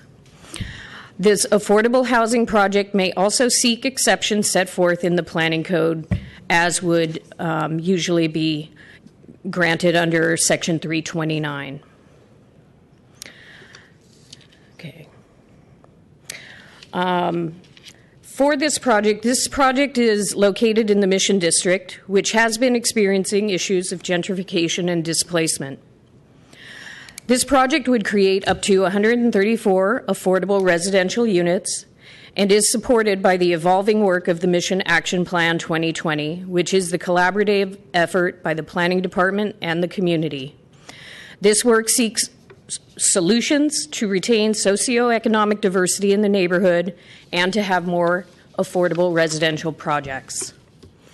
The Planning Department recommends adoption of the rezoning ordinance to the Board of Supervisors, and second, to adopt findings that the proposed project would not be adverse to the use of the park at 17th and Folsom. The basis for the recommendation is that the Planning Department supports the proposed rezoning and height reclassification because it allows for the construction of the 100% affordable housing in the Mission District, enhancing the supply, and will advance those goals of the Mission Action Plan. Further, the department finds that proposed urban mixed-use zoning is appropriate for the site because it is consistent with other existing zoning found in the immediate neighborhood. Although the shadow cast by the proposed project has numeric significance, the magnitude of the net shadow cast upon the Folsom Park occurs in the early morning or evening hours, which are during the periods of low park use. Also, the net new shadow cast is a relatively small area in comparison to the size of the park. The project, on balance, is consistent with the objectives and policies of the general plan and will add up to 134 new affordable dwelling units in the Mission neighborhood. Thank you, Commissioners. This concludes my presentation. I'm available for questions. Thank you. Is there a project sponsor? You did. Sorry about that. Plural. Good afternoon, Commissioners. I'm Elaine Yee, Senior Project Manager from Mission Economic Development Agency. Along with Chinatown Community Development Center, we're the project sponsors for the 2060 Folsom Affordable Housing Development. 3 years of advocacy for open space and affordable housing from the Mission community. We're excited to be selected by Mayor's Office of Housing and Community Development as the development team to create the much-needed new inventory of affordable housing apartments here at 2060 Folsom for the neighborhood. Our vision is to create quality and healthy homes for up to 134 families and transitional age youth in studios, 1-bedrooms, 2-bedrooms, and 3-bedroom units, providing cradle-to-career continuum services to residents and the community. Chinatown CDC will be providing property management and family residential services, and Larkin Street Youth Services will be providing residential services for youth. Mission-based community services will be on the ground floor. Mission Neighborhood Centers and Good Samaritan Family Resource Center will operate a child development center providing infant toddler care and preschool for 44 children. Jamestown Community Center will move their administrative offices and after-school and summer programming for youth. Podair will also have their offices and programming at this development. There will also be a corner cafe and public restrooms that will serve the park users and the general community. The development team has done extensive community outreach and has received positive support on this project. We have submitted our letter of support package to the Commission that included over 100 letters from residents and business owners. And we recently had our third community meeting, and it was a very well-attended meeting with over 80 participants on July 13th. Our architect and land use attorney will now give a general design overview and shadow study analysis, and we're here to answer for any questions you have. Thank you. Great, thank you. Good afternoon. Good afternoon, Commissioners. I'm Ann Torney, and our firm of Thune Solomon are the architects for 2060 Folsom. Could I have the laptop images on the Okay, screen? coming up. Computer, please. Thank you. Thank you.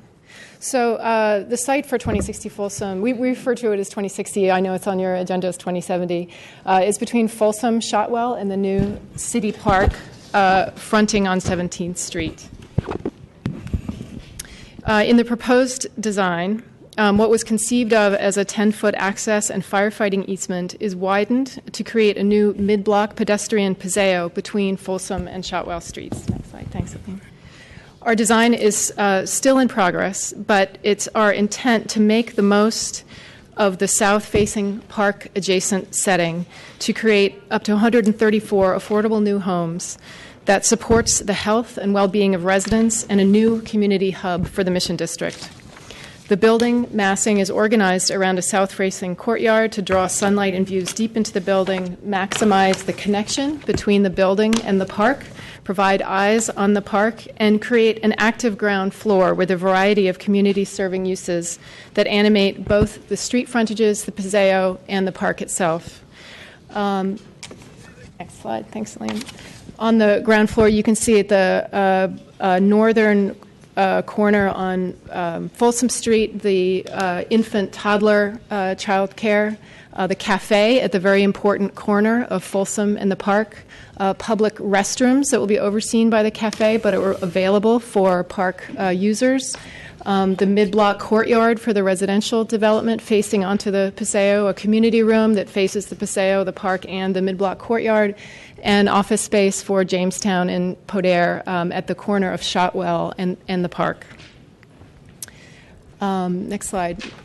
Building common spaces are organized around the mid-block garden courtyard to create a town square for residents of all ages that commands views out over the park. On upper floors, next slide, corridors and elevators are located so that the residents have views out over the park as they come and go from their homes. On the top floor, on the 8th floor, there's a roof garden for residents that overlooks the park. Next slide. And allows the building to step down to relate to the more intimate scale on Shotwell Street. The building is designed to have a symbiotic relationship with the new park. The housing provides a backdrop to the new park, eyes out onto this important new community resource, providing security and safety for park users as well as on the streets and the paseo. And the park itself is an incredible amenity for residents right at their front door. I think I'll leave it with that.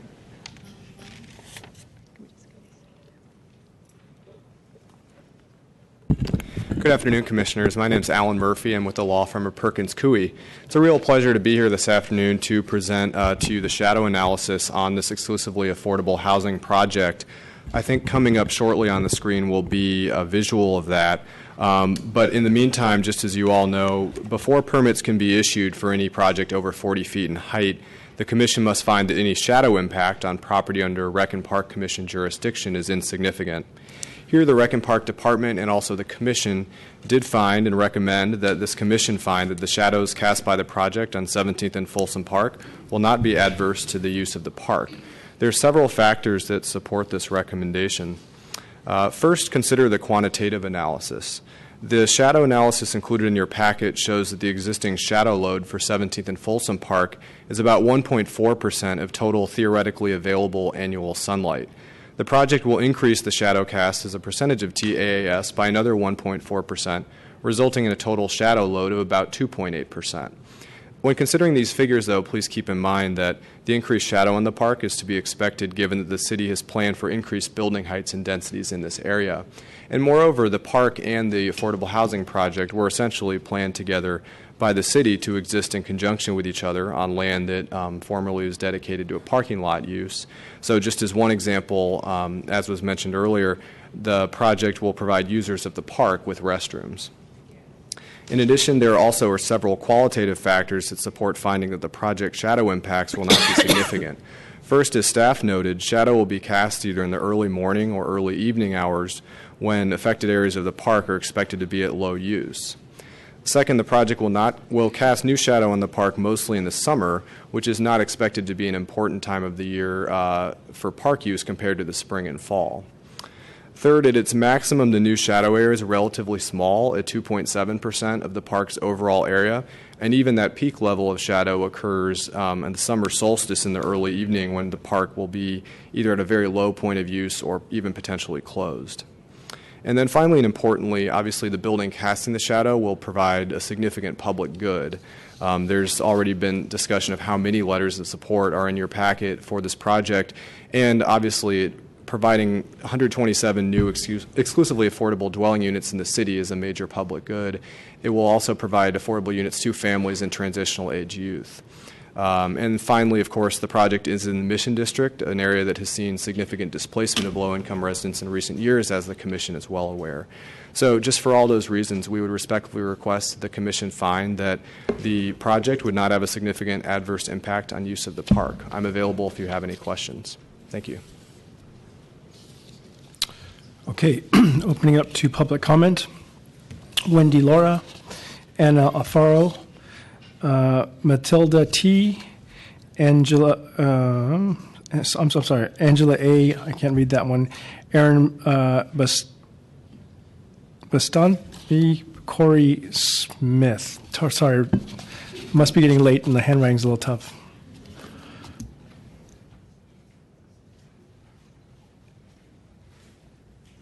Might be, excuse me, the one and only here. Good afternoon, Commissioners. My name is Corey Smith. On behalf of the 300 members of the San Francisco Housing Action Coalition, I want to thank you for giving me the opportunity to speak here today. Unfortunately, as you know, we have a project review team. We have not had the chance to actually review this project, but we did actually work with project sponsors and the architect on a recent tour of the Mission District, had members of United to Save the Mission join us as well. So we are familiar with the area, and generally it is obviously a good place for housing. In principle, it may not shock you. We like the idea of extra height if it means more units, especially more affordable units. It makes a lot of sense, and in this situation specifically, the Mission obviously does need more affordable housing, so we do not outright endorse it, but generally it's probably a good idea. So thank you.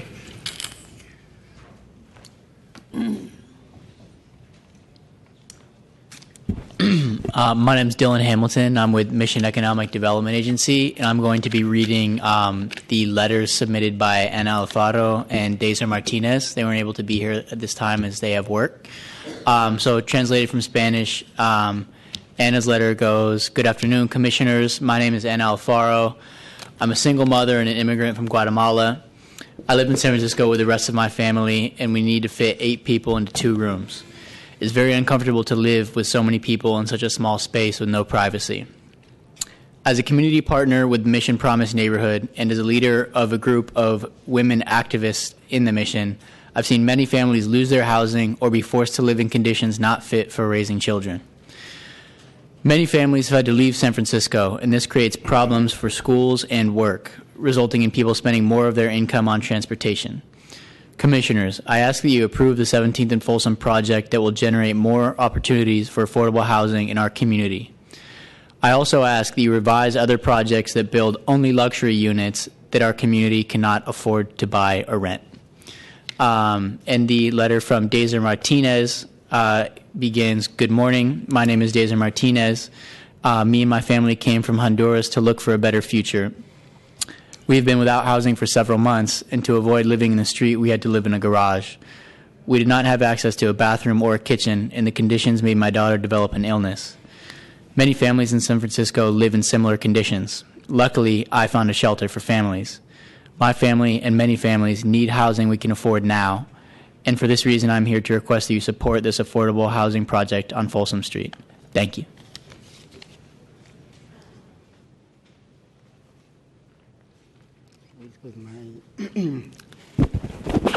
Good evening, Commissioner Dairo Romero, Mission resident and working for the Mission Economic Development Agency.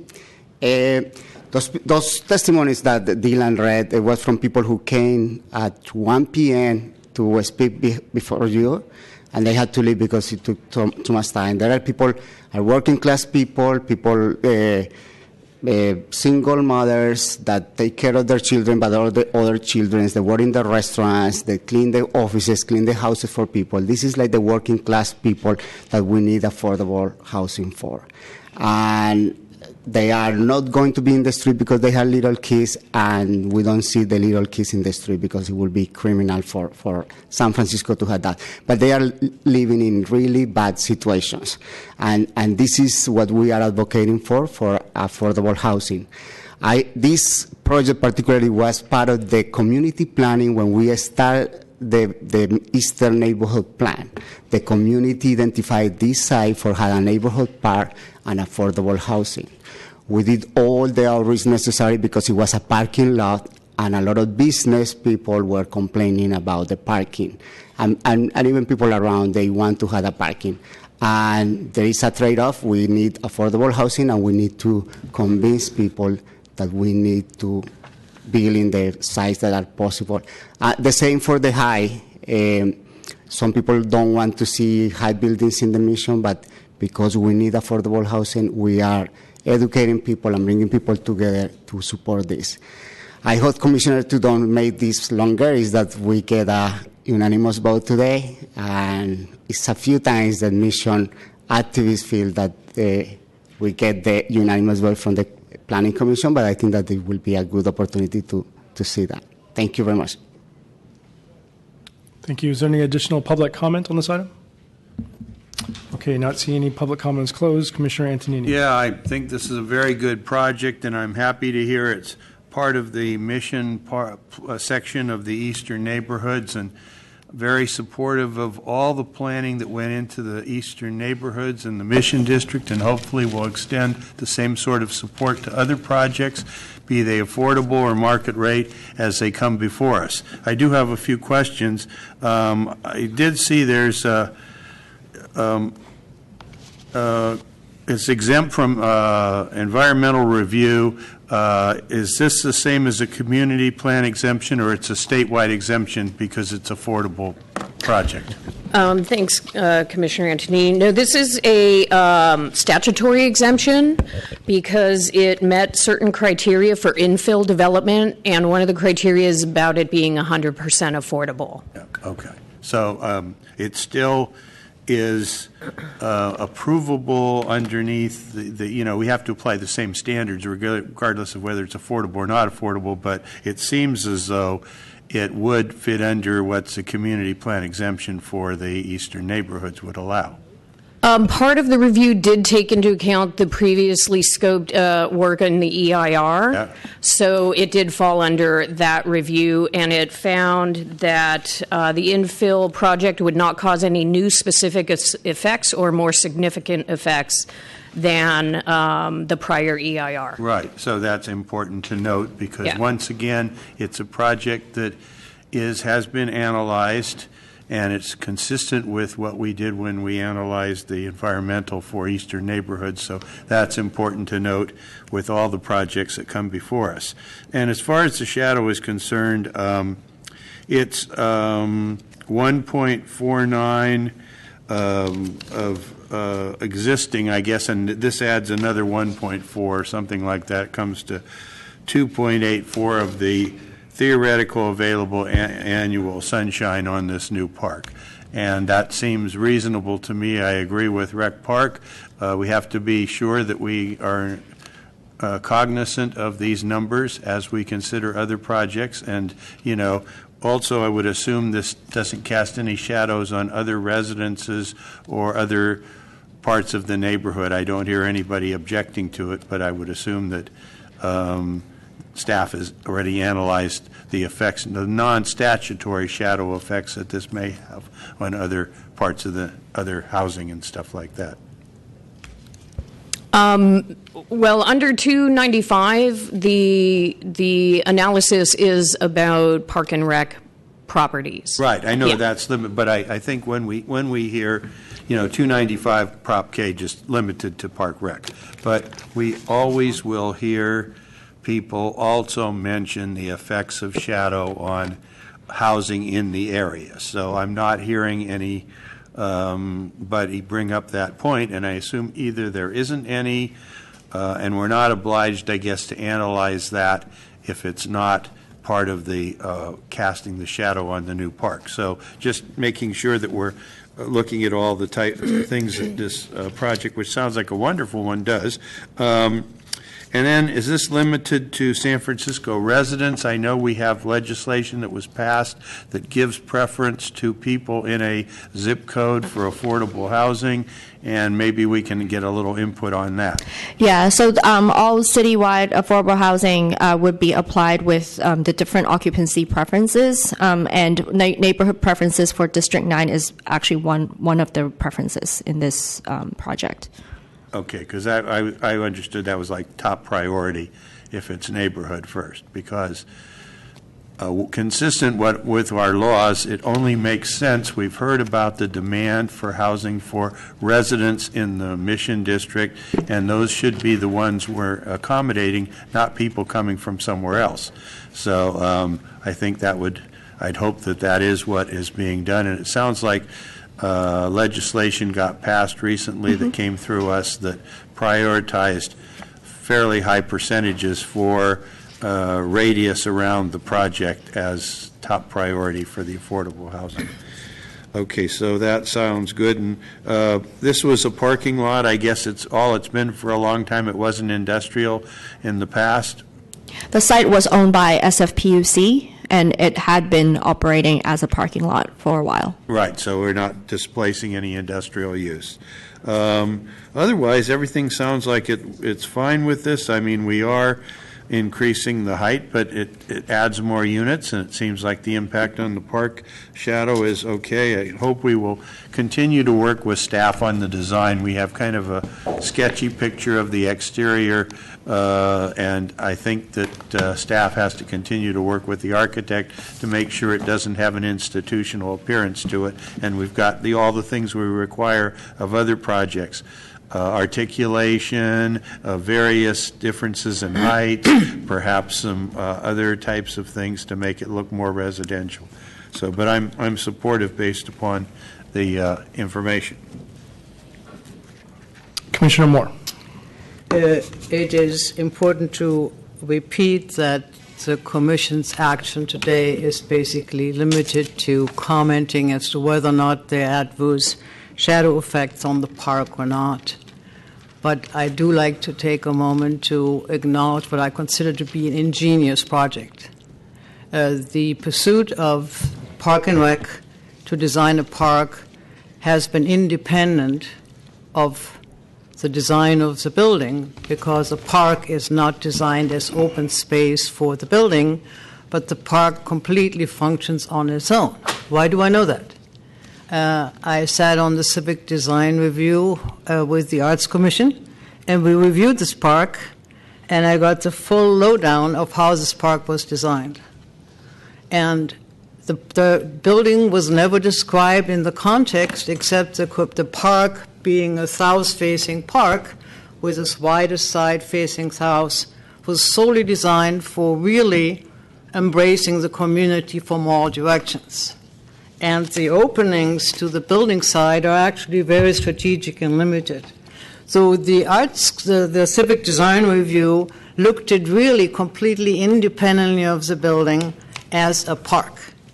And now, as the building design comes along, there is this wonderful story and unfolding how beautifully these two things work together. I mean, to divide the site up with the north and south side and the way this particular design is presented is just a fabulous solution, and I assume there would be nobody who could possibly find the building shadow adverse to the use of the park, particularly when it is a common interest building with its 100% affordability.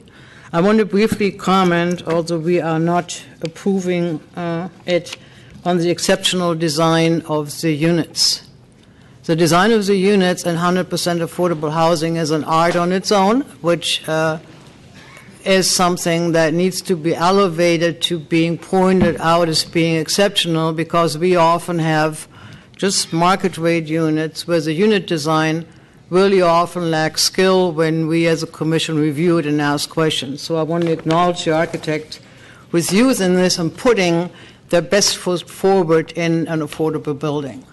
The building is large, yes, and I do hope that ultimately in the use of colors and materials facing the park, we can do as much as possible as budget allows. Most of the money will go into the inside. That's what living is all about here, that we can find a little bit more money for bringing color and material change to the south-facing facade of this building, because that becomes, in its own right, a canvas on which the park mirrors itself. So I hope that we can find some joint venture between SF Rec and Park and the building to do as much as we can. I'm in full support of this building. Do not find any adverse effect because of shadow for the use of the park, and moves that we approve. Second. Commissioner Richards? I don't want to belabor the point. I agree with what my fellow commissioner said, and it's so nice to see the community come out and support a project in the mission. It is 100% affordable. It's completely appropriate, and I also think that the shadow cast by the building on the new park is not, while not inconsequential, it's certainly a trade-off that's worth making. Director Rao. Thanks. I just want one comment. It's very gratifying for the department to see this project move forward, because there's multiple kind of sources for this project. It goes back to the Eastern Neighborhoods Plan, as Mr. Romero mentioned. The community and the department had identified this site long ago as a place for an open space and affordable housing. We were able to help negotiate the sale of the property from the PUC, which is why the rezoning action today in front of you, because it was a PUC land, hence it was Zone P for public. And it's a really gratifying thing to see this happen today. I'm really excited about this. It's also obviously an important component of what we're talking about in the Mission Action Plan 2020, and trying to increase the number of affordable units in the mission. So this is particularly gratifying for me and the department to see this project move forward. Commissioner Moore. I wanted to just almost say the same thing as you, but basically thank the department, including your leadership, in timing it in a way that we have the Mission Action Plan in place, that we have indeed all of the pieces come together at a most crucial time, because any misstep in timing could have not produced of what we have today. Commissioners, if there's nothing further, there's a motion that has been seconded to adopt the shadow findings and a recommendation for approval to the Board of Supervisors. On that motion, Commissioner Antonini? Aye. Commissioner Johnson? Aye. Commissioner Moore? Aye. Commissioner Richards? Aye. And Commission President Fong? Aye. So moved, Commissioners. That motion passes unanimously, 5-0. Commissioners, that'll place us on item 12 for case number 2014.1604 CUA at 1848 through 1850 Green Street. Commissioners, please note that after hearing and closing public comment on June 30th, you continued the matter to today by a vote of 6-0. And Commissioner Fong, you were absent. Thank you very much. So you need to acknowledge that you have reviewed the material from the previous hearing. Thank you for the reminder, and I have reviewed the material and prepared to take action today. Thank you. Okay. Good evening, Planning Commissioners. Brittany Bendix of Planning Department staff. You have before you a request for de facto demolition of a two-family dwelling at 1848 to 1850 Green Street within an RH2 zoning district. The project is before you because the proposal is tantamount to a demolition per Planning Code Section 317 and therefore requires conditional use authorization. This project was previously heard on June 30th, 2016, and then continued to today's hearing with direction from the Planning Commission to improve the quality and equity of the lower unit as compared to the upper unit. Since the continuance, the project applicant has made the following changes to the proposal. First, they've removed the roof deck above the fourth floor. Second, the primary Green Street entrance has been reconfigured to accommodate an entry sequence for both of the two units. And then third, the lower level unit, 1850 Green Street, has expanded to the level above and has increased by 1,100 square feet, and it includes an additional bedroom. The revised project results in one 3-bedroom unit of 2,710 square feet and one 3-bedroom unit of 5,367 square feet. This is an expansion to both units, which are approximately 2,101 square feet and 2,195 square feet, respectively. Staff has not received any additional comment from the public at this time and is recommending approval of the project as proposed because the project complies with the general plan and planning code and will result in a net gain of bedrooms while maintaining the existing unit count. This concludes my presentation, and I'm available for any questions. Thank you. Okay, thank you. Project sponsor, please. Commissioners, as this is the second hearing, very good. Good afternoon, Commissioners. My name is Daniel Holbrook, and I'm with Feldman Architecture. We are the architects of record for 1848 Green Street, and we're working with the owner, Andrew Broughton, on the project. As Brittany mentioned, we carefully considered your comments from the last hearing and made changes to the project to increase both the quality and the equity of 1850 Green Street, which is the lower unit.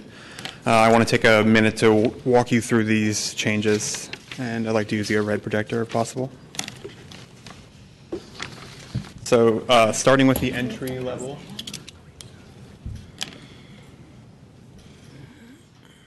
We've changed the project so both units enter through the primary Green Street entrance.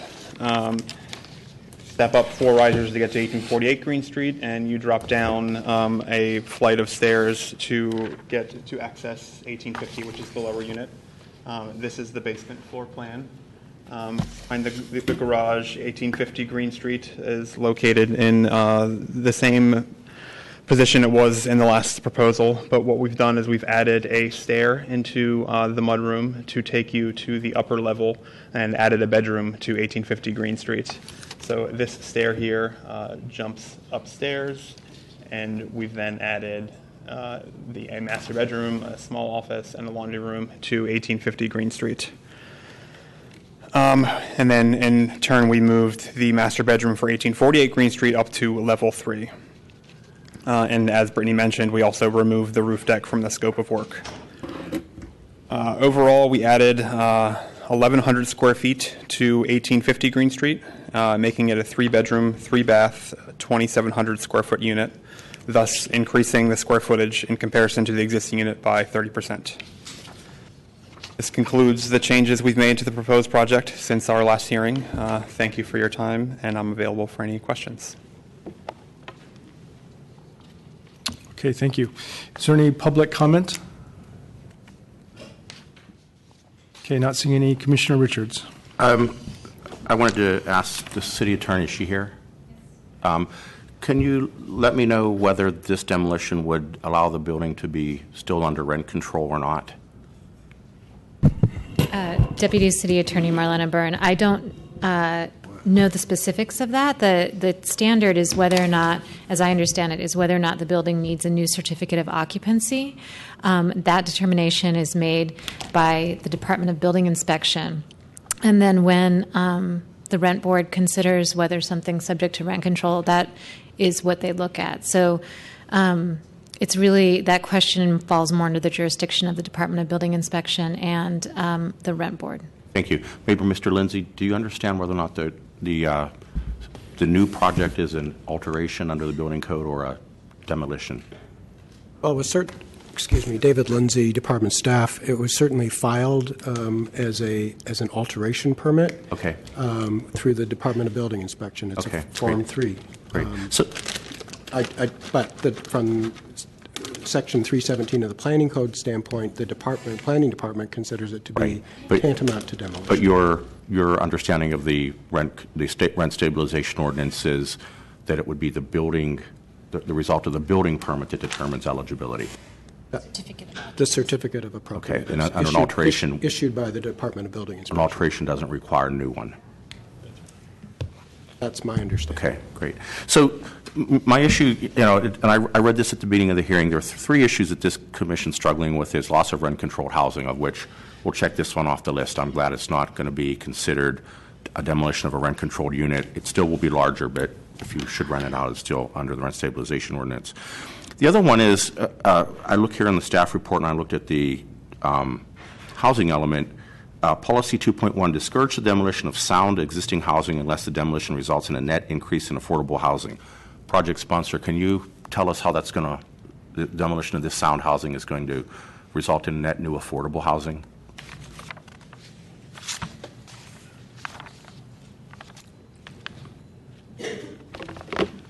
we aren't creating any additional affordable housing through this project. We are maintaining the unit count of the existing building. So how about policy 3.4, preserve naturally affordable housing types such as smaller and older ownership units?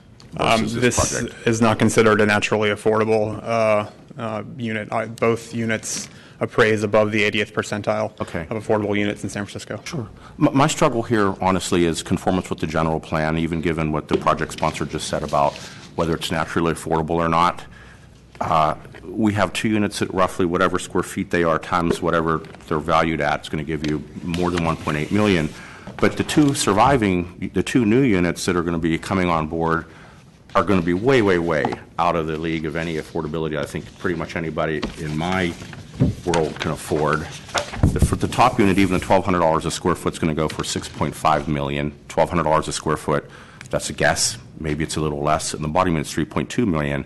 So we have a project coming before us on Schrader where they take a small non-historic cottage on a very big lot and they create 2 big units out of it, which I hope this commission will give a serious consideration to.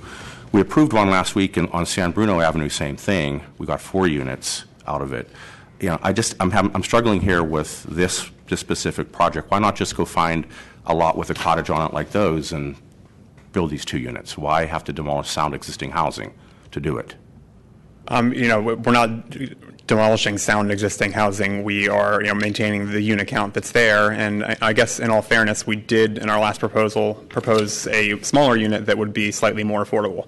And we were asked to revise that. So there's a bit of discrepancy there. I understand your comments, and I accept your comments on creating more units potentially. Sure. I'll own the discrepancy because it was a long hearing and we had rent control issues on prior projects, and we started getting into the rat hole of the density equity. But still, the 3 issues in my mind are rent control issues, demolishing, which is not happening here, sound housing demolishing, especially ones that are older and more affordable, and then the density equity, which you were addressing. So I appreciate the work on the density equity. I'll wait for what my fellow commissioners say and what they determine whether this project is actually better for the city or not.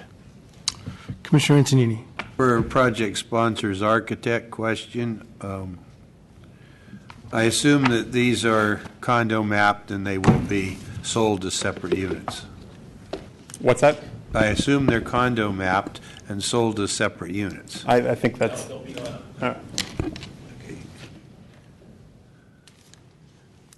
Commissioner Tom Tunney, Reuben Junius and Rose, on behalf of the project sponsor. No, these would remain.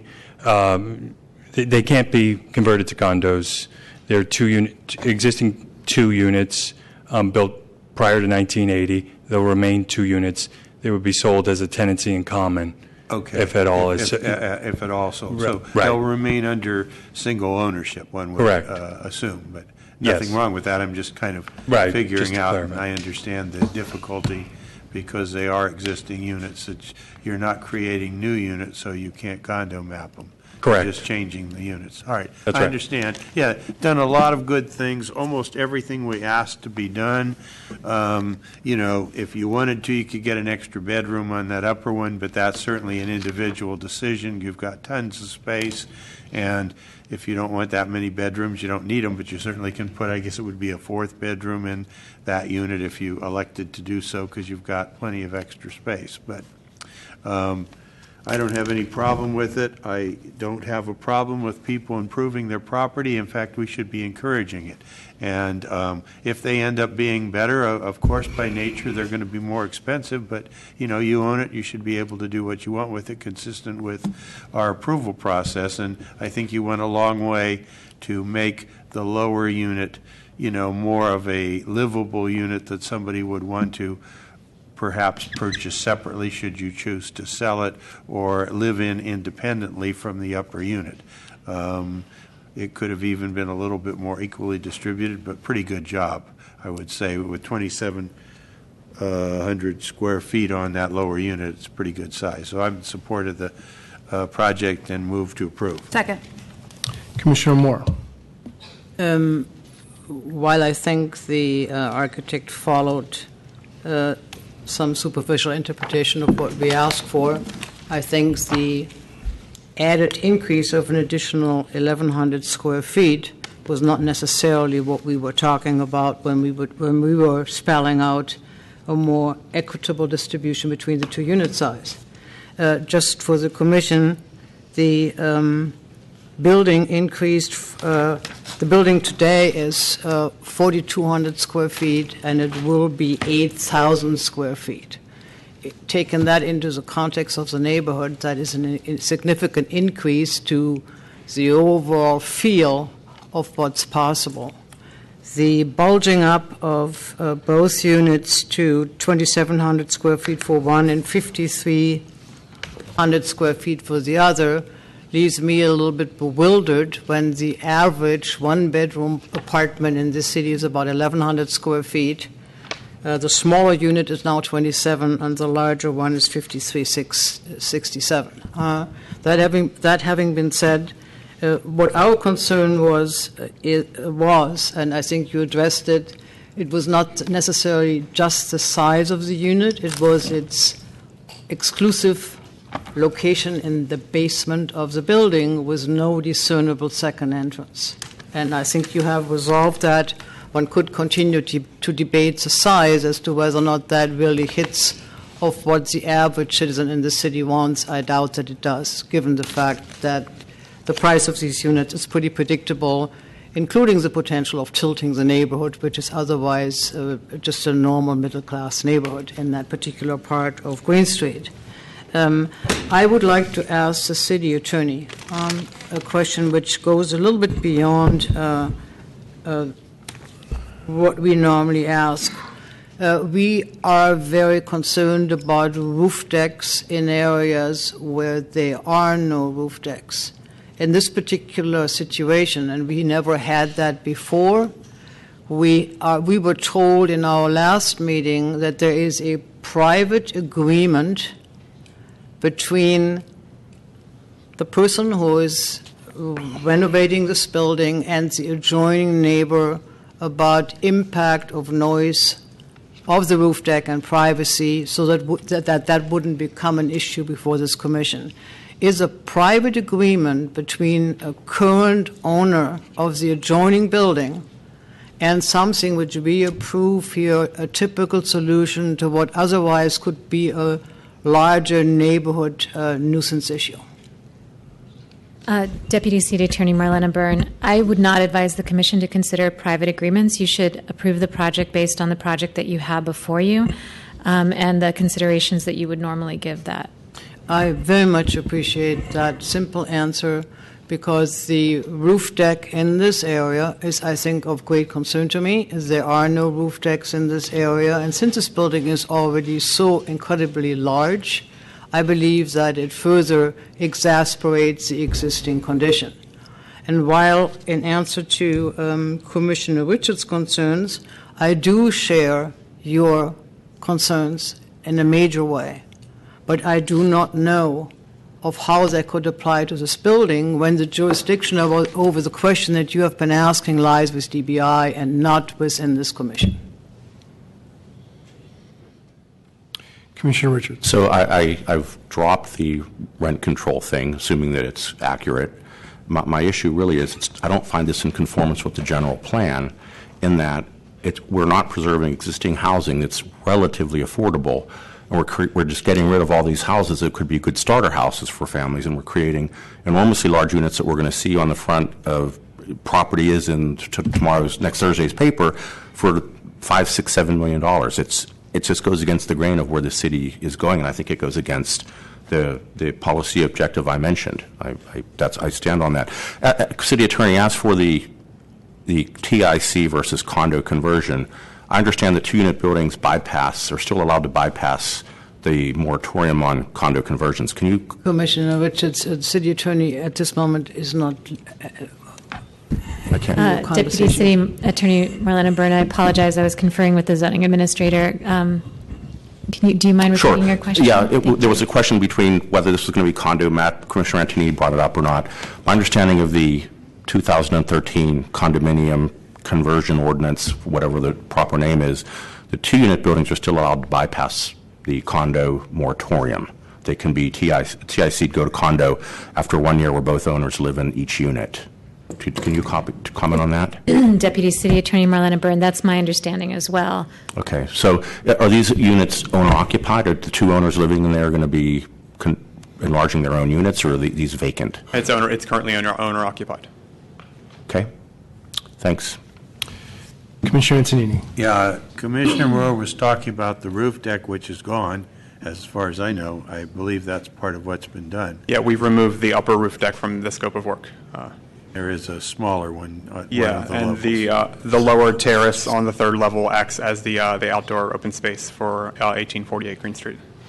Yeah, I think it's well done. I mean, theoretically, to follow the line of thought, some commissioners said we just arbitrarily chop more off the bigger unit, but the footprint is there already, and it's, to just take it away, it could be adding additional bedrooms, make it a very large home that would suit someone with a lot of family members in the future. Certainly the flexibility is there, so I don't really see any reason to do that. I think we still have to honor some private property decisions that people make, even though it does create bigger and more expensive units. Commissioner Johnson. Thank you. Just really quickly, appreciate you guys taking what you got from the last hearing and incorporating it here. I will say, personally, I see the sentiment that Commissioner Richards has, but in general, I'm not necessarily prejudiced against larger homes in general. It's just that sometimes they work and sometimes they don't. I think that with the changes you guys have made, it's reflective of our discussion in the past hearing, and that's why I'm supporting it today. Okay. Commissioner Wu. I think somewhat along the same lines. I think I just want to recognize that the conversation is an important one. I think to staff or maybe to the director, the commission really is interested in seeing modest projects as much as they can be. This wouldn't fall into that category at all, but I am okay with the project today. Commissioner Richards. I just want to go on record, it's not the size of the project, it's what it takes away in order to accomplish itself. We could approve a demolition of a cottage and put this building on there, and I'd vote yes for it. But today, I'm not going to vote yes for it. Commissioners, if there's nothing further, there's a motion that has been seconded to approve this matter with conditions. On that motion, Commissioner Antonini? Aye. Commissioner Johnson? Aye. Commissioner Moore? Aye. Commissioner Wu? Aye. Commissioner Richards? No. And Commission President Fong? Aye. So moved, Commissioners. That motion passes 5-1 with Commissioner Richards voting against. Commissioners, that'll place us on item 13 for case number 2015-002039, CUA at 1241 Schrader Street, a conditional use authorization. Please note that after hearing, or on July 7th, after hearing and closing public comment, the Commission continued this matter to today by a vote of 5-0. Commissioners Wu and Fong, you were both absent, so you need to acknowledge that you've reviewed the previous materials in order to participate today. Yes, I have reviewed them. Thank you. Likewise reviewed. Thank you, Commissioners. Good evening, Commissioners. Brittany Bendix of Planning Department staff. You have before you a request to demolish an existing single-family dwelling and to construct a new two-family dwelling at 1241 Schrader Street within an RH2 zoning district. The project is before you because demolition of a dwelling unit in this zoning district requires conditional use authorization per Planning Code Section 317. The project was previously heard by the Planning Commission on July 7, 2016, and then continued to today's hearing date after receiving concerns from neighbors about the overall massing and willingness from the applicant to meet with these neighbors to consider revisions. The revised proposal before you includes the addition of a second unit, the elimination of the roof deck above the fourth floor, a 3-foot setback of the rear deck from the northern property line. Since submitting an update to the case report last week, I've received additional public comment from 3 neighbors indicating remaining concern relative to the 4th-story massing. In general, the department is in support of the project as proposed. The 4th floor is compliant with the planning code and is set back an additional 15 feet from the front building wall, with all associated decks further pulled off of the property lines, which is consistent with the 2.5 to 4-story context of this block face. Further, the project improves access to the mid-block open space for adjacent neighbors to the south by demolishing the rear nonconforming unit and now adds a second unit. to the city's housing stock. For these reasons, beyond the proposal's overall compliance with the planning code and general plan, the department is recommending approval of the project. This concludes my presentation, and I am available for further questions. Thank you. Okay, project sponsor, please.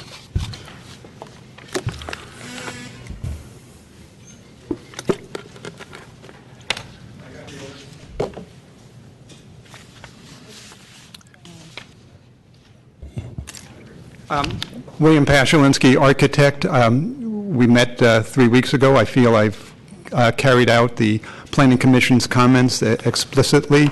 We did meet with the neighbors, and unfortunately we weren't able to come to a meeting of minds regarding the very top floor. All else seemed to be compatible with what they requested. We did remove the deck and the stairs, and then the second major thing is we did provide a second unit at the ground level. I've done a couple things. The unit is a 2-bedroom. It's 1.5 bath with a laundry room, I think a nice-sized kitchen, living and dining room area, and lots of light and ventilation. I increased the size of the light well from 4 feet to 5 feet and produced a large or as wide an entry as possible. We do have a garage, so we do have some limitations. I did recess the entryway at the stair so it would match the entryway to the main house. In regard to the top floor, and I feel this as an architect, I do lots and lots of projects in the city. I know Mr. Lindsay well and have done numerous projects. I specialize in residential, small-scale development, 1, 2, and 3 unit buildings predominantly. And I do feel I'm getting a number of requests, quite a number of requests from families where they have either who do have parents who are aging. I have my own mom who can't come visit me anymore because I have a nice Victorian and she's got to climb the stairs and we can't get her up the stairs without carrying her. I do think it's important to have a functionality where we can in a house where we do provide elderly parents or handicapped individuals a place in the house. But particularly for the elderly, we have a top floor that could be either used as somebody who needed assisted care within the family or just visiting from out of town. Once again, I do want to emphasize these projects have become real.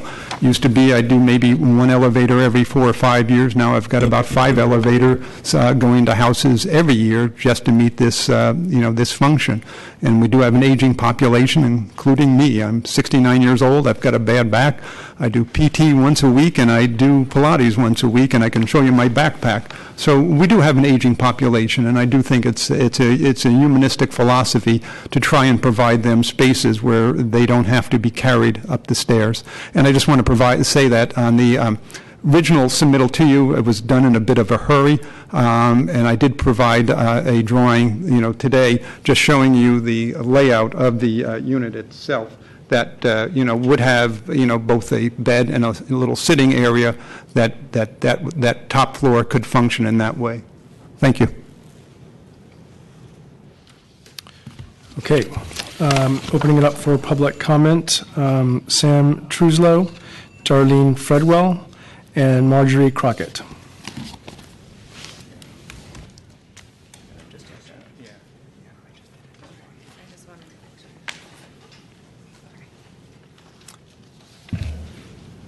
Good afternoon, and thank you for your time, Commissioners. My name is Sam Truslow. My wife and I live at 1223 Schrader Street, 3 doors north and significantly downhill from 1241 Schrader. We've lived in Coal Valley for 15 years. Last year we were finally able to buy our flat. We are very thoughtful and consider the character and the makeup of the neighborhood and very thankful for it. We believe a plan for 1241 that includes a 4-story to be out of scale with the neighboring buildings and context of the site, and request the plan be modified to not include a 4th story. Marjorie, Sandy, Kate, and I met with Bill and the owner last week and reviewed the updated plans for 1241. Rihanna, Darlene, Meg, Joe, Christine, and Sunil could not make it due to conflicts, but they've reviewed the plan since. We proposed some options, but none were seen as viable. The owner has signaled no openness to remove the 4th story or change its layout given the context of the current design. Bill has said the 4th story is allowable within code, which I'm sure is correct. What we are appealing to is a consideration of the site's context. There are 5 lots touching 1241, and all are 2 to 3 stories. This is an unusually dense setting with unusually low buildings. Furthermore, 1241 is second to the top of the hill on Schrader Street. Thus, if 1241 builds to the maximum 40 feet allowable by code, it will dwarf the surrounding buildings and the buildings downhill on Schrader Street. I've made a rendering to give a sense of to demonstrate the scale of the fourth-story relative to the surroundings. Process, it's looking at sight lines and matching up the features on the building. This is the rendering. Speak into the microphone. Please speak into the mic. Pardon me. Here is Marjorie's house. Here is Darlene's house. And here is our building with 1223, 1225, and 1227 Schrader Street. We appreciate the need for the project to meet the owner's goals. Thank you, sir. Your time is up. If you'd like to submit that page, you can just leave it on the rail there, yeah. If you want that passed around. Okay. Included in my written comments as well. Thank you. Thank you. Next speaker, please.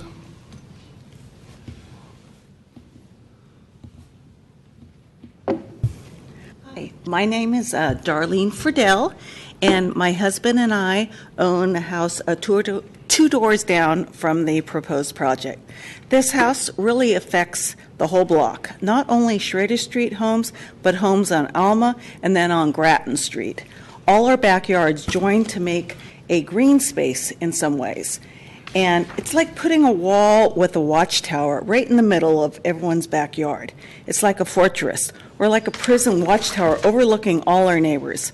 This house is at the top of the hill, and it really will cast a shadow over all our neighborhood yards and will block the sunlight, especially in the wintertime when the sun is lower in the sky. So there's going to be no privacy nor sunlight for the neighbors. And the other thing is the exterior of the house just does not fit in the neighborhood. People want to live here because it's a cute community with lots of Edwardians and Victorians. This house is very hard-looking and clashes with the other homes. I can understand if this was an owner that was building their dream home and loved that kind of architecture. But no, that is not the case, and for some reason the architect, who happens to live in a Victorian himself, is adamant about not changing the exterior for no good reason. I do not understand why the architect and the developers can't work with the neighbors. I respectfully ask the Commission to reject this project, or at least make them remove the top floor and to soften the exterior. Thank you very much.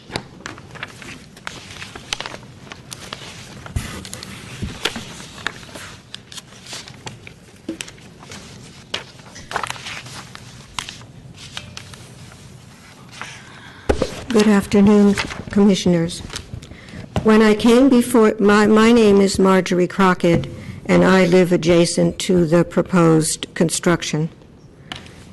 My son, Alexander Crockett, known as Sandy Crockett, could not be here today, but he has sent to you via Brittany his remarks. When I came before Your Honors on July 18th to oppose the fourth level in the proposed construction at 1241 Schrader Street, I learned that the City Code for Cold Valley allowed a four-level construction which would be able to rise 10 foot above my frontage. So to be able to understand why the City Fathers would allow that code to exist, I took a walk to see the homes nearby. I found my answer at the corner of Alma Street and Stanyan Street, just up the street from where we are living. Commissioners, there is a mansion block at the corner of Alma and Stanyan.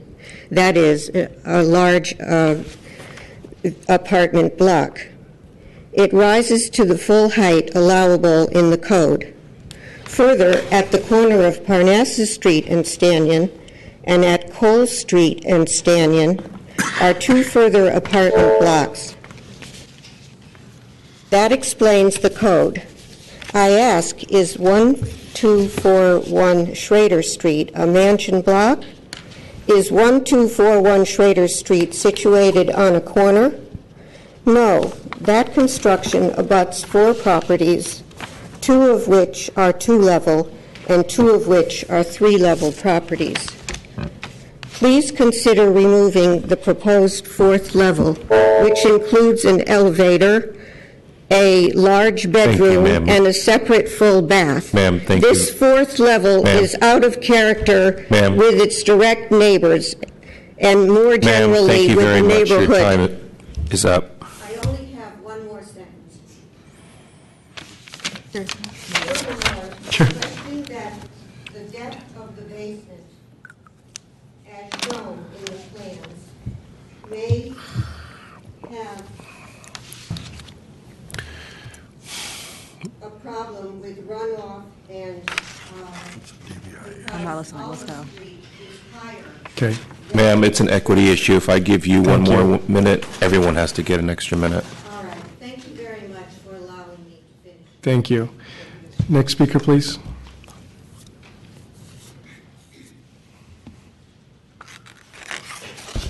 Good evening, Commissioners.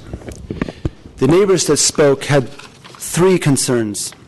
The first, or perhaps... Sean, excuse me, Sean. Are you not party to the owner or the project sponsor at all? No. All right. Yeah. I heard 3 concerns addressed this evening. Architectural style was one of them. We received direction and advice from this commission at the last hearing to stick with the modern, fresher design, and we did that. We heard concerns about privacy. The top floor is a 4th floor. It's set 15 feet back in the front and 26 feet back in the rear. There will not be a privacy issue in this rear yard.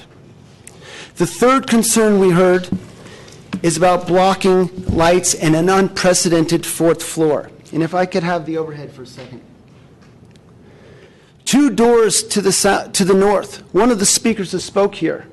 This building has 3 stories over garage. It comes all the way to the front property line. Our 4th floor is set back 15 feet, and it does not go to the rear yard. It has a 26-foot rear yard setback. So there may not be many. Every house may not have that 4th floor, but it is not unprecedented. Thank you. Any additional public comment? Okay, not seeing any public comment is closed. Commissioner Moore. I'd like to just clarify with Mr. Lindsay, we are in RH2, height bulk 40-foot X, which means the project as it is proposed, not talking about setbacks, etc., is operating within the prescribed height limits. Is that correct? Yes, David Lindsay, Department Staff. Absolutely right, Commissioner. Thank you. The question I have for the architect is the 3rd floor bedroom seems a little unusual, partially because there are no closets in this bedroom. It looks more like a party room, and I'm not questioning that somebody can have a party room up there. The thing I do question is why a room which is so minimally indicated as a bedroom would need 2 roof decks. I find that somewhat illogical, particularly with issues to privacy and light in a bedroom. And I ask that while the project does many of the things we had asked for, that the bedroom facing the street be eliminated and let the bedroom to the rear with a significant setback from the rear of the property just be what it is. I do not think that it makes sense to have a roof deck to either side of that particular room up there. The question of architecture of architectural specializing in this particular case is a question of taste by the owner.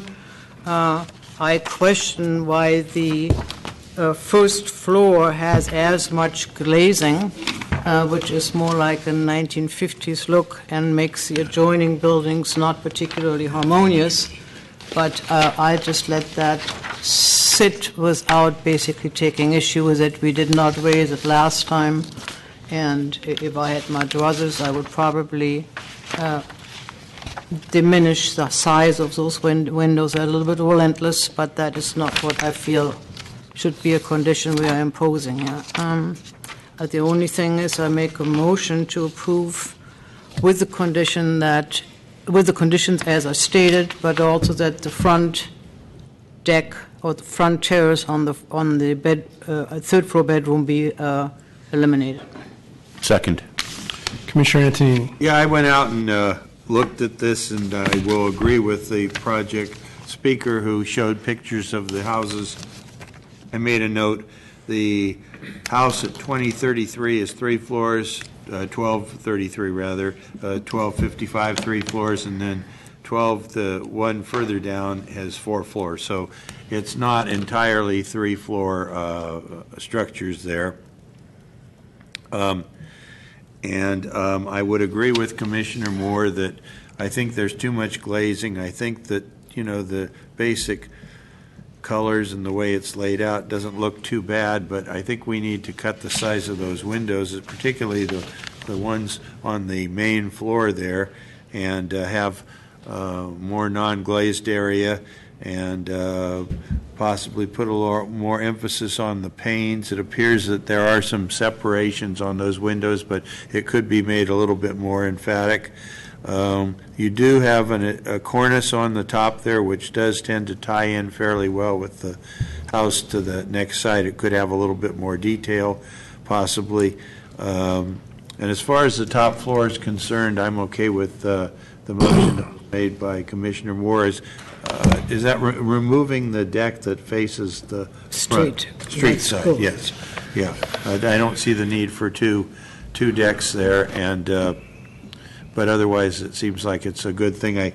The existing structure I wrote down, non-conforming dump, which it looks like when you look in there, it's this little house way at the back there that, you know, I'm not sure why it was positioned so far back on the lot, and it doesn't look like there's much to it back there. So this adds 2 units in replace of 1, and the project sponsor did conform with our wishes to make a second unit. Seems to be fairly reasonable. It could even have been a little bigger at the expense of the upper one, but I think it's okay the way it is.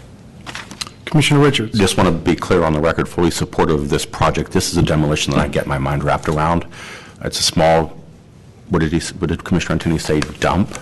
On a very large lot, and we're getting an increase in units, and, you know, it may be more expensive, but it's a good use of the land versus the last project, which I don't want to get into, but I'm fully supportive of this kind of demolition. Commissioner Johnson. Thank you very much.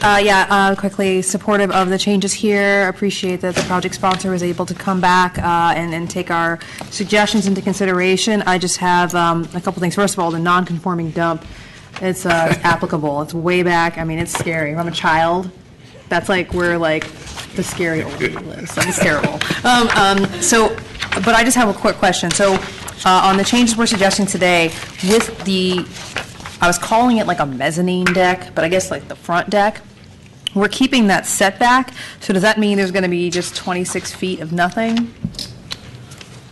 There's a bedroom which just sits where it does. 26 feet back. That's correct. That's kind of far. That's kind of far for me to have nothing there. I mean, planter or something. I mean, it doesn't have to be usable deck space. I don't necessarily always agree with our decisions on removal of decks, but I certainly believe that the story that's visible space, and it seems visible space that's just blank. So can we condition something there? May I just... Public art sculpture or something? I don't know. I just wanted to make a point of clarification that the deck that's being proposed on the front of in front of that top fourth floor is actually, it's on top of the roof of the third floor. Yeah. And it's set back on the plans here, 3 feet from the north property line. It looks like 5 feet from the front building wall, and I thought it was more than that. 7 feet from the south building wall. So the deck as proposed is set in well from the edges of the roof. It measures 10 feet deep by 14.5 feet wide. There's no need for... As proposed. The condition is to remove that deck. Correct, but I just wanted to clarify what the deck as proposed Yeah, I was. removed it. I know you removed it, but it If the doesn't. neighbor's concern is the visibility of use up in that, on that deck, adding the third floor over garage to be precise, then removal of that deck in a room which at this moment does not justify 2 decks on either side is the one way by which you can meet the neighbor's concern to make the building less visible. Because it just sits where it does, it sits in a good proportion to the rest of the building, and that is what the neighbor's concerns are. So I'm basically addressing the neighbor's concern without really diminishing the livability and usability of the room in its current location. Well, I understand your reasoning. I think I don't want to make a condition out of this necessarily, but I would ask potentially a project architect to look at your. I'll ask you a question, but let me finish. You can come on up. I would ask once the sort of deck accoutrement are removed, so, you know, gates and all that, look at the design of the building, because I actually drove down this block. I didn't stop at any neighbors' houses or anything, but I happened to be in the area, so I just drove down and took a look at the address. There's no prevailing roof design necessarily, but every building has, like, something. And I feel like if there's not going to be, the something is not going to be decking, the things that go along with having a deck, I think there needs to be something other than blank space. So you may consider something. I've actually thought of a lot of these comments. At the meeting with the neighbors, what I thought made more sense, we would prefer keeping the front deck. If it's instead of glass, like cable railing, we can certainly work with planning on that. We've had that request several times over recently. Seems glass is out, and I have no issues with that. I thought it was the rear deck that, particularly since the neighbors have brought up the issue of privacy for the rear yards, and what I've thrown out is it's awfully nice to have this idea of light coming through, the front and the back of it. But what I had suggested was keeping the rear deck down to a very minimal, but having it allowable to put some planting, back there, so that one, you get the sense of green in the back, and it also blocks the visibility out from the deck. It really wasn't meant, it cuts it down to the point where you really have a big enough front deck where you want to be out, and the rear deck would be really just for some landscaping elements and very, very minimal. And it also brings the window line, down to the floor. So that was my suggestion. That's why I'm waving my hand so crazily. Yeah. And that's why. Have a seat. Thank you. I'm not going to sit here and argue with my fellow commissioners on roof decks. I don't generally agree with our decisions on those, but I will support it if that's what everyone wants. I just think that even, again, if we're going to remove it, I just always going to say that it just can't be nothing, right? And I think that setback is enough that you then need to start looking at the prevailing roof designs in the area and make sure that it just fits in and it's not just flat box with nothing on top. Right, those other, so all of that stuff is not going to be there if you don't have a roof deck, right? You have the building in its position. You have this basically a flat roof with some ornamentation. You have the tiled pizza roof next door. And whatever he does here is independent of what's behind here indicated in the glass railing. So you still will see something as to whether or not the owner chooses to put a planter box right at the edge of his bedroom window on the roof is all up to them. They don't have to. I mean, I wouldn't say that.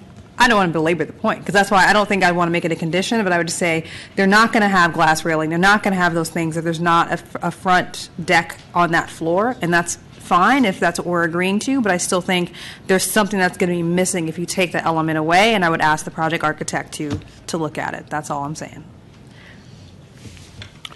Commissioner Antonini. Yeah, as was brought up, it's quite possible that we could work with staff to kind of enhance the cornice there and perhaps do something to make it more a little symmetrical. I'm not saying you put the little raised areas like on the house to the north, but something that kind of, makes it fit in a little bit more with the existing homes there.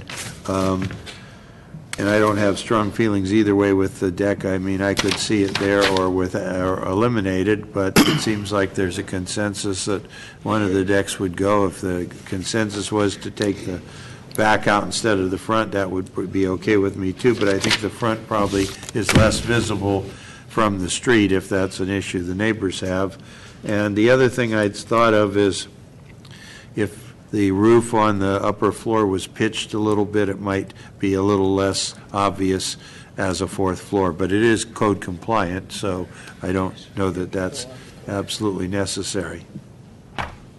Commissioner Richards. I guess what I'm struggling with would be kind of a policy change that every roof has to be activated, and that's clearly not where I think we want to go. So happy for the project sponsor to have one or the other. Pick it. It's all good. Commissioner Moore. The only thing we should be asking the architect is if the roof deck in the front is eliminated as to whether or not he would consider, if he would consider or is not, as to whether or not the roof line, and it's not a parapet, becomes something else. Becomes wider or... Yeah, I like the three-dimensionality, so I really love your comment. I've actually tried to do that on other projects. I'm one at California where we've had some interesting discussions doing just that. I agree. I don't like, the cornice and the building end. So I think you've already seen, I did a small, it's about, I forget what I put, the actual dimension, but above the bay, there's a protrusion, and I think that could be carried out a little bit further and maybe a little bit higher, and that would be quite attractive and give it a better sense of massing. Absolutely. Okay. Commissioners, if there's nothing further, there's a motion that has been seconded to approve this matter with conditions as amended to include the elimination of the front fourth floor roof deck. On that motion, Commissioner Antonini? Aye. Commissioner Johnson? Aye. Commissioner Moore? Aye. Commissioner Wu? Aye. Commissioner Richards? Aye. And Commission President Fong? Aye. So moved, Commissioners. That motion passes unanimously 6-0. And places us on items, 14A and B for case numbers 2014.0409 CUA. And the zoning administrator will consider a rear yard modification at 1740 Market Street.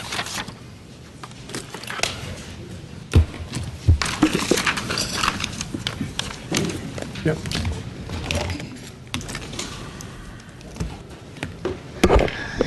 Good evening, Commissioners. Tina Chang, Planning Department staff. The project at 1740 Market Street includes the demolition of an existing two-story commercial building and the new construction of a 9-story, approximately 85-foot-tall building containing 100 dwelling units and 4,300 square feet of commercial space in an NCT3 moderate-scale neighborhood commercial transit in an 85 height and bulk district. 50% of the dwelling units contain 2 or more bedrooms exceeding planning code requirements per section 207.6. No off-street parking is proposed, though the project includes 170 Class 1 and Class 2 bicycle parking spaces. Usable open space is provided via a common roof deck, private balconies, and a rear yard. The sponsor will provide a detailed presentation regarding the design of the project and outreach conducted, but first I'll touch on a couple policy and regulatory issues. First, the project requires conditional use authorization to allow development on a lot exceeding 10,000 square feet. The subject lot is 13,642 square feet. Second, the project seeks modification from the rear yard required per Planning Code Section 134E and a variance from Planning Code Section 140, as 23 of the 100 units that face onto the modified rear yard do not comply with exposure requirements per Section 140. The zoning administrator will opine on the variance and rear yard modification request after the Commission takes action on the conditional use authorization. To date, the Department has received 4 letters of support, 2 of which come from neighborhood associations, including the Hayes Valley Neighborhood Association and the Middle Polk Neighborhood Association. The other 2 are from residents or business owners who are long-term tenants of the project sponsor. The letter from HVMA is included in your packets, and I have printed the other 3 for anyone who would like to review them. In conclusion, the Department supports the project because it meets the goals and objectives of the general plan, including the Market and Octavia area plan. It replaces an underutilized 2-story commercial building and replaces it with a mixed-use project containing much-needed housing over ground floor retail. This concludes staff's presentation, and I'm happy to answer any questions. Thank you. Thank you. Project sponsor, please.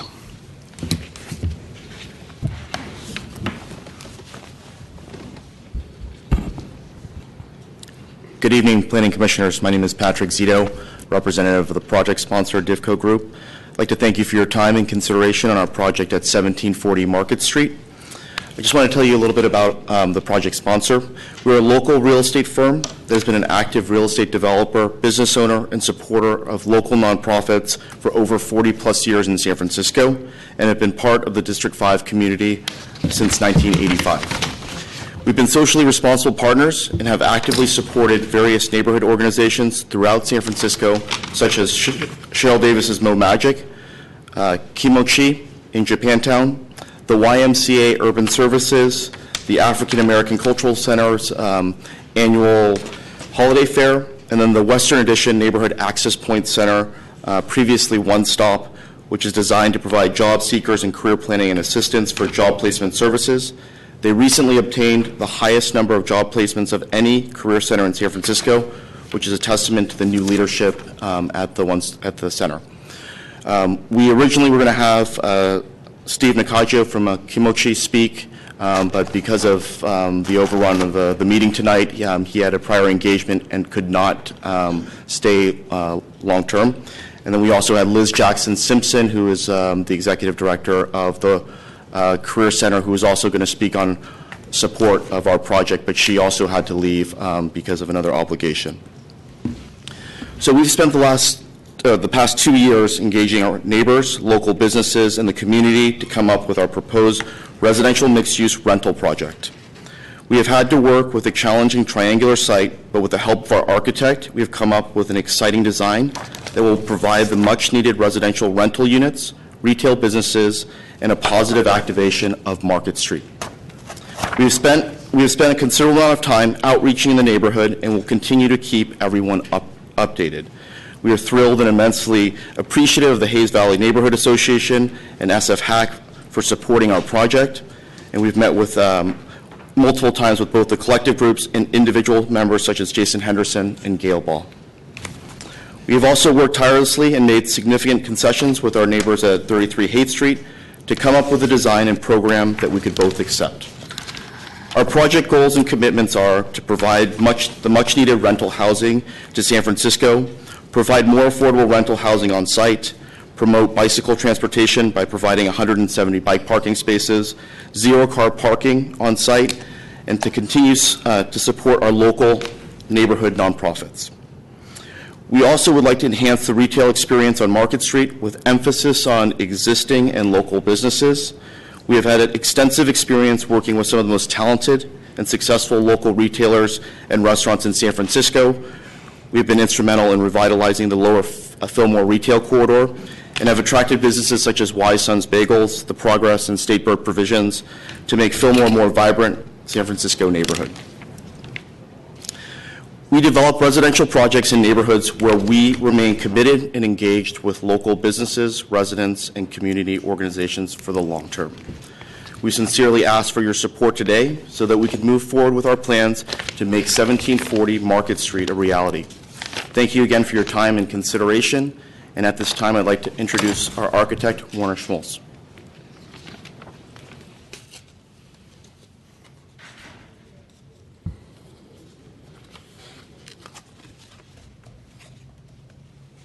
We actually have about, Warner Schmalz, architect for the project sponsor. We actually have about 8 more letters of endorsement that came in the last few days that did not get submitted. These folks cannot be here tonight. This is an interesting site. As you know, we came to you guys about a year ago and worked on a triangular building at 1700 Market, and in many ways there's a similarity between these two. This is a triangular block with a triangular site, which gives a lot of challenges to the architect. And we tried to incorporate that quality of architectural character of a triangle, which is strong, sharp, angular, into the quality of the architectural design.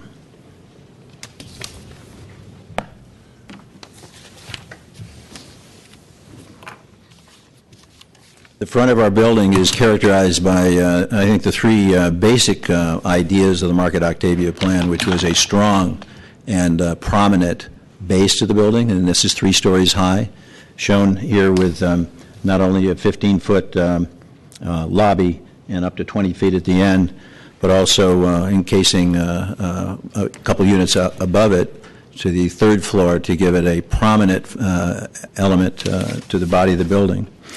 And then we've articulated the bases with a strong set of inflected bays that point toward the downtown, and we wanted to give it kind of a sense of motion and a sense of visibility to give it that stately, classic appearance that we think is important on this block.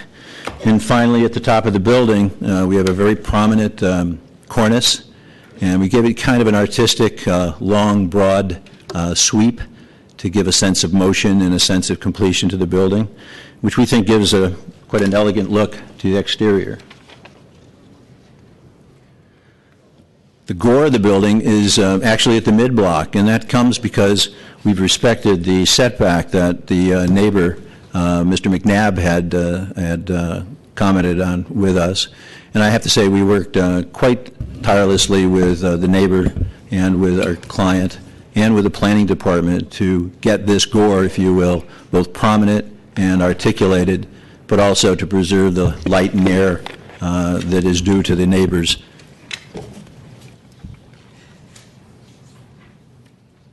Just talking a little bit about the program of the building that Patrick has discussed with you. These are relatively small units, and I think when we discussed this 1700 project with you last year, we had the same kind of program. Relatively small units, but when you're on the broadest and the most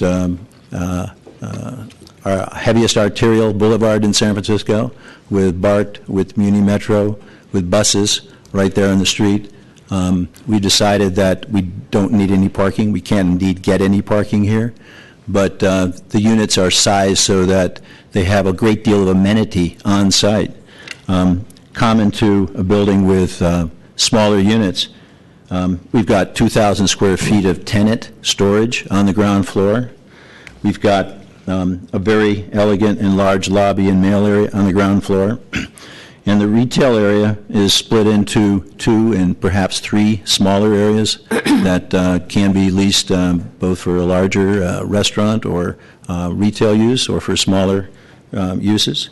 Unfortunately, we have to put the transformer room into the building. We can't get it on Market Street, but we've kind of shielded that with a green wall that wraps over the top of the building and wraps into the neighbor's division between Mr. McNabb's buildings and property and ourselves.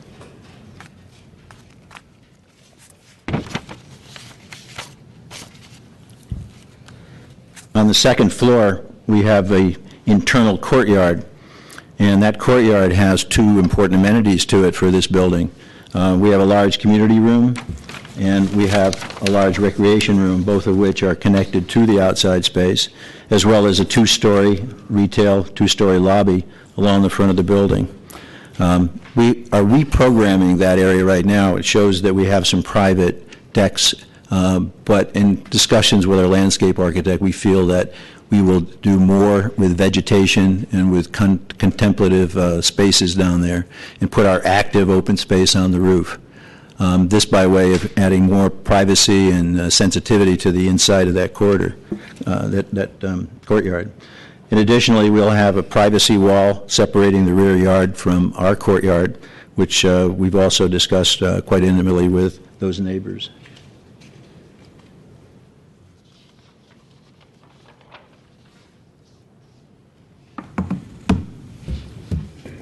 On the third floor, and this is an area that we went through a lot of design with Mr. McNabb with, we've set back the corner with, again, a sharp gore, but a substantial amount of open space that preserves his views and his light back out to Market Street. And we can talk about that a little bit more, perhaps. And on the rooftop, we have a lot of active spaces. We also are reprogramming it right now. We put more solar on the roof. We'll have more green roof on the roof, and we'll have a very substantial stormwater retention system on the roof. This building, I think, makes all the right adjustments and right respect for the Market Octavia plan, with both an articulated building and a building that has the proper amount of amenity for this location. So I can answer any questions you have. Thank you for your time. Thank you very much, Mr. Schmaltz. Opening up for public comment, I have one card. Corey Smith from SF Hack. Oh, I thought you'd be in Brisbane by now. 7:30 it starts. Okay. Oh, you're good to go. Anybody wants to go tell the suburbs to build more housing, we're doing it right after this. Appropriate. Good afternoon, Commissioners. Corey Smith with the San Francisco Housing Action Coalition on behalf of our 300 business and individual members. Thank you for giving me the opportunity to speak here today. We did see this project back in November, and we are fully supportive. As the architect just went through, the site is space constrained, but we think that they did a fantastic job, and it is an ideal location for high-density, car-free housing. As you know, it's upper market, so it's well served by both Muni and very accessible along the busy Market Street bike corridor. All building residents are going to be within walking distance of major job centers as well as all of your neighborhood amenities.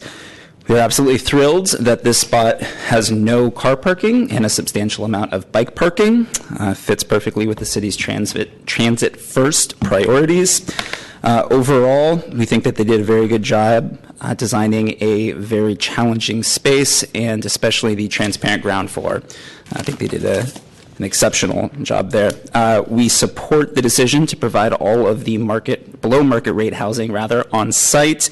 As well, the smaller market rate units we hope will fit the affordable by design model due to their small nature.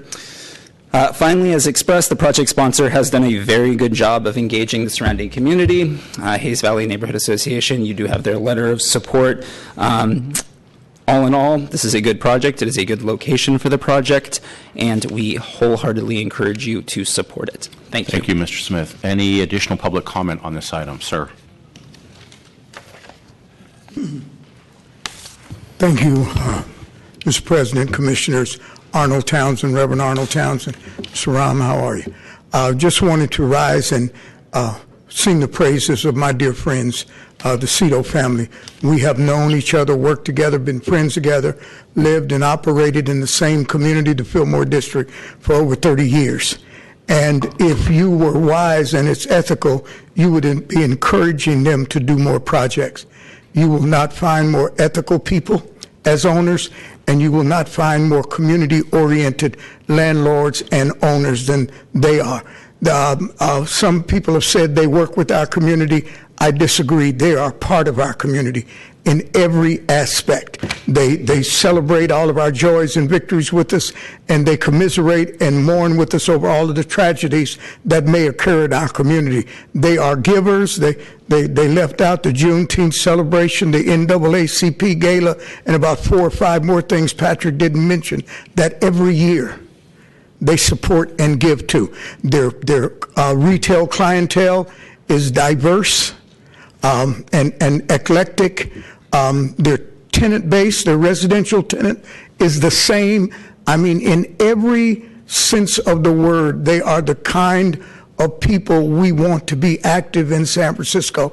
And I can't encourage you enough to support this project, move it forward. Your neighbors will be happy. And one day, the good thing is they didn't listen to me because I'm a car guy. So thank you very much. Thank you, Reverend Townsend. Any additional speakers on this project? Seeing none, public comment is closed. Commissioner Moore. In order for the city to successfully transition into the much written about Octavia Boulevard, this is a site where we need a good building.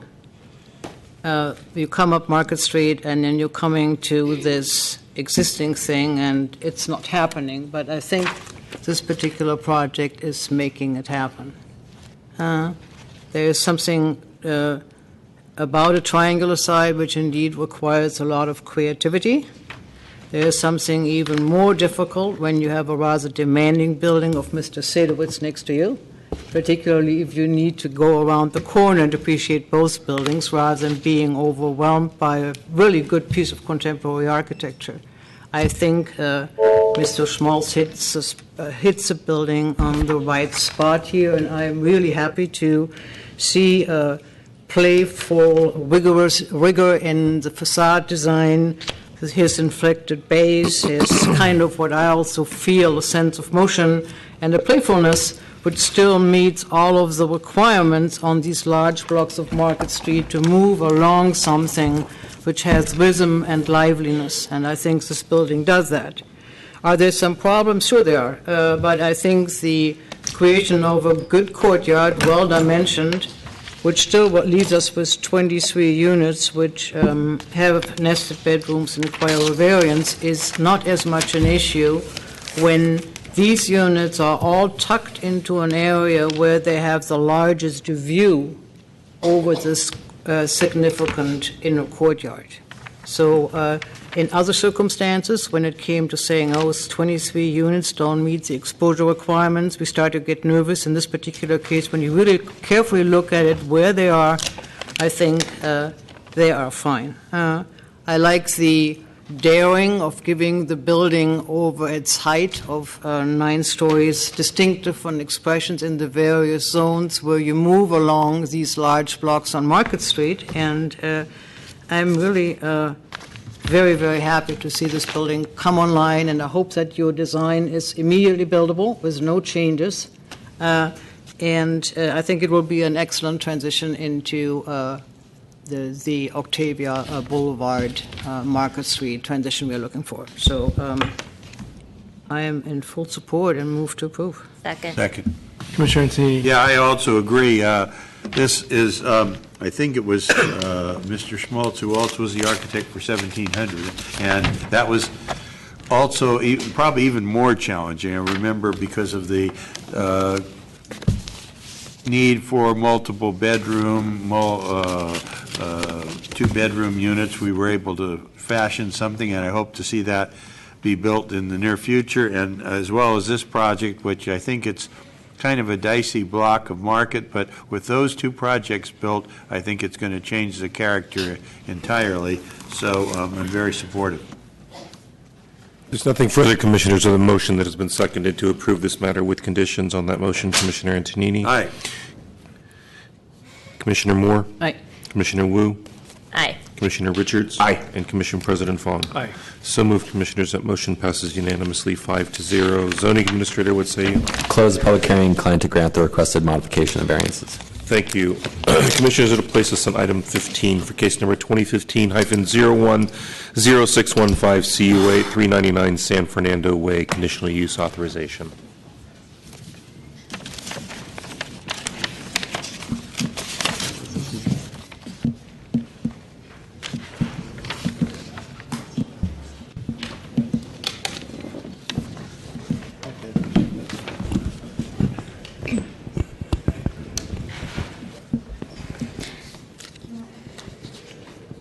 Good evening, Commissioners. Veronica Flores, Planning Department staff. The item before you is a request for conditional use authorization to allow a change of use to legalize an existing child care facility at 399 San Fernando Way at the intersection of Ocean Avenue. This property is located within the RH1 zoning district and a 40X height and bulk district. Additionally, this project is the result of enforcement case number 11900ENF. The proposal involves legalizing an existing child care facility doing business as YMCA, which serves approximately 35 children. The facility has been operating at the project site since 1998. The project does not seek to physically expand the building, but will replace 3 windows at the front facade facing onto Ocean Avenue. And the child care facility will operate Monday through Friday between the hours of 7 a.m. and 6 p.m. The surrounding area is mixed use in character, and immediately to the west is the Commodore Sloat Elementary School playground. To the east are residences in the west of Twin Peaks neighborhood, and to the south there is an NC1 zoning district with a variety of neighborhood-serving uses, including a mixture of food establishments, personal services, and dental and doctor practices. Most of these buildings are 1 to 2 stories in height. To date, the department has received communications in opposition to the project from the Balboa Terrace Homeowners Association. However, after the packet was finalized, the project sponsor actively reached out to BTHA, and the president and vice president have since retracted the original opposition letters. You have a copy of these retraction letters circulating right now, and additionally, there were 11 communications in support of the project that you have in front of you now. The department recommends approval with conditions and believes that the project is desirable for the following reasons. The project promotes the continued operation of an established use.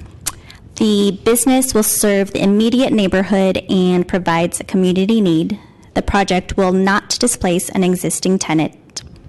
The project will not adversely impact any potential historic resource, performing window replacements in keeping with the Secretary of Interior standards. And the project will meet all state requirements for the certification of child care facilities. This concludes my staff presentation. I am available to answer any questions. Thank you. Project sponsor, please.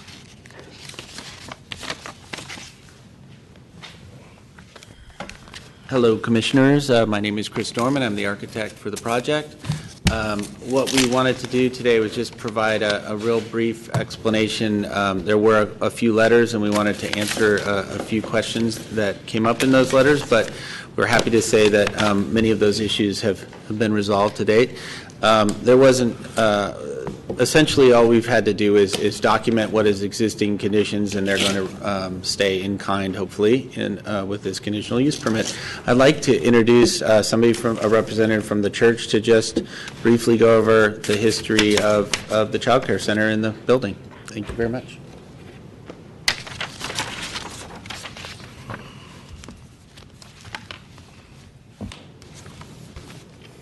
Good evening. I'm Marilla Salt. I'm the senior warden at St. Francis Episcopal Church. The church was started in 1922. The site on Ocean and Fernando Way was secured in 1926, and the first service in the new building was held in February of 1929. From the beginning, the vision was to always have a multiple-use facility to serve the community during the week and on Sunday to use for worship. The original building is known as the Parish Hall and has had school activities since the church was founded. The lower level of the Parish Hall originally housed Sunday school classes, Boy Scouts, and other youth activities. In the summer of 1971, the Live Oak School used the site until they transferred to a larger space. Then in 1984, the San Francisco Children's School began, and in 1998, the YMCA took over the classrooms and has been conducting preschool there ever since. It was by this long-standing precedent of 80 so years of school use that our neighbors, the Church of Christian Science, got approval for a new school in 2013. The footprint of the Parish Hall building has not changed, nor are we planning to change or expand the building. St. Francis is a large contributor to the community through various outreach programs, and providing available space in the upper level of the Parish Hall for neighborhood association meetings, piano recitals, dance lessons, yoga, and more.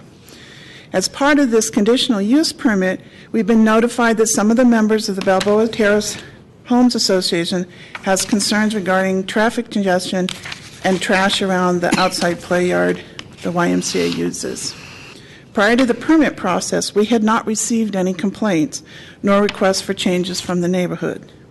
In regard to the concerns regarding traffic and parking, St. Francis has a 150-foot-long white zone on San Fernando for drop-off and pickup.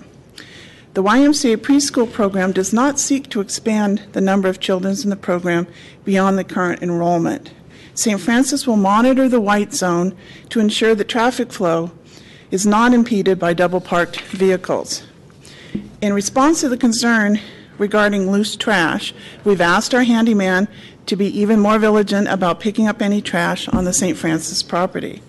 St. Francis Church cares deeply about serving the community and sees it as an integral part of our Christian mission. By providing space to the YMCA for their preschool program, we share the goal of keeping San Francisco a family-friendly city. Thank you. And now the YMCA will join.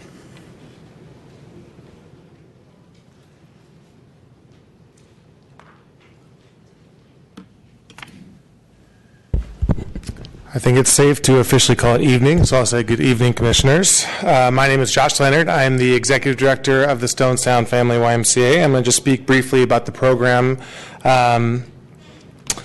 The Stonestown Family YMCA Preschool was, as you heard, established in St. Francis Episcopal Church in 1998, where it was licensed for a total of 35 children, ages 2.5 to 5 years old. Since then, it's continued to operate as a high-quality child care center, serving thousands of children and families over the course of that time period. Several types of schedules, both full-time and part-time, are offered, along with reasonable tuition rates to fit the needs of various populations in the community. The preschool is also partnered with First 5 San Francisco, a citywide initiative that aims to provide high-quality, low-cost child care for all 4-year-old children in San Francisco. Financial aid is also available to families in need. We follow a philosophy that fosters the social, emotional, and cognitive and physical needs of each child. Children are engaged through exciting hands-on learning activities. Children are able to develop their own sense of the world as they are encouraged to collaborate, problem solve, communicate, and experiment with the natural materials in their environment. The staff work closely with families to build trusting partnerships so that each child is supported through each of their different stages of development. Our number one priority is to provide a safe, nurturing, and enriching learning environment for children to be successful and prepared for the future. Due to high demands of the early child care in our community, the Stonestown Family YMCA expanded 2 years ago to establish a second preschool site in the Ingleside District, which serves 32 families each year. Both preschools have extensive wait lists of at least 100-plus families for both full-time and part-time schedules. So as you can tell, there's a high need for preschool in the area. This conditional use permit does not expand the preschool in any way in number of children or in scope of the project. It's a conditional use permit for the existing program as it is. The preschool is allotted, as you've heard, 2 parking spaces in the white zone on San Fernando Way for parents to pick up and drop off their children each day. Cones are placed on the curb with signs to notify other drivers of the designated drop-off and pickup times. Families are mindful of the loading zone and typically take no longer than 5 minutes in a parking space. If necessary for traffic abatement, the St. Francis Church has offered to allow us the use of an additional space for pickup and drop-off if that's necessary. As for trash and upkeep, the trash that accumulates around the gate of the preschool, play yard, and church easement is not from the preschool program. Children are closely supervised during the 2-hour outdoor play time that they have in the side yard each day and are not served snacks outside. Snacks are provided indoors and prepared by a nutritional food service that serves mostly freshly prepared foods and minimizes the use of packaging. Any garbage used by the program is bundled in trash bags and delivered to the bins behind the church. The play yard contains a garbage can that is used by staff and children for activity supplies. Representatives from the YMCA, St. Francis Church, and the Balboa Terrace Homeowners Association have agreed to meet next week to develop a plan for the preschool and the church to be more active partners in ensuring a clean, well-maintained facility and a more attractive and inviting neighborhood. So in conclusion, the St. Francis YMCA Preschool is a well-established, very small preschool run at high quality, which provides a valuable community service. And on behalf of the hundreds of families whose children have started down a path of growth, learning, and community at this neighborhood institution, we request that the Planning Commission approve our request for a conditional use permit at St. Francis Episcopal Church. Thank you. Thank you. Okay, opening up to public comment, Teresa Dedios. Good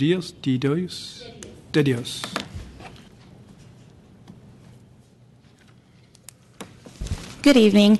I'm Teresa Dedios. I am an employee of the YMCA of San Francisco. However, I am a parent also of my daughter who used to go to St. Francis Preschool. I'm going to read a letter of support from one of the parents. Her name is Kara Kundrat. Dear members of the Planning Commission, thank you for the opportunity to speak on behalf of the Stonestown YMCA Preschool at St. Francis. I have been a parent of preschoolers matriculating at this school site since the fall of 2013. I just enrolled my third child at the school this June. As a preschool for all school, this school fills a much-needed void in quality early education for the San Francisco community. The school is well established for working parents. Hours of operation are from 7 a.m. to 6 p.m. and supports families who cannot afford to send their children to preschool through financial assistance awards from the Stone Sound Family YMCA. The YMCA's mission is to promote positive youth development, healthy living, and social responsibility, and this philosophy is passed down to its preschool. In closing, I would like to reiterate how wonderful this school is. Under the Y philosophy, the teachers are conscientious and stress social responsibility to our preschoolers. It is a wonderful location, and I have never had an issue with finding a parking spot, which is a big bonus in San Francisco with small children in tow. Thank you. Sincerely, Kara Kundrat. Thank you so much. Thank you. Is there any additional public comment? Okay, public comment is closed. Commissioner Richards.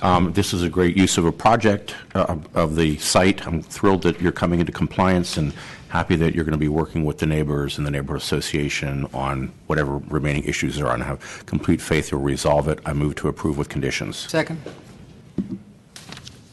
Commissioner Antonini. Yeah, I also very much in support, being a parent and now a grandparent in the general vicinity, more than 500 feet away, of course. I'm very supportive of this. I know how much demand there is for preschools and that are from that neighborhood, so this having additional space will do a lot of good things.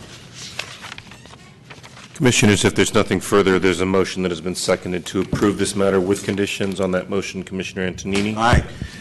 Commissioner Moore? Aye. Commissioner Wu? Aye. Commissioner Richards? Aye. And Commission President Fong? Aye. So moved, Commissioners. That motion passes unanimously. Commissioners, that'll place us under your discretionary review calendar for item 16, case number 2015-006696, DRP at 259 Avila Street, discretionary review.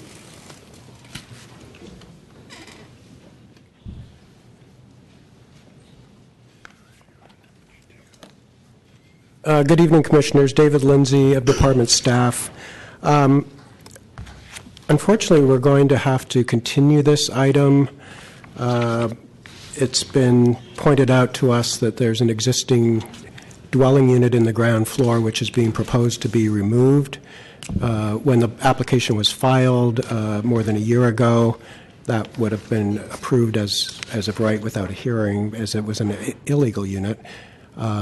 But under the change in the Section 317 of this last spring, we're now required as a department to look at records on this unit to see whether there's any history of eviction or tenancy, which I suspect there's not, but we still have to go through that process. When the DR was filed, we were focusing, of course, on the third floor addition, which was the subject of the DR.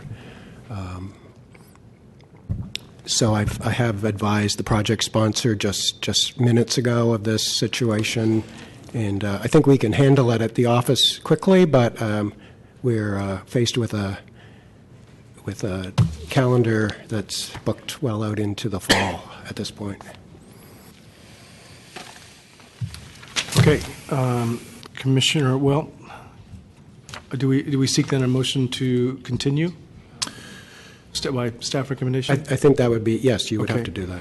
Commissioner Moore. I was just wondering, what time frame would you suggest that this can come back?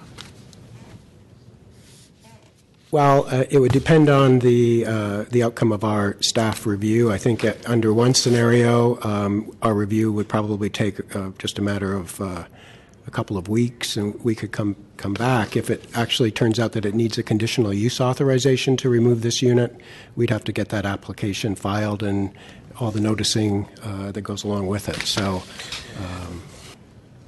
the best case scenario, it would 2 depend. weeks. Okay. Do you want to pick a date, or shall we pick a date? I'll let you do your own Well, bidding. okay, I think sorry. the 11th is really jammed.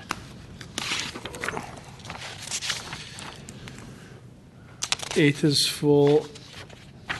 August 11th is full. The 8th looks pretty darn full. The 15th is closed. I mean, surprisingly, things have fallen off next they? week. Okay. I don't know if 1 week is enough. Has to be. Under its Yeah, best I mean, case scenario. We could probably do the review, but not get anything back to the commission, obviously, in advance. Okay. Commissioner Anthony? Well, that would be fine with me, because I think, assuming that it becomes a situation that would not require conditional use, then all you would have to do is give us the verbal report as to what the status of it is. So if we continue it to next week, we certainly can bump it if it turns out it becomes problematic. I hate to see these people wait for this rather simple addition. Very good idea, Commissioner Anthony. Commissioner Richards? Make a motion to continue to the 4th of August. Second. We should afford public comment on the matter of Okay, continuance. yes. Is there any public comment on this matter of proposed continuance? On the matter of continuance. Okay, not seeing public comments closed. Great, thank you. On that motion, then, to continue this matter to August 4th, Commissioner Antonini. Aye. Commissioner Moore. Aye. Commissioner Wu. Aye. Commissioner Richards. Aye. And Commissioner President Fong. Aye. So moved, Commissioners. That motion passes unanimously, 5-0. And Commissioner, 17A has been withdrawn, 17B has been acted on separately, which will place us on item 18 for case number 2015-007009, DRP at 2355 14th Street, discretionary review. 14th Avenue. Actually, they have it as staff. 14. It's wrong on the report, but it actually is 14th Avenue. Wrong on the agenda. Agenda, it's Very wrong good. on the agenda. Oh, it's 14th Street, it says. 14th Avenue, then, Commissioners. Good evening, Planning Commission, Delvin Washington, Southwest Team Leader. Subject property is located at 2355 14th Avenue. The proposal is to construct a vertical and horizontal addition to an existing residence. This will add a master suite to the top floor, interior stair connecting all 3 levels, and a new bath and remodeling of a kitchen and second level. Additional habitable space will be developed on the ground floor. The subject property is on the west side of 14th Avenue between Santiago and Terraville Streets in an RH1D. A 2-story single-family dwelling currently occupies the subject property. Discretionary review was filed by a neighbor who owns a property that fronts onto 15th Avenue. Their rear property lines abut. The residential design team supports the project for the following reasons. The 3rd floor is only 1 story taller than the adjacent context and is set back 24 feet 8 inches from the front building wall. This is consistent with our residential design guidelines and minimizes the visibility as viewed from 14th Avenue. The expansion at the rear is pulled back 5 feet from the rear walls and includes relief along the side for an appropriately sculpted rear of the building, consistent with our residential design guidelines. There's also 100 feet between the DR filer structure and the subject structure. The project does not contain nor create anything that is exceptional nor extraordinary, and the Planning Commission should not take discretionary review and approve the building as presented. Thank you. DR requester, you have 10 minutes. 5 minutes. 5 minutes. I get that wrong every time. Thanks for trying. My name is Steve Monash, and I live at 2350 15th Avenue, directly connected to 14th Avenue. The reason we, and I'm speaking for a couple of neighbors as well, are requesting the discretionary review as follows. One, it breaks from many of the SF residential design guidelines. Most importantly, severe light blockage on abutting properties, as well as privacy issues. It is not supported by a proper plan, and it done with some apparent improprieties, which I'll talk about in a second. It was done with absolutely no effort to work with their neighbors in any meaningful manner. Anything beyond the initial meeting of the exposition of the plans was all that ever happened. Nothing else ever happened after that. No other compromise was ever reached out in any way by anybody from any of the parties. Here are the major breaks, the most egregious permit breaks, as I see them, and as according to the code. Ensure that the building scale is compatible with the surrounding buildings. No other building on the block on 14th Avenue, nor across the street, nor in the neighborhood in general have 3 stories, and none are nearly as large as proposed. We're going from 1,800 feet to about 3,600 feet. It's a lot of space for a single family. Maintain light adjacent to properties by providing adequate setbacks. 2350 15th Avenue will lose sunrise for 2 to 4 hours after sunrise, and will lose sunshine for another 2 hours after that. 2354 14th Avenue will lose sunlight for a significant portion of the setting as well. 2357 14th Avenue will have this towering construction blocking their light and existing windows, and the constriction of an existing easement. Provide architectural features that enhance the neighborhood's character. Most of the homes within a 5-block area, 5 blocks, were built between 1927 and 1938 and are in the Mediterranean revival style. The permit is a towering monstrosity that does not look anything like the rest of the neighborhood and will set precedent for others to do the same in the area, which I question. The majority of the homes in the area most definitely do not have 3 stories.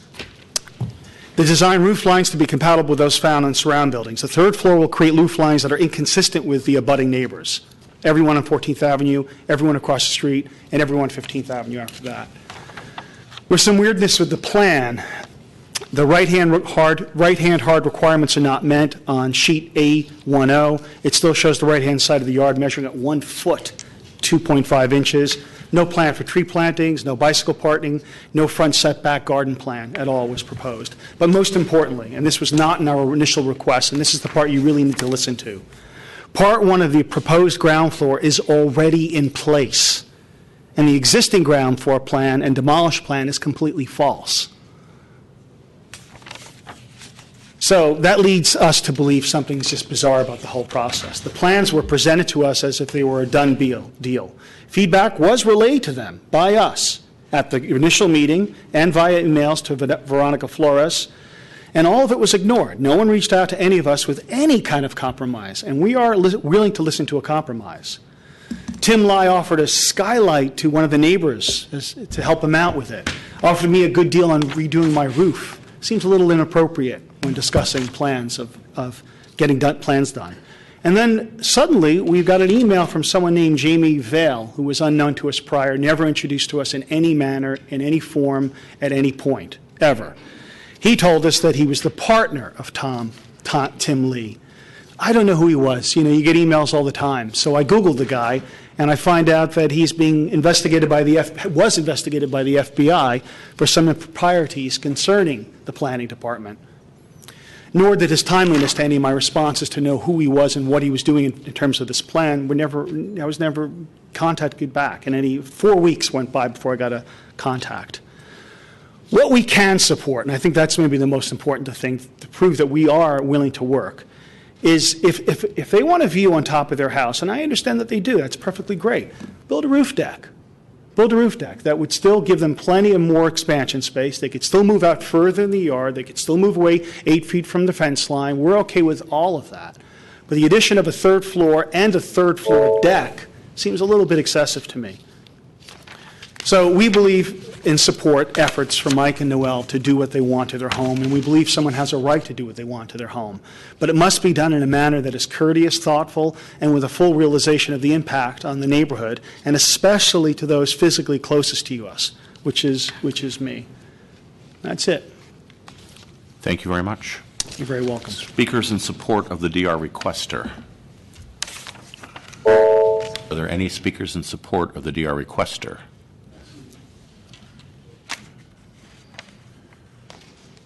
Good evening, Commissioners. My name is Jack Jacobian, and if you don't having hard time understanding my accent, please let me know. I moved to 14th Avenue in 1989, and I was lucky to live there. We have great neighbors. We look for each other, and we support each other. And I hope that our opposition for this project will not create any ill feeling. I have few points here. As Stephen said, we don't mind any horizontal expansion, And beside the plans that presented, because I was there when they built up the ground apartment, which is still there, according to the plans presented as the future expansion in the ground floor, which is not true. And I want Michael, the owner, or the architect to come here in front of your panel to say that the existing apartment downstairs, or come and dispute my claim, whether it exists or not. It is there. Now, as I said, we don't mind any horizontal expansion, that's fine, but no vertical at all. And I have some photos to show you during the sunset, the sun on the existing building deprived me from the sun. And you know, we live in an area that we always hope to see sun in a foggy area like ours there. So that's all what I want to say, and thank you for letting us. Thank you. Thank you. Any additional speakers in support of the DR requester? Seeing none, project sponsor, you have 5 minutes.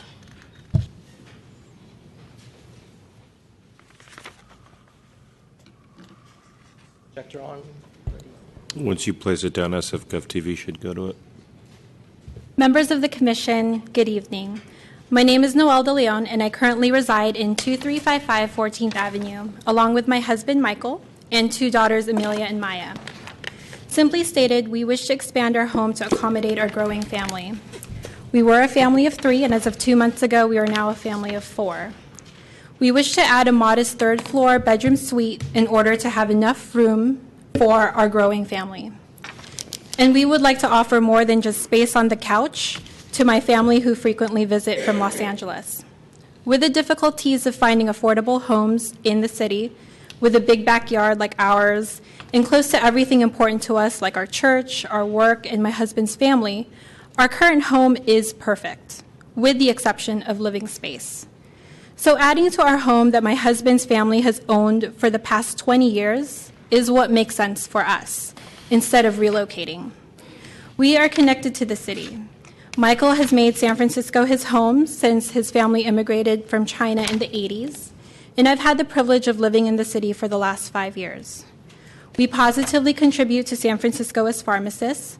We want to raise our daughters here, and so we would like nothing more than to make modest upgrades to our current home so we can continue to live in it. With respect to the arguments posed by our neighbor, we feel that our changes are modest and are within the allowable guidelines. We wish to preserve the defined visual character of the neighborhood with no change to the exterior, aside from adding a 3rd floor, which several homes in our area have, as you can see in that sketch. Privacy goes both ways, and we value our privacy as much as our neighbors. So we've made significant setbacks from the front, rear, and side of the house, and we did a shadow study that revealed minimal to no effect on our neighbors' light. We've done our best to accommodate our neighbors' requests that were within reason. Our initial plans called for a larger structure, but decided to scale it back to have the least effect on our surrounding neighbors. And we've kept the lines of communication open with the DR requester throughout this process because at the end of the day, we really want to live harmoniously with our neighbors. We hired an excellent team of architects with many years of experience working within San Francisco to ensure that our plans integrate well with the neighborhood and would not disrupt or change the character of the street. And we've worked diligently alongside the planning department to ensure that their suggestions were met, such as removing the dormer that we had originally planned. In a market where owning a home in San Francisco has become a privilege and finding your dream home is nearly impossible, we ask that you grant us the opportunity to create the dream home that my husband and I worked for. Thank you so much for your time and consideration, and I'm going to turn it over to our architects.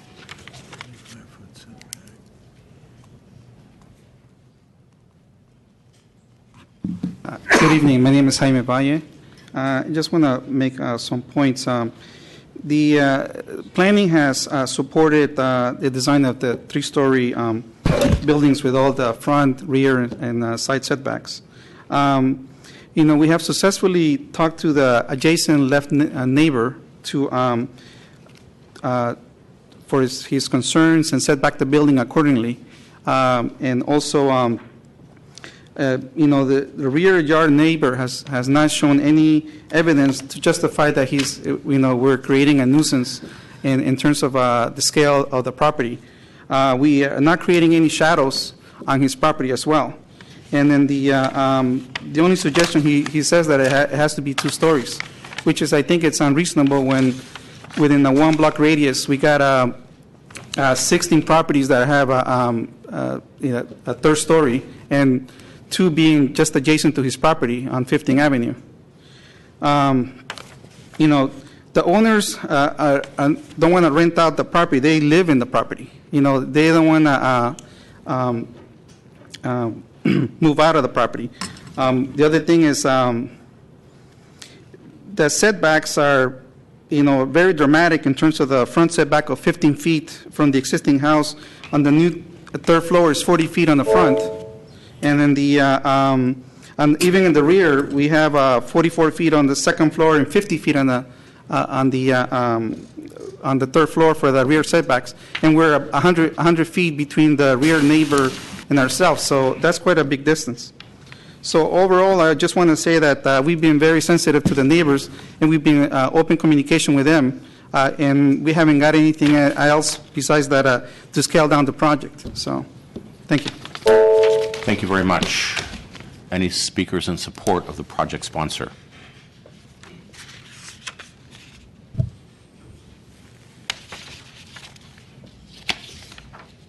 Hi, good evening, Commissioners. My name is Tadakomoto, and I'm reading this on behalf of Ivan Leung, who is the co-owner of 2345 14th Avenue, which is the house right next door. I'm here to support the project that very next door of our house. I can see the expansion of the project is not extensive at all. They only want to add 1 massive bedroom at the top. The expansion at the back is only 6 or 7 feet. For such a small expansion, I don't think it will affect our neighbors at all. In San Francisco, many homeowners don't like to see any change on neighbors' houses. However, we should see and respect the increasing growth of population and the lifestyle of people comparing to 10 to 15 years ago. More housing and larger homes are needed. Let's look at it. The current Sunset homes were built mostly between the 20s and 50s. Most of them were built without the master bedroom or walk-in closet. However, these are today's people's lifestyles. They'd like to have privacy with a master bedroom at the top, separating rooms from the children. They'd like to have extra room to accommodate their friends and relatives when they come to visit. To achieve that, they need more space for their house.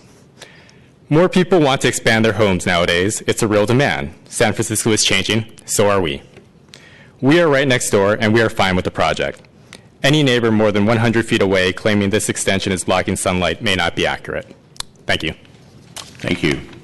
Any additional speakers in support of the project sponsor?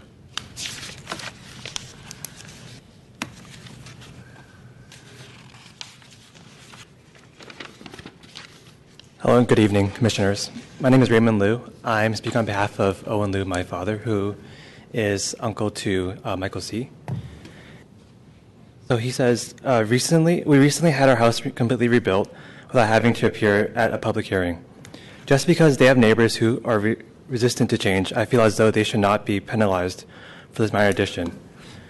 There are types of people, these are types of people who are who have young families, which you want as your neighbors. I support this project.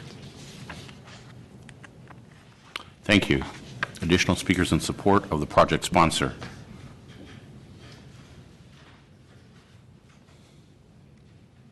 Hi, my name is Christine Tom.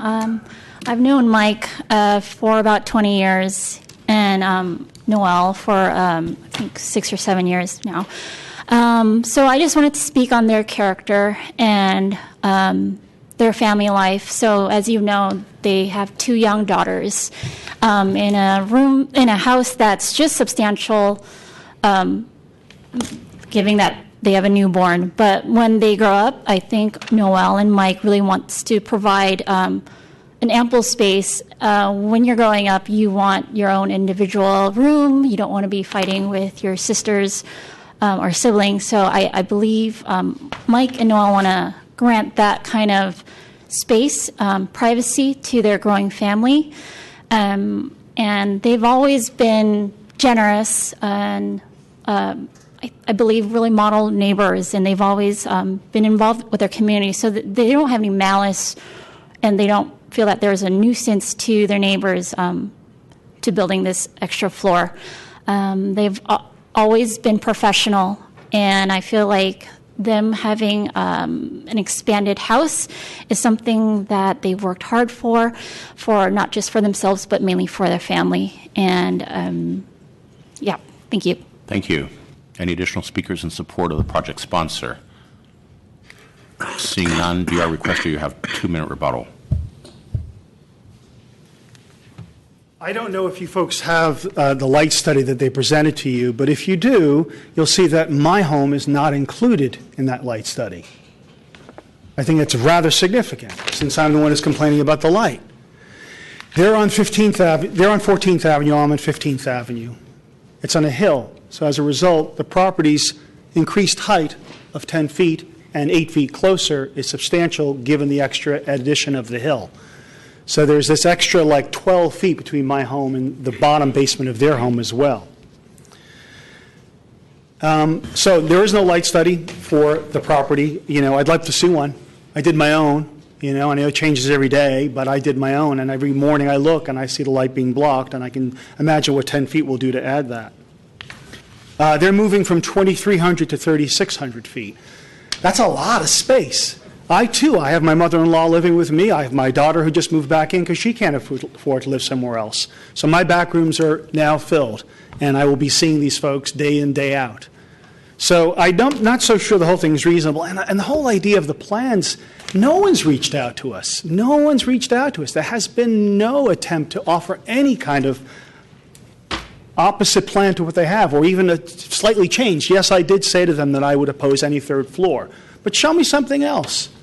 You know, and the addition of the deck really amounts to a roof deck, in my opinion, because it's coming right off the third floor as well. So again, we want to work for a positive change. We do want to see their family grow. I'm excited for them. I've been there. I understand that. But they've got to do it in concert with their neighbors. And there's been no concerto happening. That's all I have to say. Thank you. Project sponsor, you have a 2-minute rebuttal. Thank you, Commissioners. So in response to Stephen's comments about that there's no communication, I actually have a timeline of events that we've actually reached out multiple times. On April 26th, I received an email from him. He had a bunch of questions regarding whether the new building would be 29 feet or 40 feet, whether there'll be horizontal addition, and et cetera. We responded back with, that the meeting was going to be held on May 13th. We showed him the plans. He wanted to see the plans earlier, and I said, Tim has not completed it, so we need to wait until the meeting. We followed all protocol in terms of sending out mailings. We kept Veronica in the loop. All emails that were sent to all our neighbors were CC'd to Veronica, and I still have those on record. He proposed on May 14th to remove the tree, but I don't think we could do that because I have a giant, either a redwood tree or a pine tree in the back that's over 40 feet tall. And he said, build your third floor with doors and windows facing east with no egress. And I checked the building codes. You got to have an egress. You can't go through a closet, can't go through a bathroom. And we reached out again. We brought Jaime in because Jaime is a partner of Tim's. And he tried to talk to him, letting him know that we did a shadow study, and the shadow study shows no impact. His property is so far away, the shadows do not cast any kind of there is no shadow, even with the current property. If you look at it.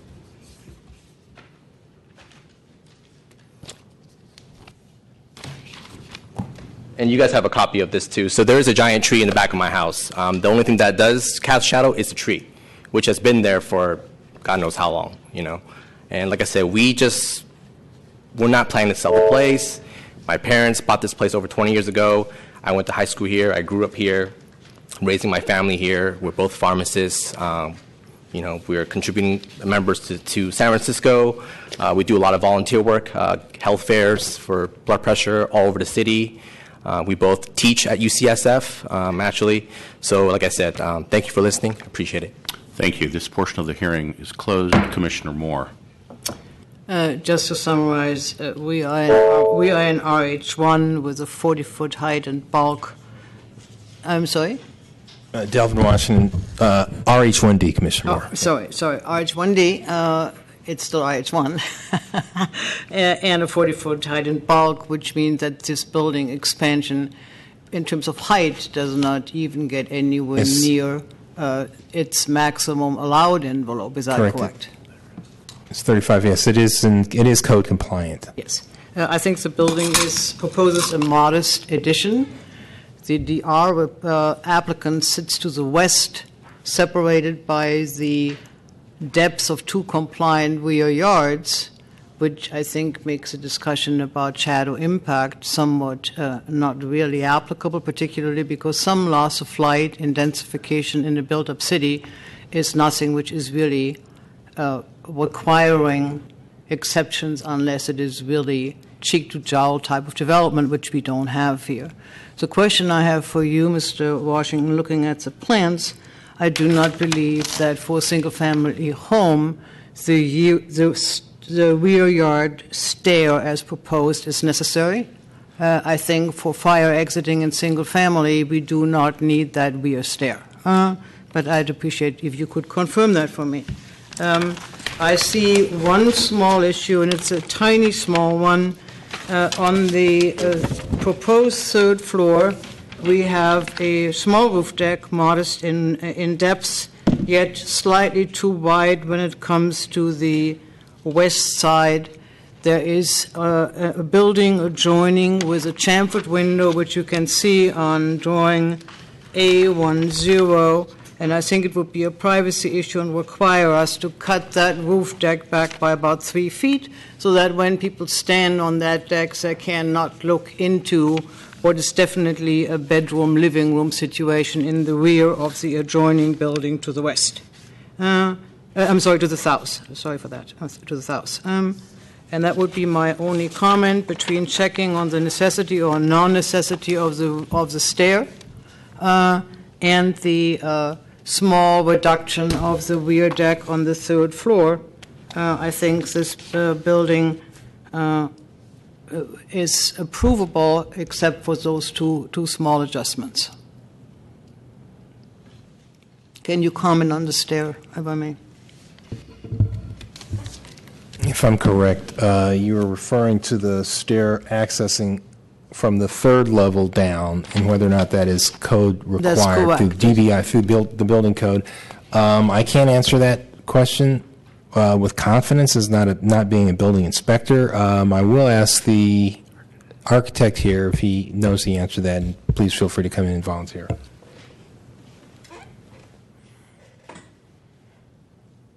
I'm also a building inspector and a plans examiner. So I can tell right now, as a 3rd floor, you do need a second means of egress, and that's in the code. For a single-family home? Single-family home and 3rd story, you need a second means of egress. Not on the 2nd floor, but you do on the 3rd floor. That's what I thought. And we're willing to cut down on the deck as you require. That's not but you see the point I'm making about yes, the privacy. I understand, and that one we can make accommodations. I don't see that as a problem. I will let the other issue go to DBI. My understanding of the code on that is that there isn't, but you are in the business of code. And I mean, we can reduce the stair by having another type of stair if that's what you're looking for to reduce the scale, and then we're willing to do that as well. All you need is a second means of egress from the 3rd floor.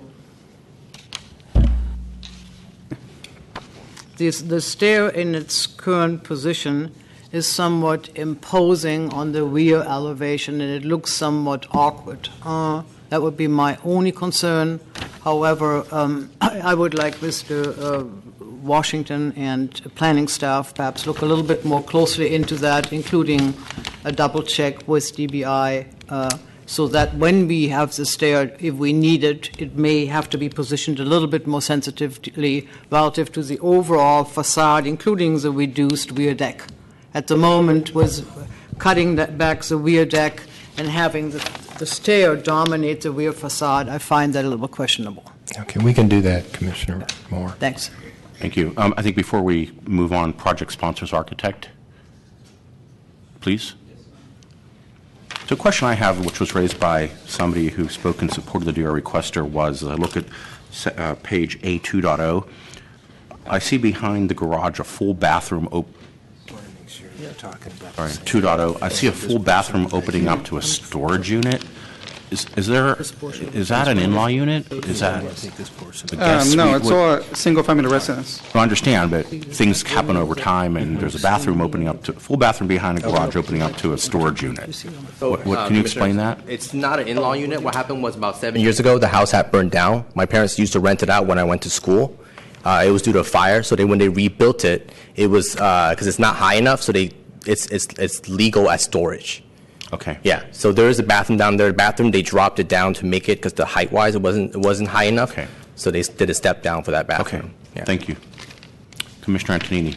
Yeah, thank you. I see a lot of similarities between the existing house and our first house that we bought in 1976 in Miraloma Park. In fact, the floor plan of the existing main floor is very similar, and just doing the math quickly, I doubt that's more than about 1,275 square feet. And that's what you really count, at least in the old days when you talk to realtors. They don't count downstairs areas, garage, storage, that's not square footage anyway. But forever, what it is, the difference with our house was it was built in 1931, but in 1945 somebody put what we called an airplane room, and it was pretty much what you're proposing. It was a bedroom and bath on that upper floor to serve as a master, because these houses have the two bedrooms in the back, usually with a door coming out of one of them to the backyard, and they're fine, but if you start having multiple children, then you're kind of got everybody on the same floor, and having that extra room up above was a big selling point when we bought that house. So I think your plan seems to be typical of all these other addresses that I'm seeing there. There are a lot of them in the general vicinity. They name some of them: 2341, 2331 15th, 2429 14th, 2331 14th, 2344 15th. I know the neighborhood. I know there are a lot of them with that room. I can appreciate the impact of shadow, or perhaps the sun maybe not coming in as early for the DR requester on 15th Avenue, because there is a change of elevation and they're lower than you are on 14th. So that's understandable, but there's a huge separation between the two houses. So whatever impact would probably be something that would mean the light would come in at 8 o'clock instead of 7, or 9 o'clock instead of 8, depending on the time of the year, until it gets a little higher in the sky.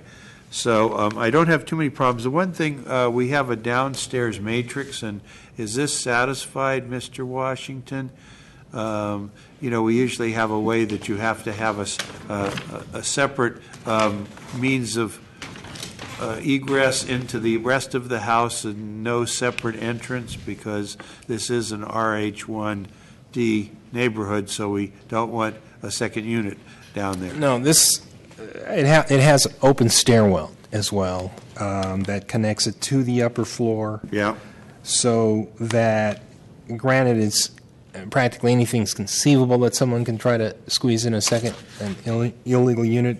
In this instance, however, this is definitely, it's designed to comply with our rooms down matrix, so that it has an open stairwell. It does not have direct street access into the unit. Yeah. Other than through the primary entry to the house. Right. So that looks like we probably don't have to put a notice of special restriction on it, given that it satisfies it already. I don't think it would be somewhat redundant with. Yeah, it might be redundant. It's a little odd, because you still have one car parking. You could have two tandem if you redesigned that on the bottom, which would probably make more sense, but that's kind of an individual choice. So I think the rest of it probably looks okay. I agree with Commissioner Moore. I think bringing that deck, would you bring it on 3 feet on both sides or just on one side? Just on one side. Okay. And the rear stairs, You know, there's no problem with rear yard, is that correct, Mr. Washington? That's correct. We typically discourage breaking into the mid-block open space. So typically, residents are sort of encouraged to actually add the upper floor as long as it's pushed back from the front building. Right, and this is what they've done That's here. essentially what they've done, and that's sort of the typical standard in this type of a configuration. Yeah, so they've got it closer to the back. It's set back a lot more from the front than the back, but they can access their stairs from the deck to get down, which is probably, if the architect is correct, it was something that has to be put in there if there's a third floor. I'm not sure if there is or not. And we'll confirm that definitely. Yeah, with confirm TBI. that. I mean, work with staff to make the stairs aesthetic, because if they curve back upon themselves, sometimes they're not as obtrusive, because, you know, having a stairway just come straight down is going to be more of an impact than one that turns on itself. So that might be fine. There's a motion. Is there a motion? Call the question. Just for clarity, Commissioners, I heard a motion, I didn't hear it seconded. Who made the Second. motion? I made the motion. Thank you. And that was to reduce the rear deck? That's correct. From the south. On the south side. To notch, the architect understood it was an oversight on his part, given the adjoining windows on the property to the south. Staff will confirm the necessity of the rear stair based on San Francisco's codes. Very good, Commissioners. Then on that motion to take DR and modify the project, approve the project with modifications by notching the south side of the third floor deck, and for staff to continue reviewing the necessity of the rear stair. It's confirming the necessity as well as kind of a proportionate location of the stair. It's both. Very good, Commissioner. On that motion, Commissioner Antonini? Aye. Commissioner Moore? Aye. Commissioner Wu? Aye. And Commission Chair Richards? Aye. So moved, Commissioners. That motion passes unanimously 4-0. Commissioners, that'll place us on item 19 for case number 2015-00444, 7DRP at 3880 through 3882 19th Street. Discretionary review. He had an obligation.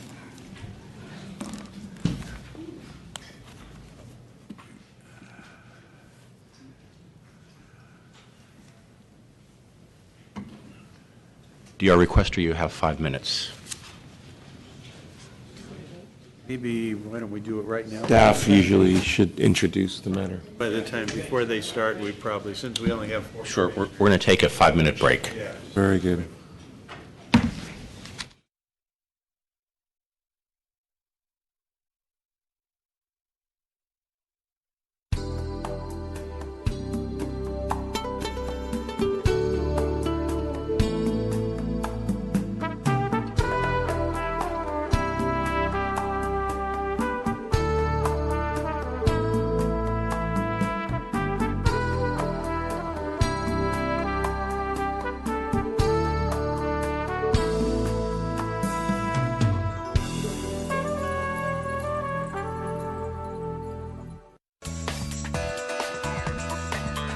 SF Gov TV, San Francisco Government Television.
882 19th Street, discretionary review.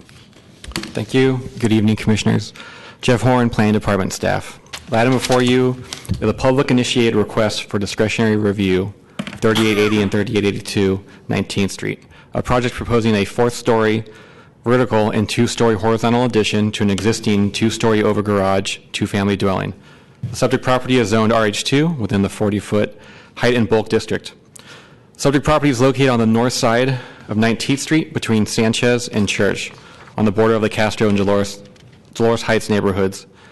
The property is generally flat, but slopes upward at the rear and sits below the grade of the adjacent properties to the west, north, and east.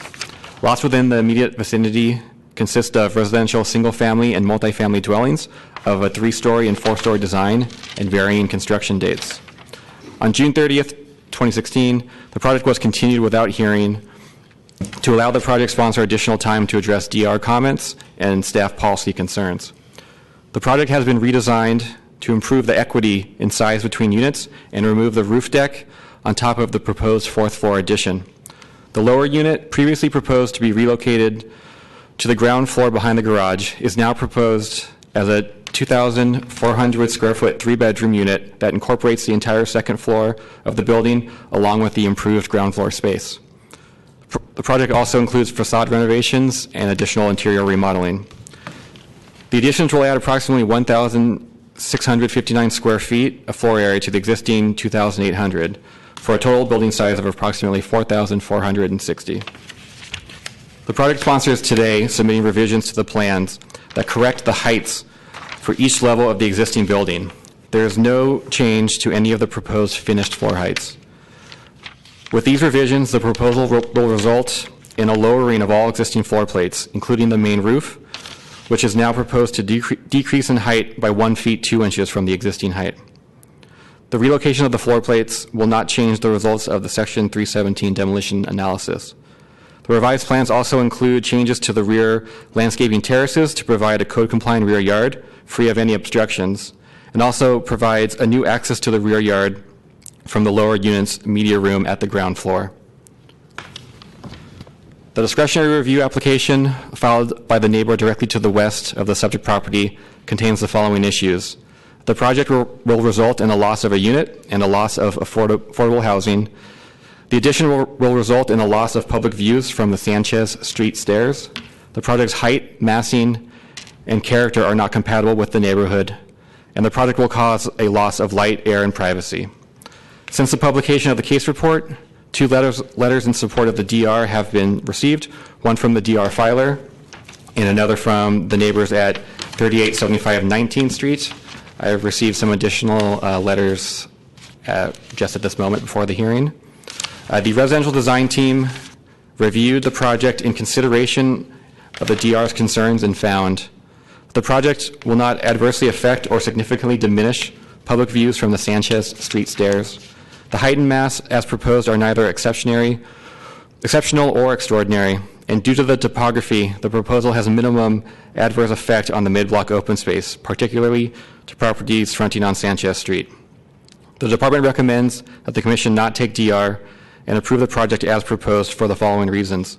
The height and mass are neither exceptional nor extraordinary.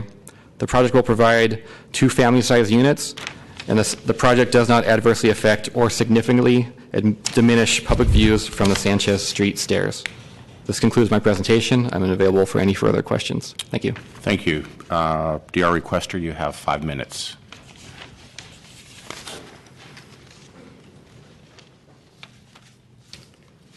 Good evening. My name is Julia Brown. I am the wife of the DR requester, Caroline Orsi. In the interest of time, we've divvied up some of the responsibilities with the other residents and community members here. So I will start in here. The addition of this story for this project should not be allowed because it blocks the public views from the iconic Sanchez stairway. When the city constructed this stairway almost 100 years ago, the planners had vision. They did not build a simple utilitarian stairway, as you see here.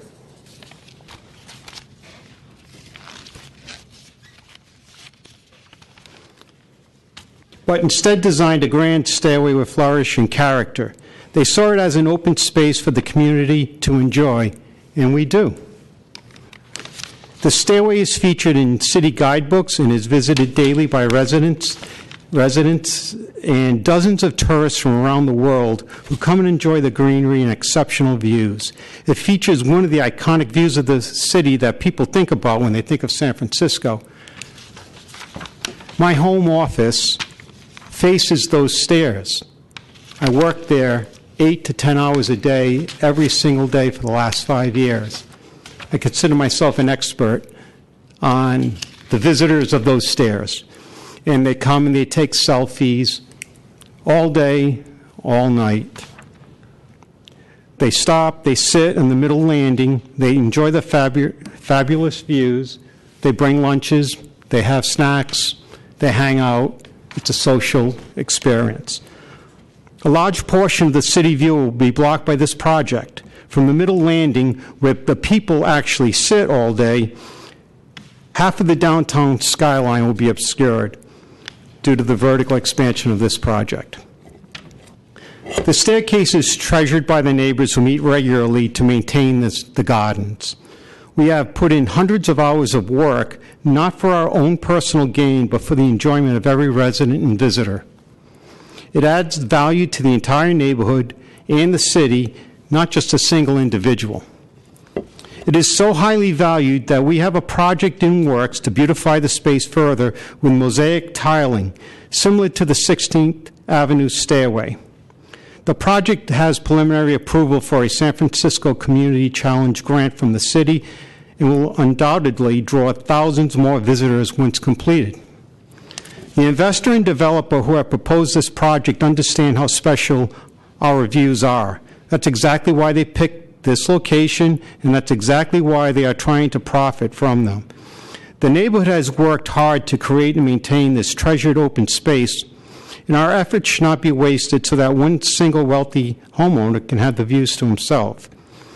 I ask, who benefits from this project? A developer and one lucky rich owner. But who loses from this project if it goes forward? Thousands of residents and visitors, and ultimately the city forevermore. New spaces like this are not being created and cannot be created, so we must preserve the ones we have for all. The additional stories should not be built. These views will be lost forever. Thank you very much. Thank you. Any speakers in support of the DR requester?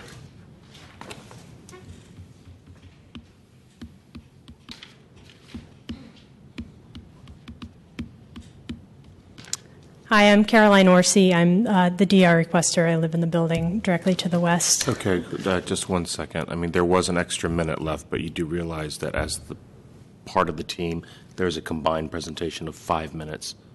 I understand that. Okay, is this so part of the public comment section? Or?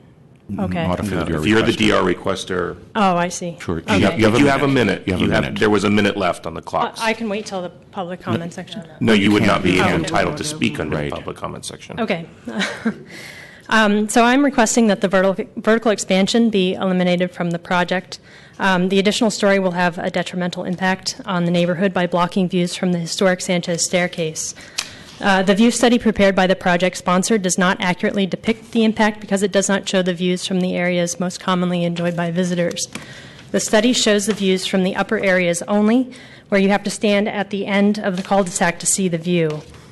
Since this area does not provide any seating or shade, most visitors sit here at the middle landing, where there is a more peaceful setting with shade and greenery. This image shows the impact to the view from that middle landing. This is the area that will be blocked by the additional story. As you can see, half of the city skyline will be obscured by the vertical addition. This is a significant and unacceptable loss to the community. The vertical expansion should be eliminated to protect this public open space. The rear expansion and the renovation of the ground floor already contribute over 1,000 square feet of additional living space. But you will have an opportunity at the 2-minute rebuttal at the end. Thank you. Project sponsor, you have 5 minutes. Public comment. I'm sorry, any In additional support of the DR. commenters in support of the DR requester, as long as you're not part of the DR requester's team. Do I have 3 minutes? According Yes. To, okay. Hello, my name is Mary Gillespie. I'm part of the HOA next door on the west side. I live in the same building with Julia and Caroline. And my concern is that the additional story will have a negative impact on the human environment by reducing the sight lines. You saw the enclosed photos of the steps. These steps have been in existence for at least 100 years. The developer received, I believe, a categorical exclusion for exemptions. Exemptions are to be strictly construed. There's substantial evidence presented by Carolyn of the historical and cultural resource of those Sanchez steps. Planning Department is required to consider information submitted by members of the public on historical resources. This is from your website. Historical and cultural resource of the city of San Francisco. It's in the guidebook of Stairways of San Francisco, visited daily by residents and tourists around the world. The mosaics of the steps. There's regular beautification and maintenance by volunteers of these steps. We also maintain a garden. And most of all, we use it as a community space where we get to know our neighbors. Otherwise, we'd just be in our condos and apartments and not know who our neighbors are. And working on those steps, we've met many neighbors. There's substantial evidence should be considered, and I urge the Planning Department to consider the Sanchez steps as a historical and cultural resource and consider the impacts of the addition of the proposed story on this historical resource. A categorical exemption is not appropriate for this proposal. When you look at the cumulative impacts, indeed, others have impacted that sightline, but this will add to the cumulative effect regarding past, current, and future development, which collectively will and have an impact on the Sanchez Steps sightlines. I urge you to take another look at this and to and the cumulative impacts as well. Additionally, as the neighbor, I have the lowest unit facing that building. The additional story of the proposed project will have an impact of the sun and daylight on my unit. Sunlight is a precious commodity in the city, and while I appreciate the need for the developer to make a profit, why at your neighbor's expense? Good neighbors do not block neighbors' sunlight, and the extension plan does just that. The existing building envelope with many improvements planned to include outside enjoyment areas should be more than enough to make a decent profit while respecting the needs of my condo unit to include my HOA. The back of my condo where my dining room is located has windows on only one side, the side that will be impacted by the shadows induced by the developer. I am on the first floor HOA, and if my unit becomes cave-like, I urge the developer to reduce the footprint of the current and stop impacting my Thank you, ma'am. Your sunshine. time is up. Thank you. Thank you. Any other speakers in support of the DR requester? Good evening, Commissioners. It's getting kind of late, I guess. I'm also going to speak to the concern around the public stairs and the view from the public stairs that will be lost as the development goes ahead. I want to ask you to deny the additional story on this property so we can protect these precious views. A little background on my standing. My wife and I have lived in San Francisco since 1992, but not only in San Francisco, but at this address for the past 23 years, 3899 19th Street. We also have an address of 601 Sanchez because our house has been there so long. It's been there since any houses were up there to begin with. In fact, you've seen this picture already, I think. Bring it down a little bit so you can see it again. And this house up on the right, on the left-hand side at the top there is our house. Been there since 1908. As you've seen, there's another picture of the property of the house, of the staircase right there. This is when it was built in, I believe, about 1916. A truly historic staircase, a monument to the men and women who built it as part of the employment projects that were works employment projects in the early 20th century, and it was restored in the 20s as well. This is a historical staircase. I believe it is a scarce resource to be shared by all SF residents and needs protected from developers who have only personal profit in mind rather than the interests and the profit of the businesses and people of San Francisco. As immediate neighbors to the staircase, we have seen everything that goes on there. It is a shared resource enjoyed by local dog walkers, joggers, neighbors, and by so many, many tourists. French, German, British, Middle Eastern, African, and Asian, you name it. I cannot even tell you how many pictures I've been asked to take of smiling, welcome friends speaking broken English, and I love them all. Why do they come out to the staircase? Why do they stay in San Francisco? Why do they spend their foreign exchange dollars here?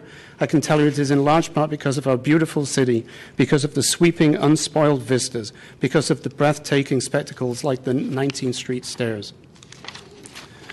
And here is the spectacular view that they're looking for. You've seen this picture before again. And you can see what is going to be lost in this representation. It's a little hard to see, but most of what's going to be lost is a view not only of downtown, but of the Mission Dolores Church, another piece of SF history which attracts thousands of visitors a week. The church in this view will be largely obscured by this development, diminishing the quality of life for our residents and community, as well as for the thousands of tourists that help fund our precious city. Let the developer flip the property, let them make a profit, a healthy multi-million-dollar profit, but do not let them indulge in the addition of an extra story at the expense of residents and the valuable visitors and tourists of San Francisco.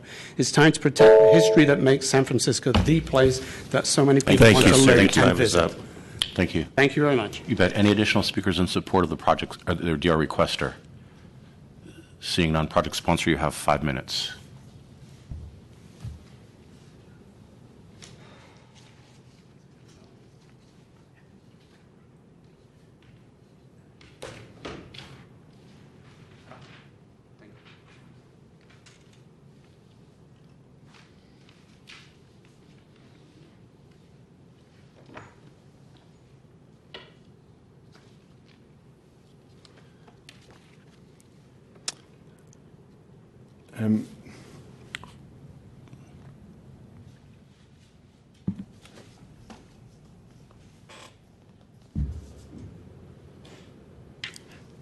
Hello, Commissioners, members of the audience. My name is Vincent Leger with EAG Studio.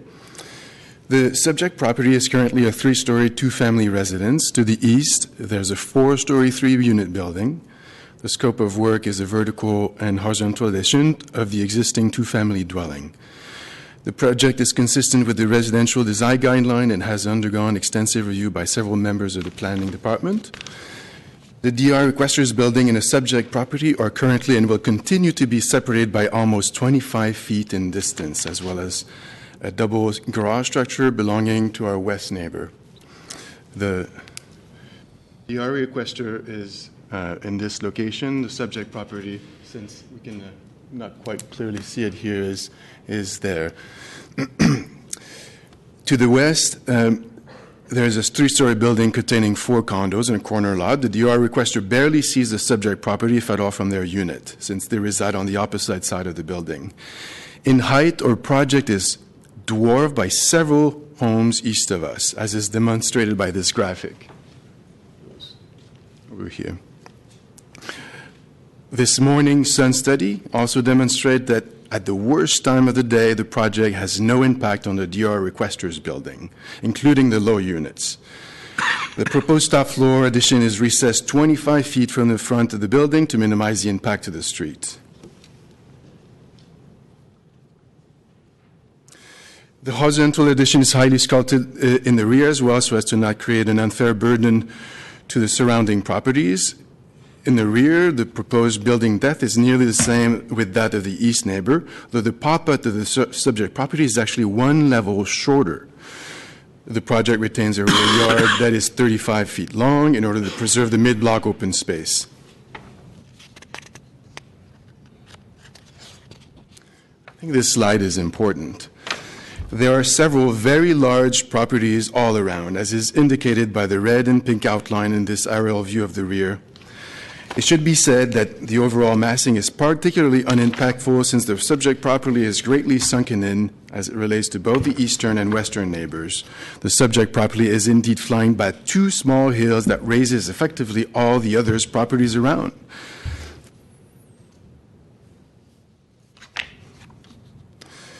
Further disadvantaging the subject property is the fact that there are tall retaining walls on either side of the backyard. On the west side, the retaining wall is no less than 1.5 stories above the lower level, as is indicated by the red outline in this photo. And then there's a fence on top of this.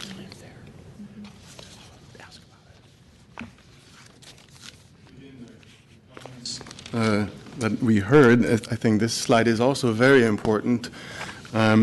One of the complaints that the DR requester was the obstruction of the views of the downtown Sanchez Street steps, and through an accurate model, we took the time to prepare a photo simulation that demonstrated otherwise. Again, the subject property is flanked by 2 hills, and there are far more imposing properties all around it. In this photo simulation, the green line represents the outline of existing buildings. The red box shows the impact from the Sanchez Street stairs, and it doesn't, in fact, even come close to affecting the downtown views. Sir, no outbursts. Over the course of the past 2 years,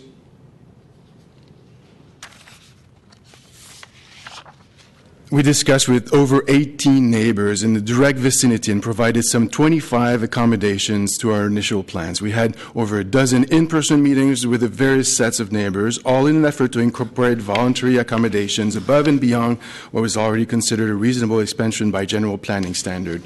After the DR was filed, the neighborhood outreach did not cease and further concessions were made. At this point, we have essentially received support or achieved compromise with all directly adjacent neighbors but the DR requester.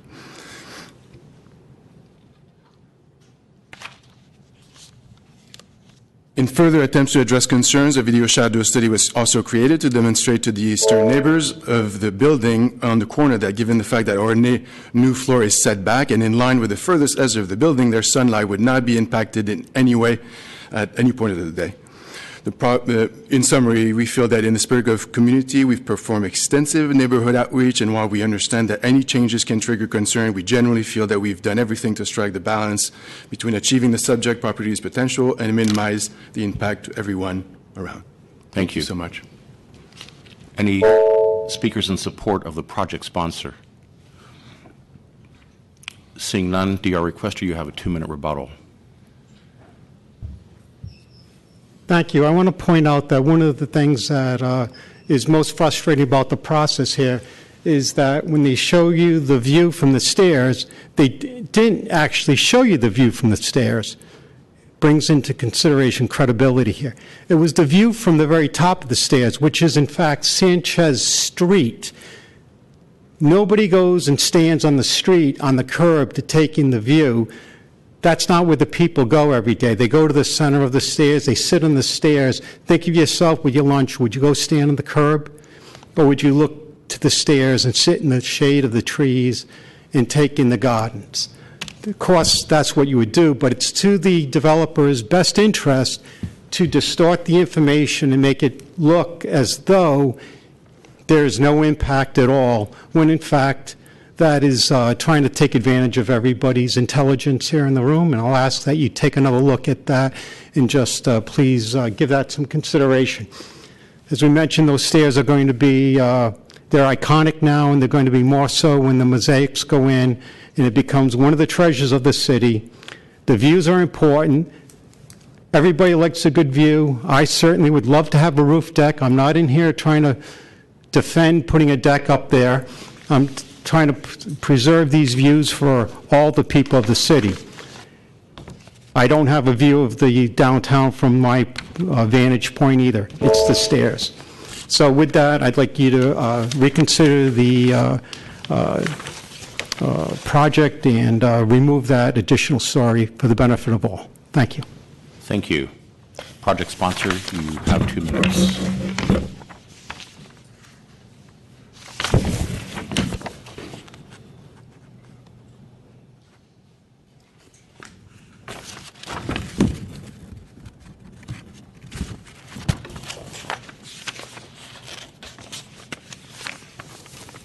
So the view study that we sent to the planning department after they asked us actually showed the locations that we were selecting the views from. This is now what I'm showing here. We purposefully chose the worst location so that, precisely to demonstrate that the impact would be insignificant to none. So what I would like to point out here is someone behind me lives right next to the stairs. This is and they stand higher than the stairs. And I believe, under the pretense of protecting the views of the stairs, these are really the views that here we are trying to protect. The square box that they showed earlier was clearly a false representation from a photo taken up close, and I think has nothing to do with the massing that will be added by our design. Again, we're flanked by much larger properties, and if any views are subtracted from those stairs, they already are compromised, and it's not by any addition of our own. Excuse me, you're out of order right now, okay? Are you finished? Yes. Project sponsor. I'm Okay. finished. Thank you. This This discretion, I'm available. Did you have anything else to say? Done here. Done? Yeah, I'm available for questions, though. Okay, thank you. This portion of the hearing is closed. I'd like to go first here, and if you mind, will you submit the photo you just showed, and I would return it, of the stairs? Please? Okay, thank you. So the question I have for staff is, what is our responsibility to the view corridor on this type? This is the first one of these I've had on my career here on the commission in nearly 2 years. So can somebody explain to me what the responsibility is of this commission to protect those views? We have a responsibility to, within reason, protect view corridors. There is the understanding, however, that reasonable alterations will impact views. And there is also design precedents that may exist in a particular neighborhood. So to completely obstruct a view is one thing, to impact a view and and affect, minimally cut out portions of it so that you may have to rise or fall, that still is tolerable. So is there, the reason why I'm asking is because I lived on this block for 7 years, and I know these stairs because I went up them nearly every day walking my dogs. And the question I have is, as I look at these stairs, and I'm very familiar with them, I see that the photos that were taken here are from the very top. Actually, one's here from the street. As you can see the railing.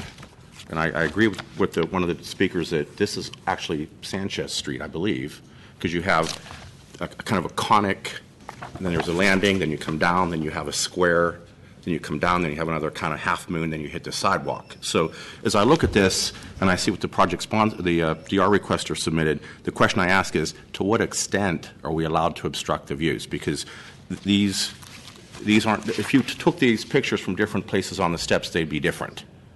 These are the ones that were submitted in the packet for June 30th. And so as I look here, I believe one of the pictures was taken from the very top where the railing is. And I think and you can see here's the railing post. And the second one, you can see the middle of the steps are here. This is where the top landing is, and you sit here and you face Sanchez Street to the south. So the question I have is, what is the requirement to take the different photos from the different places on the steps? Right. This was considered by the residential design team as well, and they felt that in this particular case it wasn't substantial to a point where it was such a way that it would be, limit complete visibility from the stairs.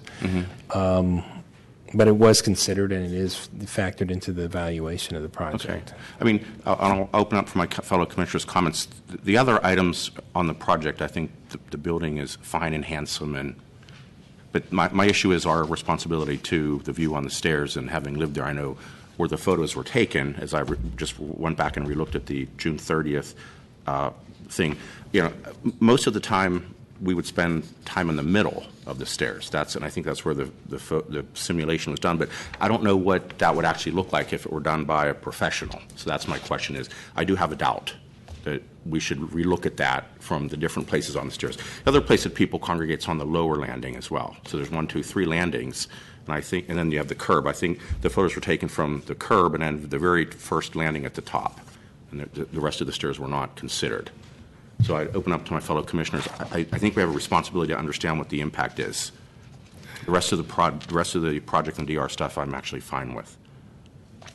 Commissioner Moore. Mr. Washington, I'd like to elevate the question as to whether or not the Sanchez Stairs in this particular location fall into the category of protected views. And there's a specific map which shows protected views, and if this particular stair falls within it, and it's a complicated map in answer to Commissioner Richards' question, I don't have them all in my head, but when it comes to a project like this would be definitely an answer I would like staff to have. It's a yes or no. Is this particular stair within the protected view category for the city of San Francisco? I can't say with certainty that it is.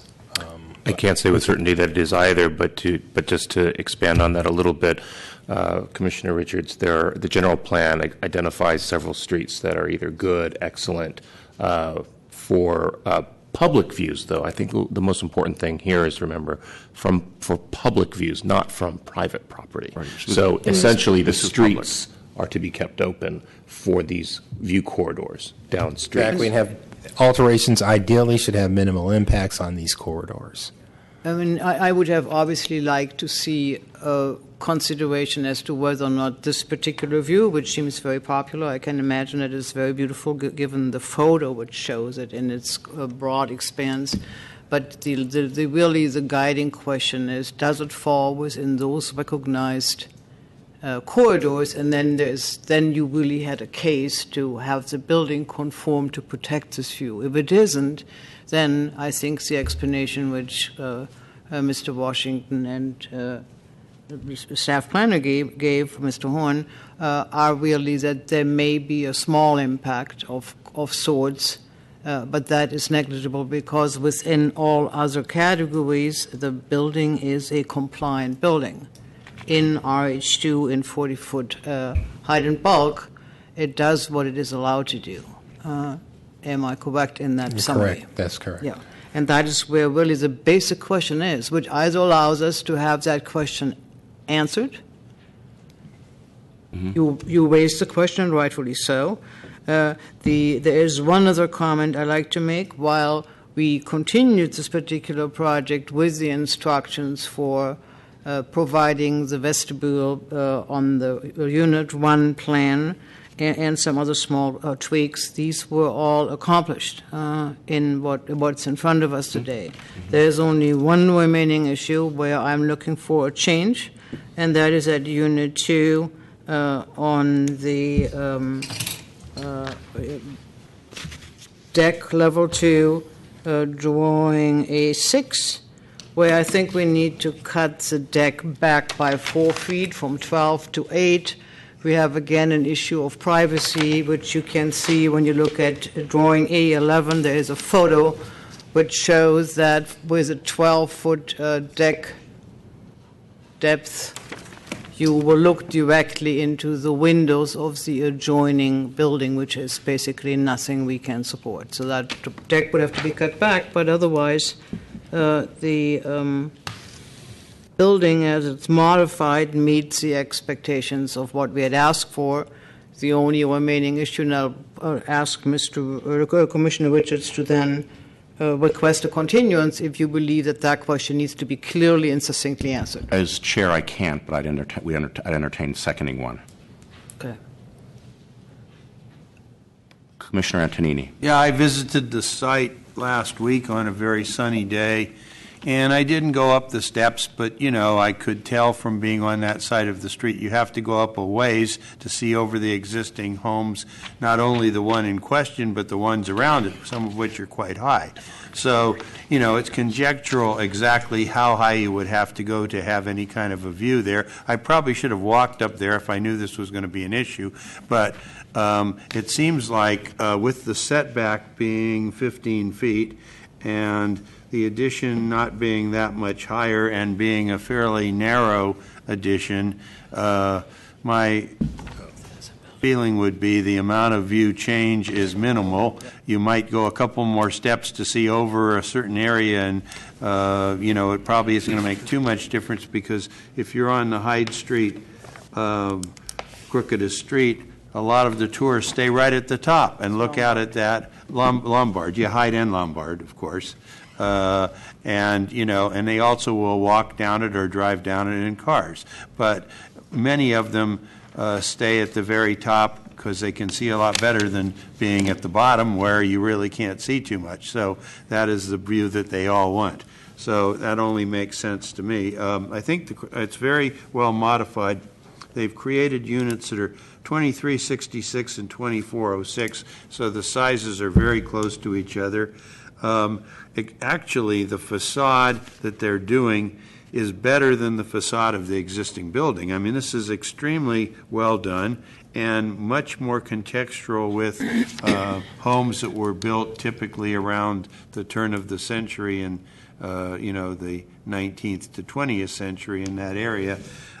So I like that a lot. They've worked on the doorway, and I would agree with Commissioner Moore that we should cut that deck back from 12 to 6 feet. That's still 8. Plenty.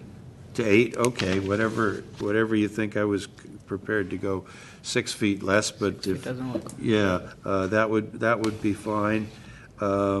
And they have made the changes. I did talk to a neighbor around there. I forget exactly where he lived, but he thought it was fine. He had no problem. He just said some people were raising the height situation, and I'm glad that staff was able to survey it, find out the modifications that had to be made to make it compliant, because it is a 40-foot height area, and many of the buildings along there are 40 feet. So to pick on this one as being the one that's most impactful for the view, when it's at the 40 feet like many of the other ones are, it doesn't seems to be picking it out where many of the other buildings along there would impact the views. If you move a few steps in one direction or another, then you're going to look over one of the other buildings. So I'm prepared to support this, and with the change on the deck, I would move to not take DR and approve.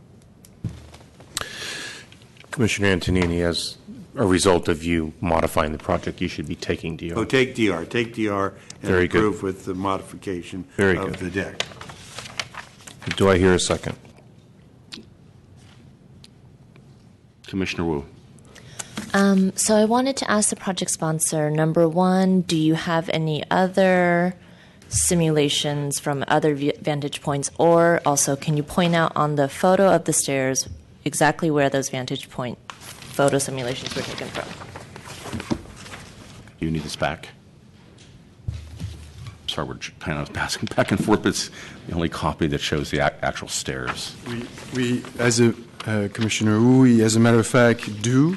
In the survey, the view survey submitted to the planning department, we have a quite extensive viewpoint with several advantages. And just as it's going to be difficult to do because it's a, and so we show. Can you pull the microphone over, please?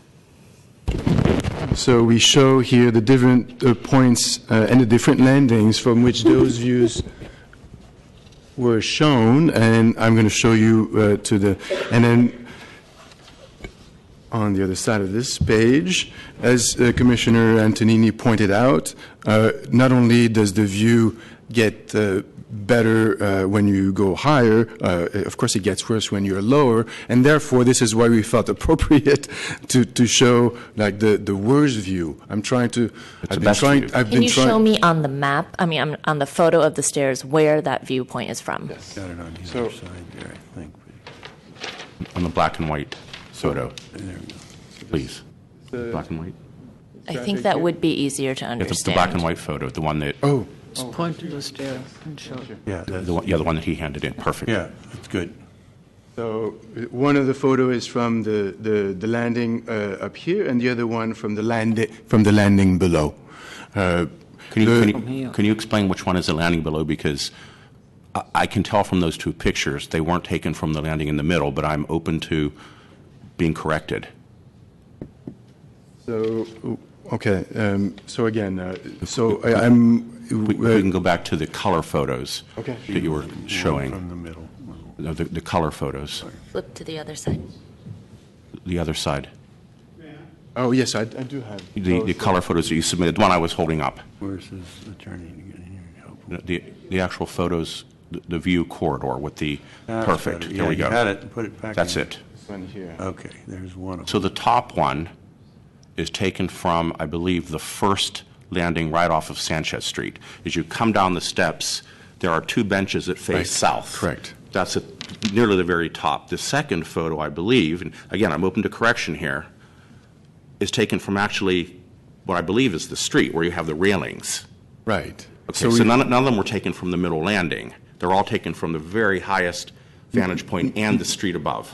No, I don't think so. If I may disagree, because we have we have a map here that shows where we took those photos. One is at the very top at this point, and we also made a point to go to the furthest west side to demonstrate the worst condition, and then we actually strolled down those stairs to go to the next landing, and in fact, because the railings are different, I guess it sort of suggests that it's a different viewpoint. And in fact, the photo on this side show the street being very close, like over here.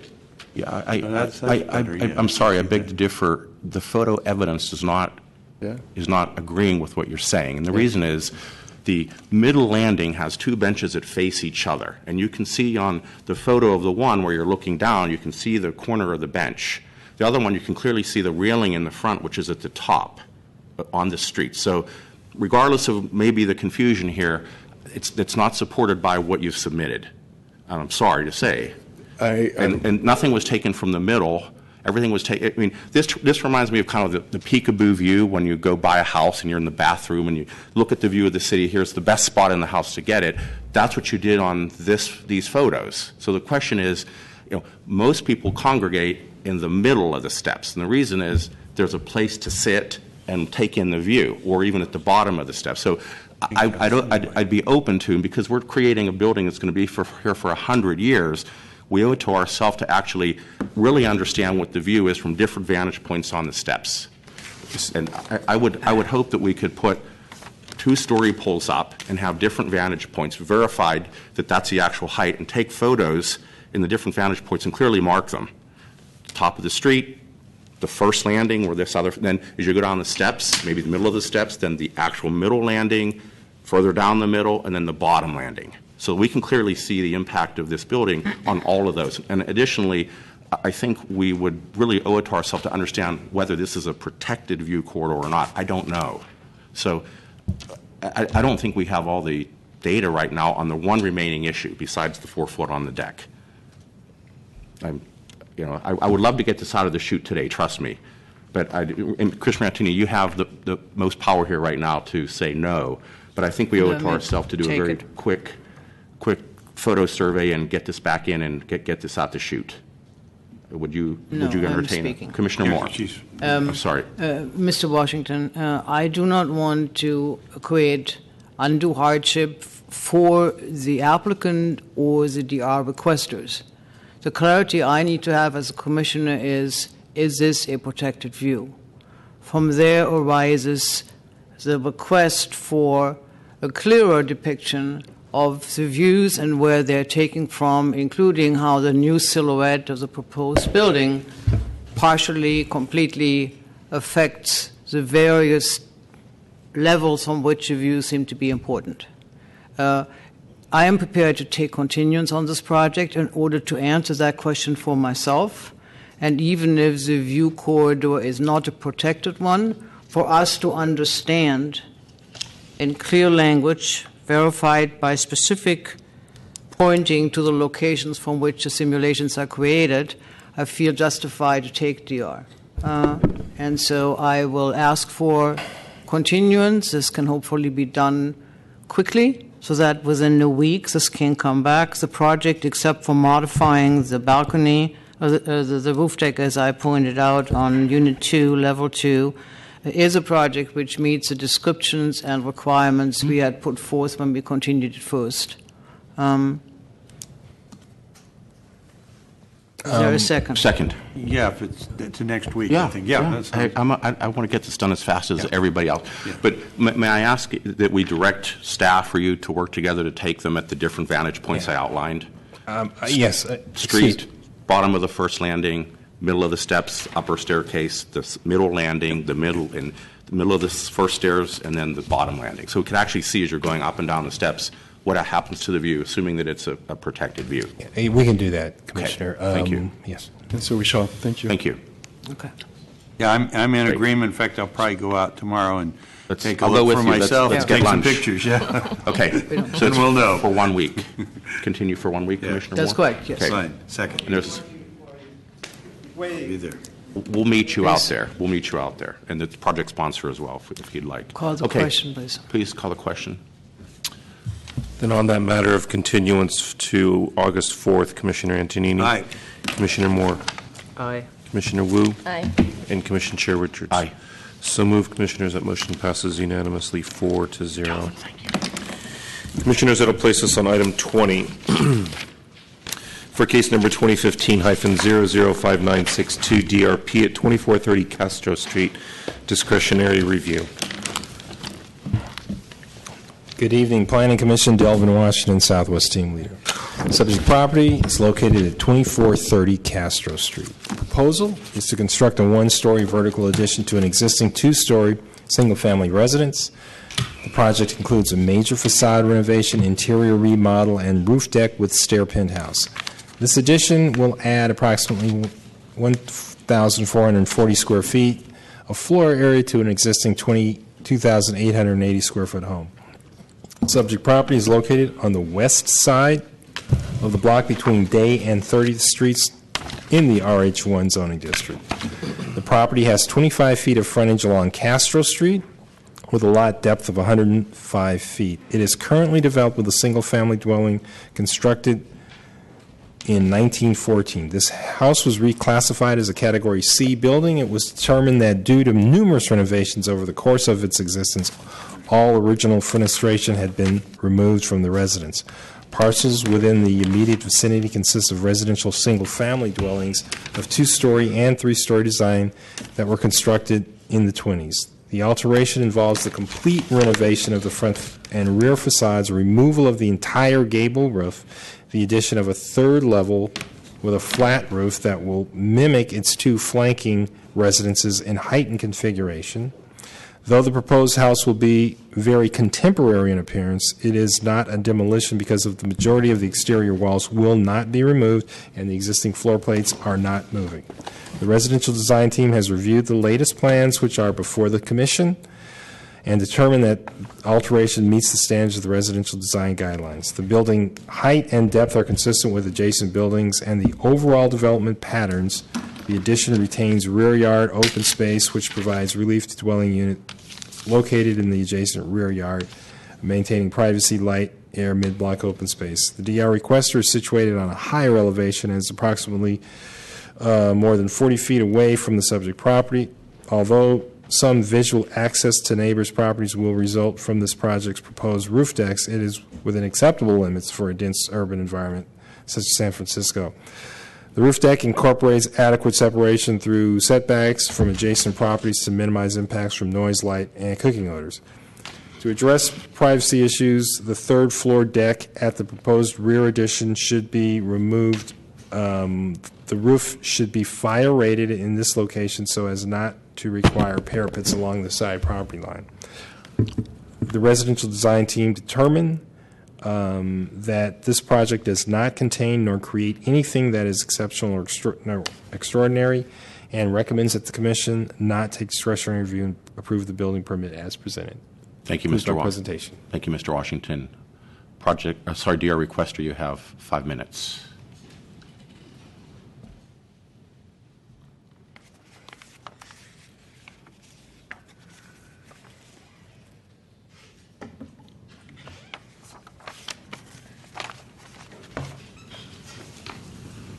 Good evening, Commissioners and other members of the Assembly. Can you speak in the mic, please? I'm sorry. Bend it over. Thank you. Good evening, Commissioners and other members of the Assembly. My name is Maggie Parkinson. This is my husband, Jeff Payne. We own the property at 626 30th Street, directly behind and slightly uphill from 2430 Castro. First, I'd like to address misunderstandings on the part of the project owner, Mr. Katz. He seems to believe that we are objecting to the proposed conversion of the attic into a third floor. This is not the case. He also seems to have misremembered our interaction during the pre-application meeting, as we absolutely did not say we were worried about views, but rather about privacy and suitability.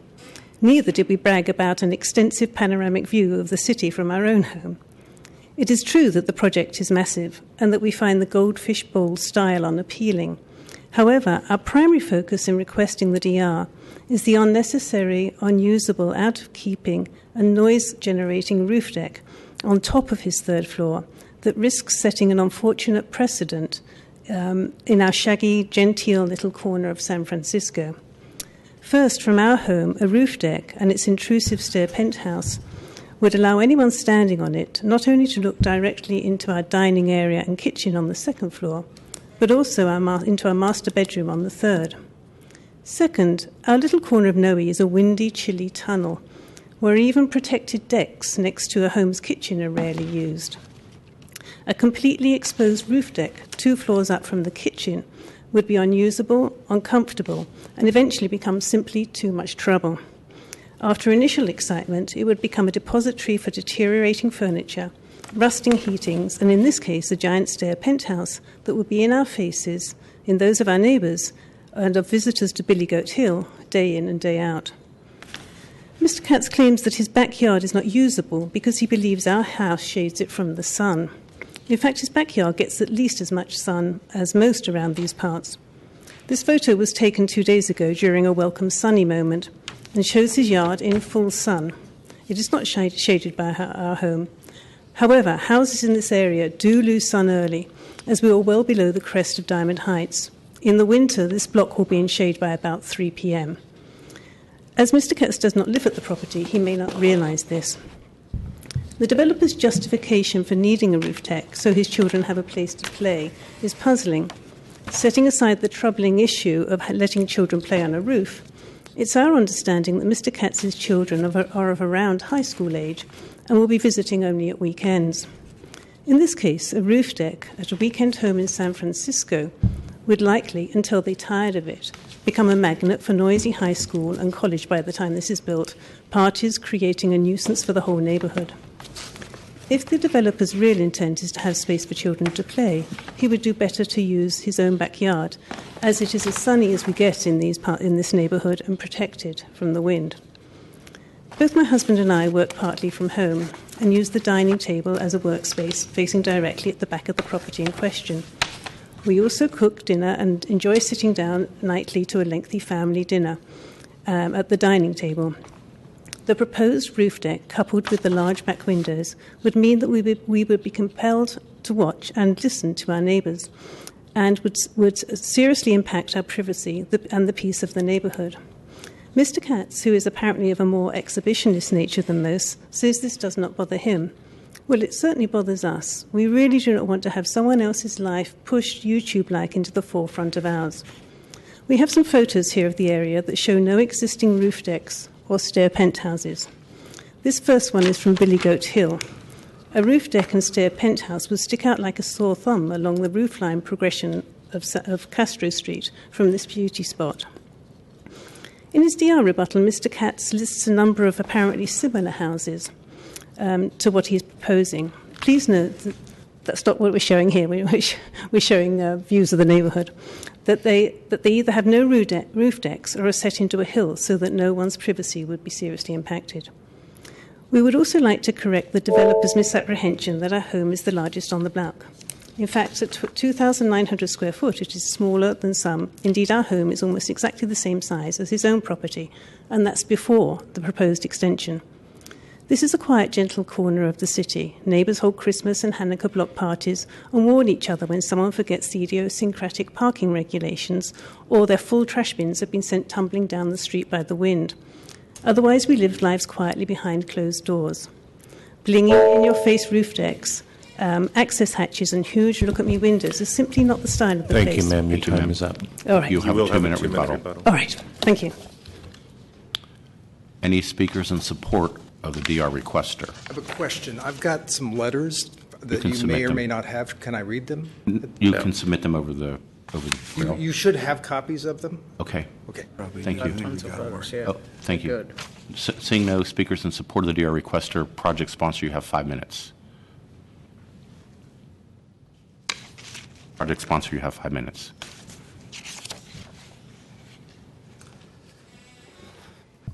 Hello, my name is Yaron, and I'm the owner of the house. And I think the easiest way to explain, let's see if I have a photo here.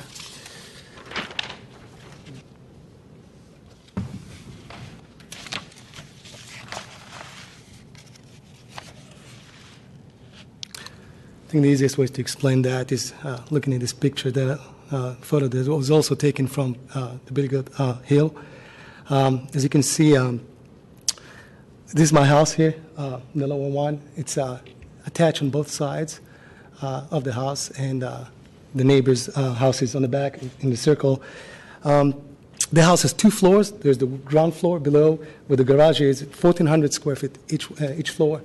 Essentially, the ground floor is like a basement because it's blocked on both sides, obviously. In the front is the garage, and in the back Could you please speak into the microphone? We have Yes, hard I time can. You can adjust I'll raise my it. voice. You can adjust it. Adjust it a little bit, then Sure. it's fine. Thank you. No problem.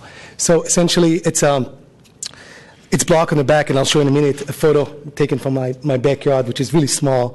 The plan essentially, as mentioned, is leveling the attic, this floor here, and with the 2 neighbors, and align the top floor with them. And I'm not changing any of the exterior wall whatsoever. It all stays the same. And in addition to the attic, I'm just changing some of the facade of the house. I'm getting the stairwell inside the house, and the garage door and everything stay the same. In terms of visibility, as you can see, the house, the only light that I have, it's only 25 feet side to side. of the house. That's the only place that I have light coming into the house, and that's why I changed the design of the house and just put some windows in the front of the house. And I'd like to stress out that I made every effort that I could to address all the concerns of the neighbors. If you can see the one next to me here, the one in the north, they have a balcony here. I met with all the neighbors and discussed the plan with them. And they specifically told me that they don't want me to have a balcony or deck in front of the house because they want the privacy. That's where they usually hang out. And so, the problem is that the only open space that I have in this house now, after building the attic, is a small yard in the back. And let me just show you my photo, the same thing that the DR Fowler showed. That actually was taken from the second level, not the ground level. The ground level is 10 feet actually lower. They built this house about 10 years ago, and they built this low towering wall here, which is about 30 feet tall, and this building on top of that. It wasn't before that. And they have 3 decks that can see the whole neighborhood, in effect, and more. So all I have is a really, really small space outside my house, and I thought, and that's why I proposed to have a small roof deck, very non-destructive roof deck. And the roof deck that I think it's on hand, that's a question on hand, is very small, and it was reduced, and as Denville mentioned, and both sides, so I have 5 feet on each side of the house, so there's setbacks on the roof deck itself. It's not disrupted. There's a probably 70 feet distance between my roof. I'll show you that in another photo here. Sorry. So that shows you, that was taken actually from the other house, the neighbor on the house next to me, which is very supportive. And you can see the distance from, that's the yellow line shows where my roof deck will end. So all in all, it's about 70 feet between my roof deck and their house. Not mentioning that even after building the roof, adding the roof deck, I'm still going to be much lower than them. Much lower than them. So again, the roof deck is, again, very non-disruptive, much lower than them. And we met a few weeks ago and trying to find some solutions. And again, they proposed to build maybe a hutch or something else. But the bottom line, again, without that, it feels like my house is like one big apartment, in effect. Really one big apartment because I really have, other than the small backyard in the back. I can say that, again, if you go back to this backyard, which is my only place, open place in the house, it's practically not livable. Because, again, there's no light. When I'm sitting there, there's no light, there's no air, and there's definitely not privacy. So, again, I try to accommodate privacy from all neighbors. One wanted that, the other one wanted that. Couldn't accommodate everything. But I think that all in all, I think the solution actually compromise on both sides. And about the style, I have photos that I can show you in the neighborhood itself that also have roof deck, much larger and higher than mine, much more excessive than mine. This is one. You'll have a 2-minute rebuttal. You can continue that in the 2 minutes. DR requester, you have a 2-minute rebuttal. Will do. Thank you.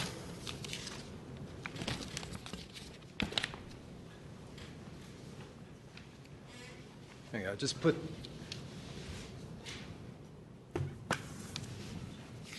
that back as a reminder. I have been in his back garden. I seriously doubt that photo was taken from the second level. There's plenty of room in the back. According to staff, there's plenty of green space. It's not an issue. You can see he's in full sun. That's 2 o'clock in the afternoon 2 days ago. It's not an issue. He has plenty. He has bigger back gardens than many. Yes, the bottom is the basement, so that's an issue, but he's got a deck that's going in there, and that's not going to be a problem. This might give you a better idea of what the actual privacy is going to be. If you see here, this is the house next to us. His house will actually project closer to us than that because he goes farther in. And if you put someone in that window can see into our dining room. This is from our dining room. If you're standing on that roof deck to about there, you're going to be looking down on me at my dining room, and you're going to be able to see into my master bedroom. There's no rationale for the roof deck. He has views galore out the front. He's got plenty of sun in the back. It's it's a vanity piece. That's all we can think, and it's incredibly intrusive to our privacy. It just destroys it overnight. Without the roof deck, we have no issues. Yeah, we're not happy with the glass and the fenestration, but that's our privacy point right there. You put a roof deck on that, nothing on Castro on either side going, 100 yards in on either side has a roof deck. There's no roof decks in sight there. Thank you. Thank you. Project sponsor, you have 2-minute rebuttal.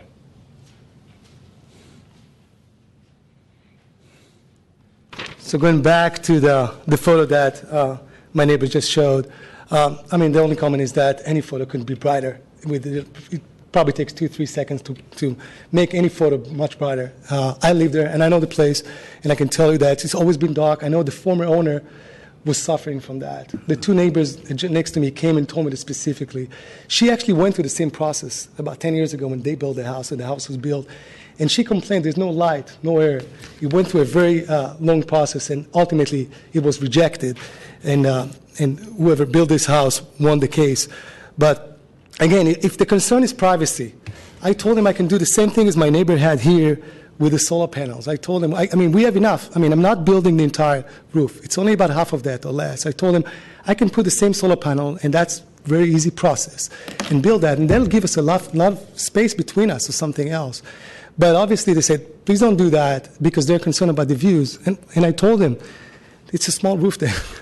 There's nothing really there. It just allows me to go there every now and then. The fact that there's some furniture there, that shouldn't be disruptive. Any disruption to your views. So, and I did try to come up with some other solutions. Maybe there's sort of an exit, a penthouse there that comes out. I told them, what if we build a hatch? And I think there was some willingness to consider that. And actually, when Jeff and I talked, I thought that it was agreeable that maybe we'll build some expensive hatch. But then he said after that, you know what, we just don't want the roof deck. And so, again, I think it's a very minimalist roof deck, and it doesn't impact the privacy at all because it's really far from them. And if privacy is an issue, I can definitely put solar panels as my neighbor, and that will resolve any privacy issue. They won't be able to look at me, I won't be able to look at them. Thank you. Thank you. This portion of the hearing is closed. Commissioner Moore.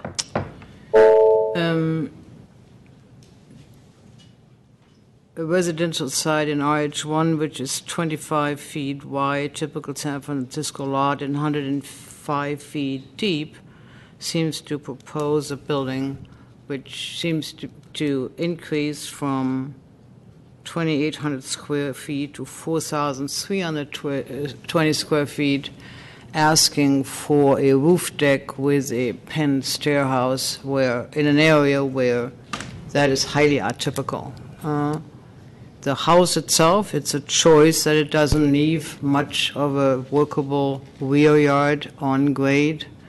I personally question that the addition of a roof deck with a pen stairhouse is really advisable in this location, aside from the awkward elevation which you see on the opening sheet of the drawing set on A10.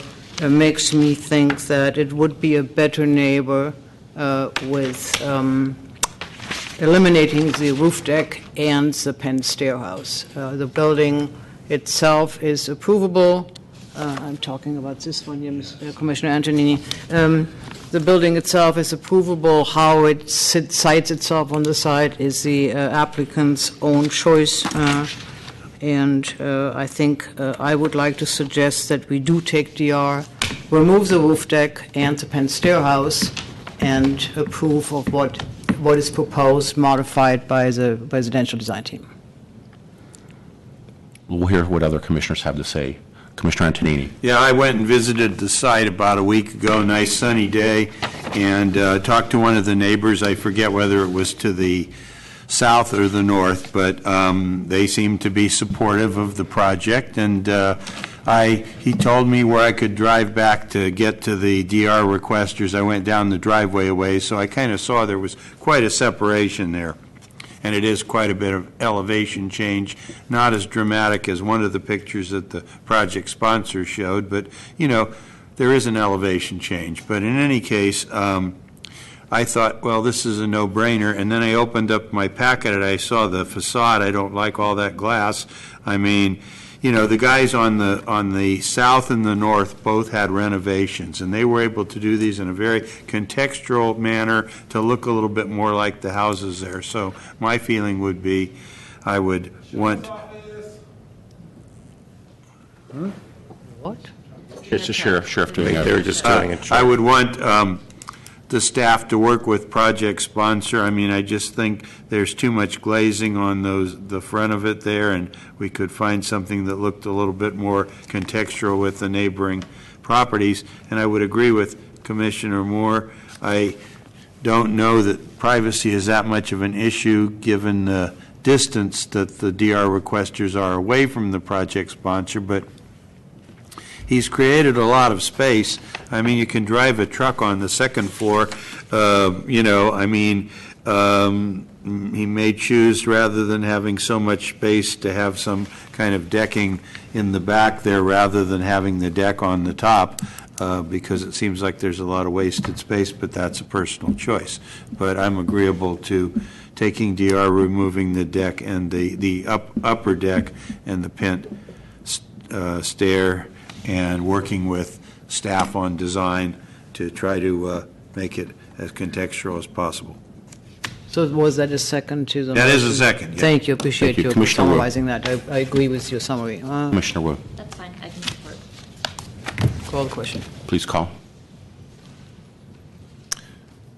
So, Commissioners, I apologize. Can you repeat the motion? Are we taking DR and eliminating that roof deck? That's the roof deck and the And the penthouse.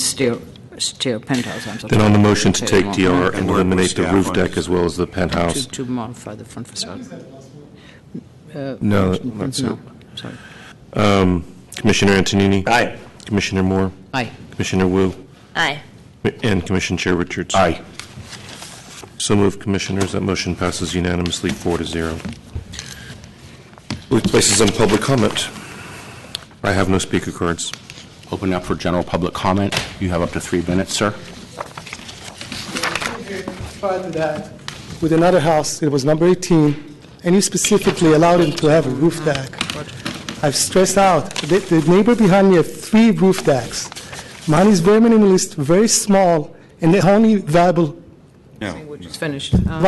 space that I have. He's allowed to speak to this because the map has already been. I still don't understand why you're preventing from me the ability to have a small roof deck. Again, all I have is a very small backyard, tiny backyard in the back, and when I'm left with this actually apartment, not even a house. It seems so unfair to me. Somebody's sitting so way above me, 40, 50 feet. He has 3 decks.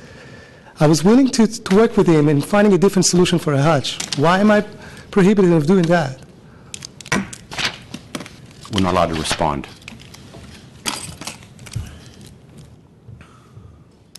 It's not a question or answer period. It's just you have the ability to comment. If they choose to, they can respond.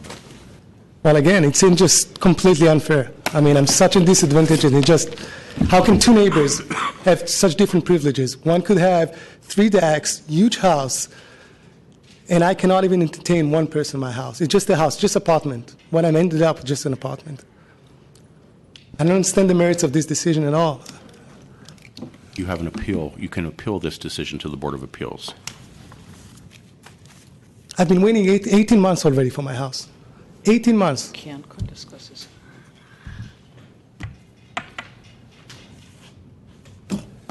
It seemed completely unjust, especially when I'm sitting here and I'm hearing others that you support and let them have roof decks. I don't think that I'm exception. There's so many roof decks in the city and in Noe Valley itself.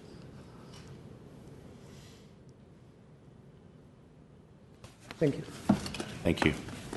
You have an appeal process to the Board of Appeals, sir.